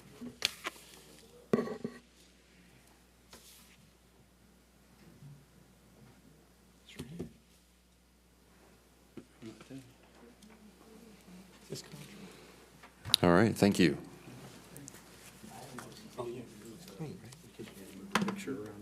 Oh, okay. Thanks, Tom.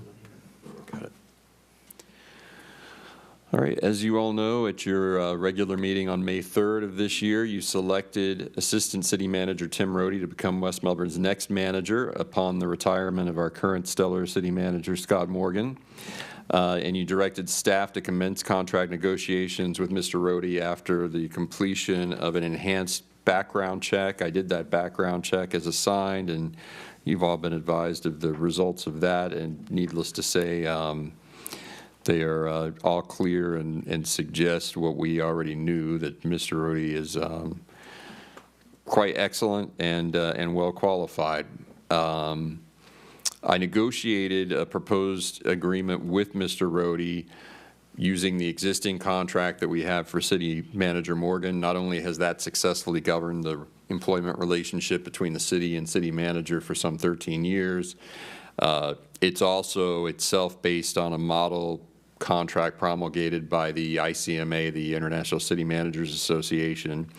So it's tried and tested, and if it's not broke, don't fix it. So I didn't reinvent the wheel, started from that with basic assumptions that that we would remain with the form in most regards. Obviously, there were negotiation points that vary between contracts. The first of which being the term. So the term of the agreement is for, it was initially 3 years, but I asked Mr. Rohde to go 3 years and 1 month since it commences on September 1. That'll take us through September 30, 2025, so that next contract will be a new fiscal year. That way we have city manager with us through the entire budget process, you know, millage rate and budget hearings, all of that. The next point that varies in these contracts, and I'm going to move Mr. Ditmore here if I can figure out how to do that, since he's blocking part of this chart. I just can't see the cursor there. Is that me? There. Oh, somebody else is doing it for me. Okay, except now you moved his, you got to move him somewhere. There you go. How about there? Thanks. All right. As you know, Mr. Rohde in his application had requested a salary in the range of $150,000. That's within West Melbourne's range. It's more towards the high end of our range. I would suggest that probably when we do our next salary survey, the bottom end of that's probably going to come up. Our range might be a little wide, and I think the bottom certainly needs to be adjusted upwards, and the top probably upwards as well.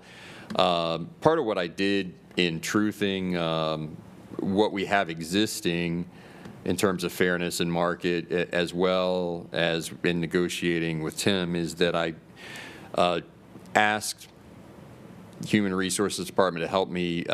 I prepared a list of 20 cities throughout Central Florida. I selected them based on proximity. In the case of cities in Brevard County, outside of Brevard County, I based it on a narrow band of population size and services provided to really get comparable cities that are similarly situated. Of the 20 that I wanted surveyed, 14 responded with the information we requested, including full contracts.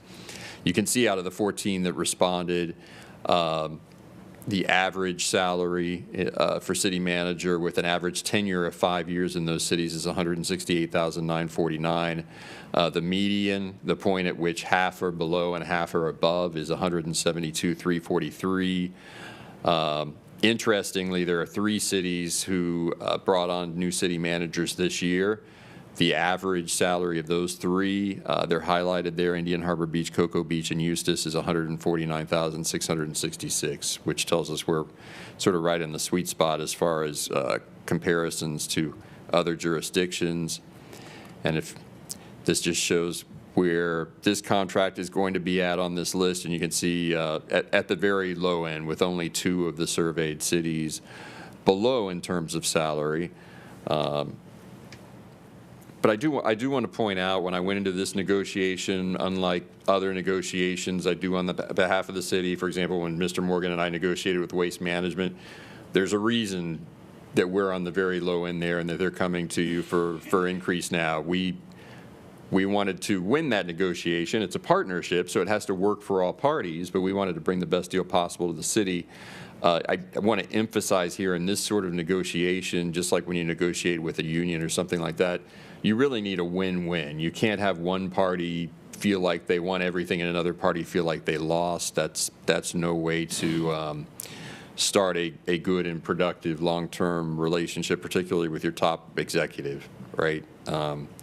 So that's how I arrived, or how we arrived at the salary that's set forth in the contract. Another term here is automobile. This is one that we retain what has been in there for 13 years, and that is that West Melbourne provides a take-home city vehicle which the manager can use for personal use within a radius of West Melbourne of up to 100 miles away. It's worked well for 13 years. I did give you some comparisons out of the 14 cities that responded. Many of them do a vehicle cash allowance instead of providing a city vehicle. There are several that allow you a choice of a cash allowance or city vehicle. There are 2 that only do a mileage reimbursement based on your personal use, but the 2 that only do mileage reimbursement, they allow submitting for all mileage incurred. The cities that provide an automobile allowance, for example, Cocoa Beach, a $500 per month allowance, they also allow for mileage reimbursement for travel outside of a certain area. Usually it's defined as either within the outside of the county or outside of a 50-mile radius of the city, things like that. So those are different alternatives out there. But again, I feel like our practice has worked well and served the city and manager well for 13 years, so that was the starting point. Mr. Rohde didn't request to deviate from that, and I didn't see reason to deviate from that. Health insurance or insurance generally, this is one that's hard to compare. I can't give you a table with the other 20 cities because there's so many moving parts. Different jurisdictions do it differently. A little more than half do comparable to what is in the city manager's contract here, which is city manager receives group health insurance, long-term disability, and dental and vision. Same terms as other employees. City pays 100% of the premium for manager and dependents. A little more than half of the surveyed cities do basically the same thing. There are several that will only pay for the spouse, and then manager pays for dependents at the same rate as rank and file employees. There are several that just say you have insurance just as the other general employees. Probably the richest of the plans out there, the only one that was better than ours. There are a number that are equal or equivalent. The one that has a very rich provision is Coco's, which it's written into the contract that if that city manager retires after a certain amount of service, they receive insurance, 100% premium paid for manager and dependents for life. So didn't see a need to go there. So again, this is another provision that remained the same in the contract. I put this chart up just to give you an idea of the value of this benefit. It's a rich benefit. It's a good benefit. You can see depending on how many dependents a given city manager has, it can have quite a bit of value because those are the amounts for the twice monthly payroll deductions. So for an employee in the 0 to 36 month band, there. If you have a family, spouse, and children, that benefit can be worth $310 twice a month to you, so $620 a month. So that's a significant benefit. Another benefit that is provided is a $200,000 term life insurance policy. That's richer than any of the 14 cities I surveyed. Some offer a $100,000 policy, some $150,000. Some say we pay 100% of the premium for the same insurance policy that employees get, which is usually in the $25,000 or $35,000 range. It's not a big cost center, though. Mr. Rohde's a few months younger than I am. My policy at that rate, my term life policy through the city was $262 per year. So that's not area where you could see significant savings through negotiation. So again, that's a provision where the proposed contract with Mr. Rohde stays the same as Mr. Morgan. Leave accruals and routine expenses. The city manager's contract provides that the city manager accrues vacation, sick, and personal leave in the same manner as general city employees. That provision we retain the same. The sort of wrinkle here is that Mr. Morgan's initial contract, rather than crediting him with a certain amount of service, it said he will accrue vacation at 15 days per year. Mr. Rohde had been asked to be credited with years of service at the front end. He asked for 18 years based on his 18 years of experience as a top manager. Rather than do that, I looked at what would be equivalent to Mr. Morgan's initial contract and that 15 days per year. Because our system, our policies, as you're longer in tenure, you accrue vacation at a faster rate. So an employee with 10 years of service, if you're in the band between 10 and 15 years, you accrue at a rate that's roughly equivalent to 15 days per year, 4.62 hours per biweekly pay period, or 120 hours a year, which equals 15 days. So I negotiated him off of his 18, which would have been a higher accrual. That would have resulted in 18 days vacation days per year. He could reach that accrual after 5 years of service. Mr. Rohde did ask for something a little different, although I did see another contract, I want to say it was Leesburg maybe, that had a similar provision. But he asked for 5 days of administrative leave that he has to use prior to becoming city manager. I wrote it in a way that those would go away if they're not used before then. The idea is that when he started on here as assistant city manager, just started accruing leave, he moved here, a lot of travel back and forth, so he doesn't have much accrued time, and he would like some time between now and stepping into the seat, because it might be, a long time before he can do that and step away once he becomes city manager. Then finally, there's a clause in the current city manager contract that provides a $250 per month expense allowance to cover, quote, routine expenses associated with conducting the city's business in the West Melbourne vicinity. That provision is an unusual provision. The other contracts from other cities, they all have different mechanisms to provide for those sort of routine expenses. Most of them are on a reimbursement basis. This provision in the city manager's contract is really sort of a progressive instance in the contract where it looks more like private world now, which has moved away a lot from, they don't want employees spending a lot of time with,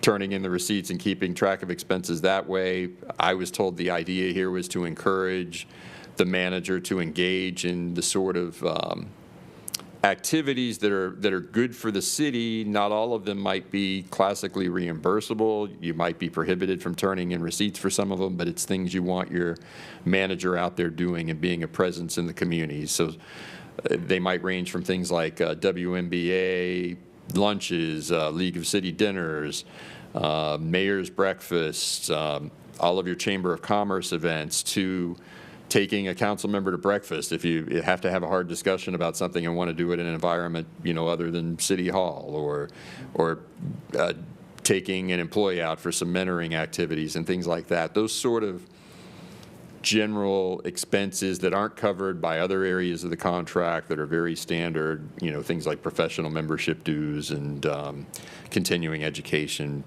things like that. So in the city surveyed, again, no one has a clause that pays it up front like this and makes it a taxable additional income expense, because this is received in the first of the 2 bi-monthly paychecks. The $250 taxes do come out of it. All of the other cities, they either set up an expense account with a credit card tied to it, or else you have to go through the old turn in receipts and then have your finance director who reports to you validate and reconcile. And a little bit of an archaic system. I think this is sort of elegant and streamlined. I believe the mayor was credited with coming up with this years ago, but I don't know if that's correct, but I'll give him credit for it. And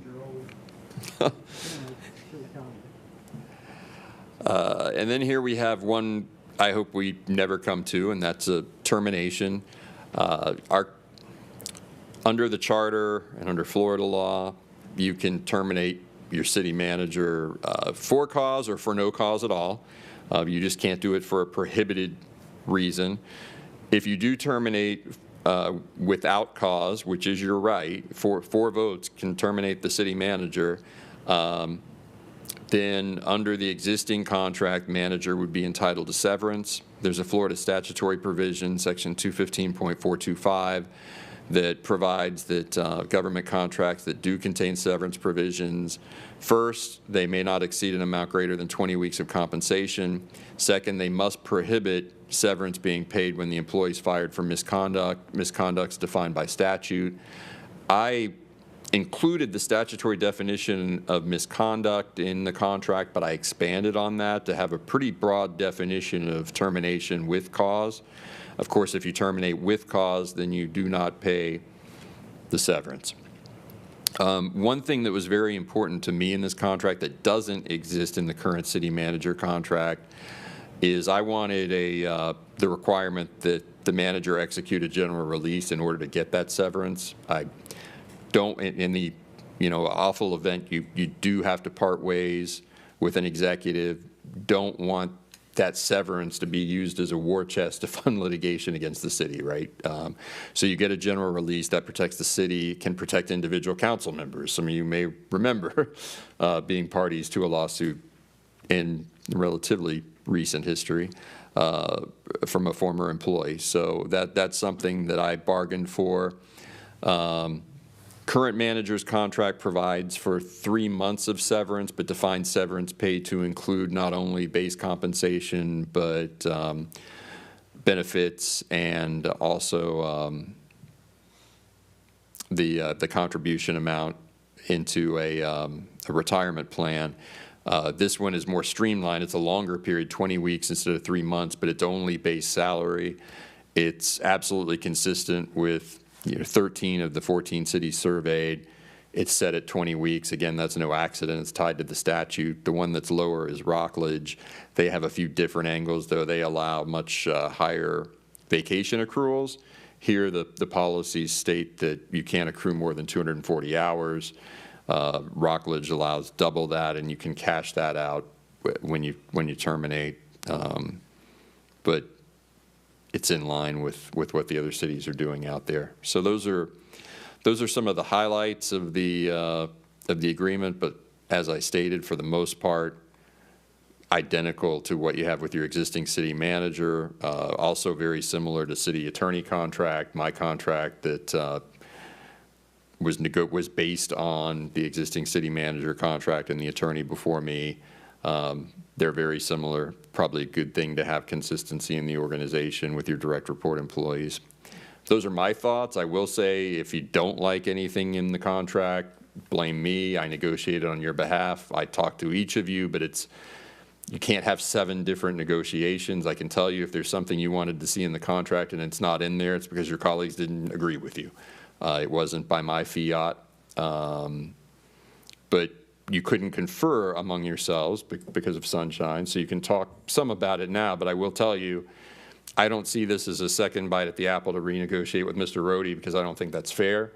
If you think there's anything in here that is to his benefit that you wish was done differently, again, that's on me, but I ask that you be reasonable here in approaching Tim because it's really not fair to have someone have to negotiate twice. I've already beat him up some, and I don't think that's the right way to negotiate.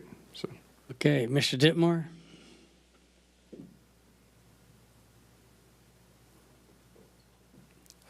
You might be on mute, Mr. Ditmore. He's good now. Can you hear me? Yes. Okay, thank you. Thank you. Okay, so thank you, Morris, for that explanation. My concern is about this allowance, which I really wasn't sure after listening to it, I didn't realize it's even taxable, but I think this providing a taxable allowance, if you really had $200 worth of or $250 worth of expenses every month, after you pay taxes, it's only worth $200. I think our city clerk does a wonderful job of scheduling us for all of our dinners and luncheons and so forth and so on, and everything that we belong to. She handles that very very well. And adding one more person to the list to handle that would probably do more of a service for Mr. Rohde, the city manager position, rather than just flat out giving someone an extra $3,000 a year, because that's really what it is. And I tell you, I feel a little slighted, because apparently there must be some council members that are being taken out to breakfast or lunch by our city manager. And I've been here for 4 years, and I never had that offer, Mr. Morgan. But, and I'm sure that's... Current city manager's cheap. Yeah. So, and, but that, that being said, if there really was that kind of expense involved, I think that making him pay taxes on it would be a bad thing. So it'd be better that the city just paid those things on his behalf. And if he really had some expenses that really come out, he certainly could have a city credit card to carry if there was a problem where he actually needed something that he could just turn in a receipt for, and then obviously our accounting folks could account for it. I don't see a necessity of him filling out an expense report, but I do think our city clerk could schedule out everything just like she does for all of us, and just add one more person to it, and it just makes it so much easier. And then we're not just arbitrarily just giving someone $3,000 a year that I'm not sure. Mr. Morgan, I have a question for you. Out of the $3,000 a year that you were given, what are you paying out of pocket for city-related expenses? 1,000, 1,200, I don't know. I mean, it varies month to month. Okay, so 1,000, 1,200 a year roughly. So, and that's sort of what I'm getting at. And is most of that for like the dinners and the luncheons and? Yeah, it's the meals, when my wife comes, pay for her. I mean, those kinds of things. Yeah. Okay, so it's something that I think that the clerk could probably handle. I wouldn't have a problem in the contract if they paid for your wife to come along to some of those things with you. That really wouldn't bother me. And it would be cheaper for the city at the end of the day. But that's my only, and I would support this contract less that allowance. Like I said, I think if he really did have those expenses, then he's being shorted because he's got to pay the taxes on it. But I think our city clerk can handle all that. That's my position on it. Thank you, Mr. Frampus. Thank you, Mayor. I mean, this is council's responsibility to negotiate this contract. I know we gave you direction on the negotiation end of it, but we also gave you direction to bring us back some of the recommendations from other council members so we could kind of consider what they were saying. Because I agree with Mr. Ditmore. I think the routine expenses should be handled more like they're handled with the council. And I didn't hear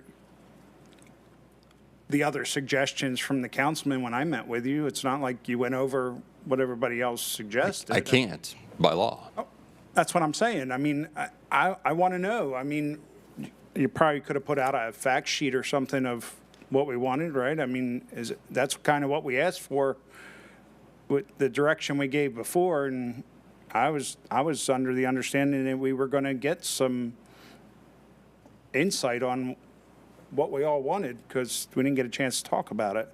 I guess we'll talk about it now, but I mean, you're saying you don't want us to negotiate any further with the contract, but I think that's our job to do that. So my only other suggestion besides the routine expenses is I believe we do a evaluation of the city employee, the attorney, and the manager, and I personally believe the merit-based raises should be based on that evaluation instead of arbitrary. We do an evaluation, and it's rated up to 5, and we could build right in based on the evaluation. That bases the merit raise, and then it's consistent, and everybody knows what they're getting, and we can even build in a a cap, if it's a low year for staff, that the merit raise can't be above 2% of what we give to staff. I mean, I'm just asking for some consistency. I think it's a good plan for council, and it's not arbitrary, and you said yourself in our meeting that, that you didn't think it was a bad idea. So I don't know. I'd like to hear from other council members, on what they think. So, and I don't think it's a bad deal. I'm not looking to take anything away from Mr. Rohde. I think everything else is pretty good in the contract, but I'd like to see some movement on these two items. Thank you. Thank you, Mr. Bentley. Can we go back to that chart that had what you're paying, other cities are paying for that benefit that we're discussing here? The $250? I didn't have a chart for that because no other city pays it the way we do in advance. They all just do reimbursements. In almost all of them, it's unlimited because it's based on receipts and reconciliation and expense vouchers, things like that. There are a few that build in limitations and separate it and say, okay, you have up to $750 a year for memberships to social clubs and up to $1,500 a year for these other things. That's the vast majority of them. It's just expenses shall be relating to general city business shall be reimbursed on the basis of submission of receipts. Some of them get into detail about who's going to evaluate those. Usually it's the finance director. I don't want to get in the clerk treasurer. I don't want anybody in the city to get in the middle of receipts, so I don't like that technique. And this is the same method you use with Mr. Morgan, right? For at least since 2012, and I think it was in his contract from the beginning in 09, but I know it was in the 2012 contract. But I believe, but yes, I mean, for at least a decade, that has been the same, that is how it's operated for Mr. Morgan. I do feel a little, and I like the contract that we had with Mr. Morgan. I do feel a little odd, though, that they may never spend more than $1,000 a year on doing that, and we're providing $3,000 a year. Yeah, that could very well be the case. It's there to encourage it. The number, again, that's the same number that's been there at least I understand. 10 years, so it's, right. That wasn't negotiated, by the way. Mr. Rohde didn't make any asks with regard to that. It was the existing contract and the existing mechanism to handle those general expenses. But there's nothing magic to it. That's not one that I feel very strongly about on the city side that I'm telling you have to draw a line in the sand there. So I want to just get your thoughts on what would be the problem with doing as Mr. Frampus has suggested, or others may have suggested, and just have Cynthia do his like they do everybody else's when they decide to go somewhere. I don't think it would be a problem. It's an extra process, and it's but they do it for us already. Certainly the modern business world is sort of moving away from that. And it depends, the manager may be more active than council, but it's certainly possible other places do it. And I don't think Mr. Rohde would object to that. And when I was saying let's not renegotiate with, I mean on moving deal points. To me, this is more, procedural, minutia. I'm sure he would be amenable to, he'll have to get a bigger wallet to carry his receipts, that's all. Well, he doesn't need receipts. I'm not going to that. I was just saying, for perhaps Cynthia right now, she sets up our whatever food or pays our counts thing that we go to. She pays for everything for us. We don't see a bill. We don't ever pay anything. It gets done by Cynthia. And she could do that same service for the city manager is what I'm saying. I think what he's talking about, though, is if a city manager takes a client out, there's not a predetermined. So well, I'll go along with, I think it was John on this. I've never been taken out either for lunch or breakfast. Well, Mr. Morgan says we have until August 31st. So what are you doing Monday? I'll take first dibs at this. So John, I'm with you, buddy. Better line up a booth at Kiki's every day for the Mr. McDowell. The remainder. I weigh 300 pounds at retirement. I was treated the same way in last two jobs I had. I had a set fee for my car allowance, set fee for my expenses. It's not unusual for an executive to do that. You don't get bogged down by trying to remember, oh, who did I go to lunch with, or who did I take, or what association did I pay, or whatever. There's a lot of incremental type expenses that you can get caught up in, and it's entirely up to, you all, and, sometimes I did okay, sometimes I didn't, so it all depended on how that transpired. So personally, in the business side of it, I can support, however, if it was $250 or $450, whatever was equitable, okay? Hearing that it wasn't that much, maybe for Mr. Rhodey, it'll be different. I don't know. I've never been taken to lunch either, or breakfast, that I know of. I was going to, a couple of things, though. The payout and the exit, the severance piece, that's going to be through, that's not a bulk type payout. They leave, you cut a check. That's a Yes, it's pay for lump 20 sum. Oh, I think that's a mistake. I think that is really something you should really think about, because keeping them in that increment can be very helpful, especially if it's, yeah, I would just, I've not, a lump sum can be something I think you just need to think about. The other thing is that the benefit, and of course I'll support if we don't, and I mean, that's fine, is that let's make us the beneficiary for that 200,000. So I'm joking. Seriously, I think you did a great job, and I'll support. I think at least if we don't give him an expense, then he should have a P card, because that's just the way it should streamline the process instead of all these receipts. Thank you. And I'll add a couple of comments. I'd like to see a 6-month evaluation that he does on himself and also council does. Can that be part of the contract? An initial 6-month evaluation, or you want evaluations 6 months, and then biannually? after that, annually. Okay, so first, yes, I can do that. I think, did we do that with you? Yes. Yes, thank you. Okay.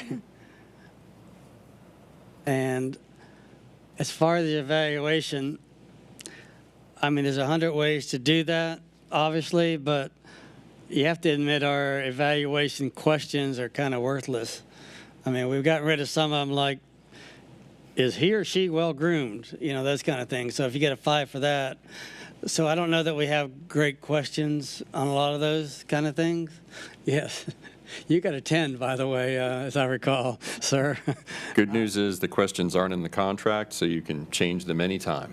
Yeah, so I don't want to base it on that until I see what that looks like. So I will tell you the proposed contract, it is based on, as Mr. Frampus said, it's based on the evaluation. It's just not tied numerically or mathematically to it, but the language, and this is also from the existing, the applicable clause says the city may increase the city manager's base salary and/or other benefits for any year to such an extent as the council may determine to be desirable on the basis of the annual performance evaluation of the city manager. So I just want to make everyone aware what is in there. By the way, can I have a motion to extend the meeting until we finish this? I'll make After that 10:30? motion. You made the motion. Second, any discussion? All those in favor say aye. Aye. Oppose? Okay, we extend the meeting. And you don't count, you're at home. As far as the 250 or whatever number, I know we're supposed to be getting credit card expenses, but we haven't got that in almost a year now, so I don't know what the holdup is on that, just for checks and balances. But I would have no problem with the city manager having a credit card to, use it reasonably, and then council can look over it. And also, as far as the big expenses, like when they go to these conferences and things, that's paid for by the city, and I don't know where that line is, if there is a line, or, they belong to management associations and journals and all that, and that's doesn't need to come out of the 250 or the credit card. So I think as long as it's reasonable, and credit cards, that's all receipts we need. And if we need if they're doing something wrong, we'll let them know. But so it doesn't matter to me how you do that. Deputy Mayor Young? When I spoke with Mr. Richardson, the only thing I was asking for was I didn't agree with the 5 days off prior to Mr. Morgan leaving, because I wanted him to be here every second until Mr. Morgan walks out the door to pick up every pearl of wisdom that he might drop. But then if we do that, then he doesn't have any time off before he starts his job. So I understand that, that's not going to happen. And I'm fine with it. As far as the $250 allowance that he gets, it comes on his paycheck. He pays for it with his own credit card, whatever the bill is, whoever he takes to lunch, and if it's over, it's over. And if not, so be it. And I think that's pretty easy as well. So I don't have an issue with that either. If you want to have it and where Cindy does it all, and then he gets a card for when he goes out, because you don't know what your expenses are going to be once you get there, that would be fine too. But other than that, I think you did a great job on the contract. Thank you very much. Thank you. Ms. Young? Thank you. And Ms. Adams? That was good.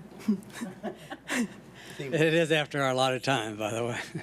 First of all, I do want to congratulate you on a job well done in terms of the contract. I thought it was well written in all the different aspects. I did have 2 points. If we look at any kind of performance changes, as Mr. Frambus had brought up, to the evaluation, does that affect the contract the way it's currently written, or is that the evaluation something that we can look at a further time? You can absolutely, the contract doesn't define the evaluation in any way, shape, or form other than to say annually, which I'm now going to add to it, and I'm sure Mr. Rohde won't object, an initial 6-month evaluation.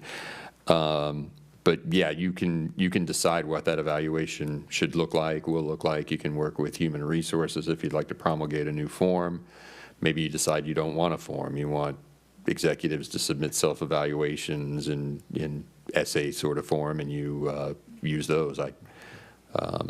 But you have full freedom, and the contract doesn't lock you in any way. You have, as the contract's written, you have very broad discretion.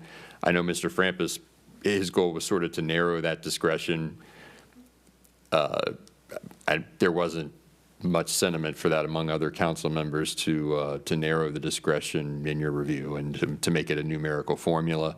I will tell you, among the 14 cities that responded to the survey, there are 2 out there that do sort of hardwire a formula for increases into their contracts. One says manager gets what rank and file employees get. The other says manager gets whatever department heads get. But all of the other 12 were generally very similar to what you have, which is annual performance evaluations and a lot of discretion whether or not to award raises. Some of them, most of those, I should say, also tie in that any COLA increase that's given across the organization also goes to the manager. That's not in your agreement. And the second being, in my experience in business, when there is a severance package written like the one that's currently in the contract, you don't have the option of making multiple payments. It typically is a one lump sum, and I don't remember if that's a statute thing or not, but I thought that would be something to share for Councilmember McDowell's perspective. That's been your final paycheck. In all of the 14, it's a lump sum has to be paid within 45 days of separation. That's pretty standard. And I think you want to make that clean. But I appreciate that. Yeah, it's always good to look and see what private's doing. I'm a long time removed, so. I'd like to piggyback on what Deputy Mayor Young said in terms of the 5 days. A lot of times those days were given because they were going to move here and help with the moving, correct? He's already moved, settled in his new house, and in his new house in Suntree. What would you think about modifying that? Give him the 5 days, but has to use it within a year. That way he doesn't have to take between now and August 31st, he doesn't have to take a whole week off, but kind of give him a little, if he wants to, he can, but just spread it out. Is there any pros and, that would give him the flexibility of taking it before or after, but that's the one time only, though, those extra 5 days built in the year. Sure, I don't think there's any problem with that. Well, because I would just say the why is because there's a big learning curve right now. He's being mentored. I don't know if it's a good time or bad time to take off, but I mean, he's going to have, what, 3 weeks later, so, I mean, don't know. So, I mean, maybe the week of Christmas, while the city's basically closed down, he wants to take off just some more time. That's just flexibility. Ms. Adams? I believe the purpose of that request was that he used those days before Mr. Morgan leaves. That way the city is still in his good and capable hands up until that point. So I think that was, and I can't remember if it was in the conversation I had with Mr. Richardson, but it was, I think, of the same line of he's taken a bunch of time to move here, and he's already gone through that house moving process and things like that, which has eaten into some of his time. So that's something that council should consider. I'm sorry, Mr. Ditmore's hand is up. Go ahead.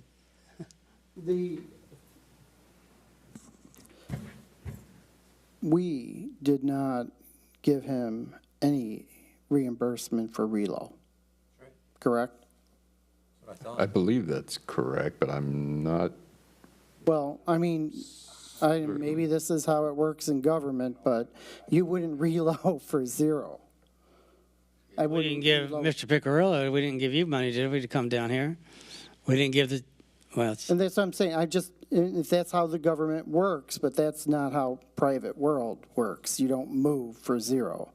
The company usually is negotiating something. So that was a surprise to me. They're usually only the top executive, and it's in the contract. So, for example, in Mr. Morgan's 2009 contract, which, by the way, I did go back and look, and the 250 dates back even that far to 2009. But there was a relocation provision in Mr. Morgan's initial contract. In fact, when Mr. Rohde asked for the days off now, which I just phrased as administrative leave rather than vacation leave, because I wanted to make clear that it wasn't something that could ever be cashed out or that would carry over. But there's no magic to what we call it. But when he asked for that, he said, well, I'm not asking for moving and relocation expenses. That was $10,000 in the contract. But how would you feel about, 5 days to refresh and recharge before I get in the seat and don't step away again for a pretty long time? And I thought that seemed pretty reasonable. I'm good with that. Mr. Ditmore? Forgot about it. Is he still there? Thank you, Mayor. I'm not against the 5 days if they're used prior to, because once he's at that $150,000 a year rate, that's 5 days are worth just about $3,000, by the way. So, Mr. Richardson, are you looking for some direction further tonight, or are you, obviously I think there's some things we'd like to see done here. I know you're going to be gone for a while, but if you were going to have to rewrite some of this, what's our time frame as far as, this can be done in July, correct, at our next meeting? Sure. Ideally, I'd get clear direction tonight and memorialize whatever council decides on and that Mr. Rohde agrees on. Obviously, if we're going to change something that's negotiated, it's a two-way street, right? We present it to him as well, but the things you've suggested, like the 6-month evaluation, that's easy. I don't know what, there's several people talking about the general expenses, and I don't know what council will decide there, but I think ideally there's a motion and a second to approve the agreement or approve the agreement with requested revisions and bring Mr. Rohde in and we wrap it up and it can be signed and done and not have to come back to another council meeting. I think I'll help you out on this real quick. So the 6-month evaluation, that's just the initial 6 months. That's not every 6 months for the period of the first contract, correct? It's just the initial 6 months? The mayor said an initial 6-month evaluation and it's annually thereafter. Okay. All right, so it'll be annually, like September of 23 or whatever going forward, and as we go forward. Okay, all right. Yeah, that's what I think he's making. I'm good. And as far as the 5 days goes, I think he should use the 5 days probably prior to, because that's what he's asked him for. I have no problem with him taking 5 days off, between now and the time that he leaves. I'm sorry, the time that Mr. Morgan leaves. So with that, I'm going to make a motion to. The only other thing we had, John, I don't know if you're including it, was the expense account. So. Yeah, I'm going to actually make a motion with the following changes to the contract. So I'm going to make a motion to approve the contract with the following changes: that there would be a 6-month initial evaluation. Also, the 5 days to be used prior to. Obviously, that it really doesn't. It's not in the contract period, but with the understanding that the 5 days would be used prior to Mr. Morgan leaving. That's it. That the expense, the $250 expense allowance be modified to utilization of the clerk to schedule out events, and then where that's not possible, then a credit card be issued to Mr. Rhodey, or then he would his expenses will be tracked. But with a priority being given to the clerk's office to schedule events as they do for council. All right. That's my motion. Thank you. You have all that, Mr. City Attorney? Yes, sir. Mr. Francis? Second.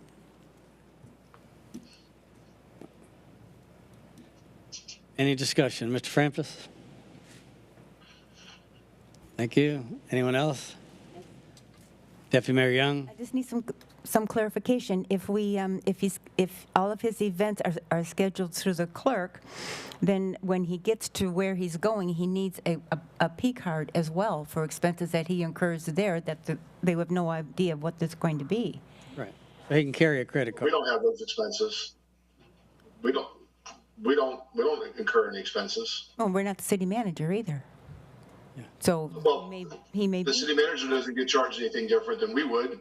If they go to a breakfast or a luncheon, it's the same thing. But he is going to have a city credit card. If he does have expenses, then he uses it, right? Isn't that what we just said in the motion? Yeah. What's reasonable? I didn't hear anything said about a city credit card going with No, he said he would be issued a city credit card and expenses. Yeah. For reimbursables. Yeah. Then never mind. Yes. All right. Mr. McDowell? Thank you, Mayor. Real quick, I just want to make sure we're clear that we will, this will be including reimbursed through the city clerk with the understanding a P card will be issued, or a purchasing card, or whatever you call it, city card. I wrote down that he will go through the clerk to schedule events, that a credit card will be issued for reimbursable general expenses. Do you want to put a limit on that? We can do that. And Mr. Bentley? As far as the motion goes, Morris, it would be reasonable and would be evaluated by council. So I think I hate to put a dollar amount on certain things, but I think Mr. Rhodey will understand what reasonable is. Mr. Bentley? Thank you, Mayor. Mr. Richardson, what are your thoughts on that? This whole, I'm kind of torn a little bit. I like giving them just a flat amount. I mean, that's what we did with Mr. Morgan. We've got a precedent out there. You've already negotiated this with him, so I struggle with going back. This is one where I don't feel like we would be using him unfairly because we didn't spend time negotiating this. This was what was already in the contract. There's going to be some provision for dealing with reimbursables, whatever it is. Don't think it's significant to Mr. Rhodey what it looks like, right? He can look at it as he's saving taxes. All right, let's get over. We have motions. We have Mr. Bentley. Done. Again. We have Ms. Adams now. I was following her lead. No, I was. We haven't. Got to vote on this first. We haven't voted on this yet. Okay, we have a motion second on the floor to accept the contract as rewritten, and And all those in favor signal by saying aye. Aye. Opposed? Motion carries 7-0. First council report, Council John Ditmore. Nothing to report. Thank you. Councilmember Pat Bentley. Couple notes. I wanted to say thank you to all the city employees that assisted with allowing us to have the dinner at the Space Coast League of Cities venue at the spaceport. It was a nice event, well attended, and so thanks to those people, Cynthia and others that had to do all the real work other than just drive up there. So I also attended the I guess Raise the Roof or something they call it, which was a new Hyatt place that is going to be opening in January of 2023 over at the airport. Be the first hotel at the airport in Melbourne. And I just want to make one comment to the police. You ready, Chief? I was driving home from a meeting that I'd had with Mr. Morgan the other night. I was going down Sheridan Road West, heading home. And there was this young person, I couldn't tell if a guy or girl, they had a hat on, in this lowrider car that was probably running a foot from my bumper the whole way. And then they backed up a little bit. It was almost half a car length. I couldn't even see their headlights. And I thought, where are the West Melbourne police when you need one? 3 seconds later, a police officer went by the other way, swung around, and pulled the guy over. So thank you.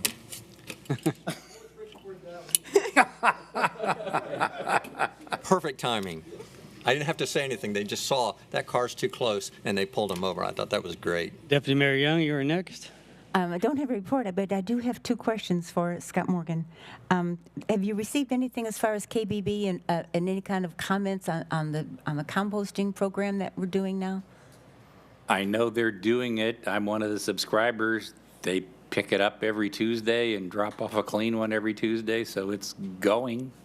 Okay, all right. And then my last question is the man who came here at our last meeting lives on backs up to Ellis Road, lives in, okay. Yes. Is there an update on that? Bob Griffin, who lives in the Falls at Sheridan, came and talked to you last time about the industrial on Ellis Road. I told you we were taking them to Code Board, which we did take them to Code Board, and it was a good hearing. A lot of residents from the Falls at Sheridan came out. The Code Board heard the case. And by the way, I want to say Tom Forbes' staff, his code enforcement folks, particularly Camille Moore, did a great job presenting the case, had aerials year after year to show the changes on the property and how it's being utilized. The Code Board found in violation, said all the trucks have to come off within 30 days. Now, I do want to let you know that in the zoning he's in, there is a permitted use called transportation terminal where the trucks could eventually come back. But what he will have to do to be able to do that is submit a site plan that shows those uses, and the site plan will provide for things like buffering and protection from light, sound, noise, all of those things. So good outcome. I think the neighbors were happy. We will see if he complies. If he doesn't comply within the 30 days, the fines start running at $250 per day. Wow. All right. Thank you very much. That's it. You're welcome. Member McDowell. Thank you, Mayor. Deputy Mayor, KBB asked me to follow up on if we can get the city to support us on trying to send out that newsletter, which I do not believe it's been sent out for the composting, or some kind of flyer that was supposed to go out to the residences, because they are really hurting. There is not a lot of volume going. It did go into the utility bills that are mailed. I did not receive it, so I'm not sure. It was, what they gave us was 2,000. a small little insert. I was thinking, 8.5 by 11. They gave us something that's maybe 3 by 5 or 2 by 4, and so well, it's a follow-up. It depends on how you opened your bill, but I was surprised they gave us something that was smaller than 8.5 by 11. Newsletter or something? Well, we did put it in the newsletter. I don't recall seeing it. It was the prior newsletter, and it was in the mailed bill as a. I think we should follow up. We can do it again. I think we should follow up on that, because I'm pretty sure that something didn't go as planned. because they contacted me today to say that they did not, or they reached out to our distribution, our mailer company, and said that it didn't go out. So I got it in my bill. did? I can tell Okay. you for sure I got it in my bill. Maybe I was because you're surprised by one of its size. It was small. Okay. I'll follow up with that, but they had asked about that, and then also asked about if we could be supporting, because we have not, it's not taken off. So we do need to talk about it because it's not really, I mean, there's less than 10. There's not very many people that have signed up on that. Also, emo. Thank you very much, City Clerk. Appreciate the getting me out to emo. Great experience. Glad you enjoyed that. Councilmember Adams.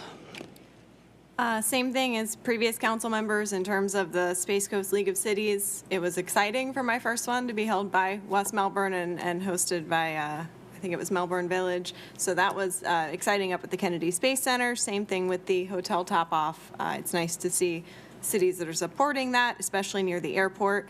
I also attended a virtual symposium on housing and homelessness and the challenges that are currently related to the current economic situation for families. I did want to also give just a nice shout out to staff due to just my onboarding for council has been really smooth, which has been great. And additionally, just a note on the composting. I know that the people that I've talked to after we've attended the ribbon cutting for that location, we were trying to encourage people to sign up and get active, and the feedback that I've gotten from residents is they like the idea of composting, they support the program, but they had thought that there would be, I guess, more resident benefit in terms of more visits and for compost soil coming back to them, and they didn't see that as much. So I think that's partially from the feedback I've heard from residents why those who were potentially interested didn't follow through with signing up. Right. Councilmember Frampus. Just a little update. I know Mr. Rohde's been working hard getting this project at Minton and Norfolk done with the county. County seems to be doing a great job there. They're really moving along efficiently, not a whole lot of traffic problems. And, you know, a little shout out for that. Job well done and continually well done. I guess they're going to finish up next week, projected, right? And I'll be out of town the next 2 to 3 weeks, so no more meetings to be scheduled with any developers. Thank you. And I'll finish up. Yeah, the Space Coast League of Cities got a lot of good feedback from that. KSC was a very good host for us and a great venue. So that was exciting to have that. It's a shame that our state representative got COVID and couldn't be there, but otherwise it was all very positive. I just want to comment on the memorial service that the police y'all did. I watched it full, and y'all did a great job. It was very, very well done, and it just was great. So I know that was a hard day, and it still is, I'm sure, but people that watched it and attended really appreciated it. So great, thank you. And as Chief knows, we're working with Home Depot. They want to do something to help with that, and we'll tell you more about that, but I think it's going to be great. They're looking forward to doing a nice memorial for our captain, and boy, they brought the whole crew, didn't they, to do that. So that should be very nice to spruce up the police department on the outside. I'd also like to compliment Isabel Mazel, HR, just stepping in, and she's doing a heck of a job with she's this, being short-staffed and just doing all the HR stuff and the benefits and everything. Please pass on from the entire council that she's doing a great job. So just super. And just a couple quick questions. Where are we at the Splash Park? We're not splashing yet. Soon. Soon is the... Yeah, so this week, 3 of the 4 canopy shades surrounding the seating area were installed. The other one, they're waiting on arrive today. So then the parts that take a little bit longer are the sails are custom made. The ones that go over the seating area are sort of off the shelf. They just had to get them here. So they're waiting on those. And then the flooring, taking out and putting in, they claim only takes a couple of days. Once they have the sails up, they want to get those in place before they do anything with the flooring. And when will you contact the health department to do their thing? As the flooring's going in, Mr. Beaupre's been in touch with the health department and with the contractor that has to come and calibrate the equipment. So they're all in line. He's just waiting on these shades to get put in so that we can get the flooring in and the rest can follow behind. All right. And when is the next event at the park? So the Brevard Autism Coalition had a group out there today. I'm not sure on the next one from here. No, I guess I was talking about, you have something on Friday night? Friday night is the I'm sorry. Friday night concerts. Series, right. All right, very good, thank you. And have you gotten the fire report back yet? No, but we know it is in progress. We have regular progress reports. We've been following up with things that we have to do on our end. The consultant's been very good about following up on things on their end, and so that's moving along very well. Okay. Yeah, I was just wondering if you got it, because I know you're not presenting it to another month or two, so. No, we do not have a draft yet. Okay. Very good. Okay, any other questions for city manager or city attorney? Seeing none, this meeting is adjourned at 11:02.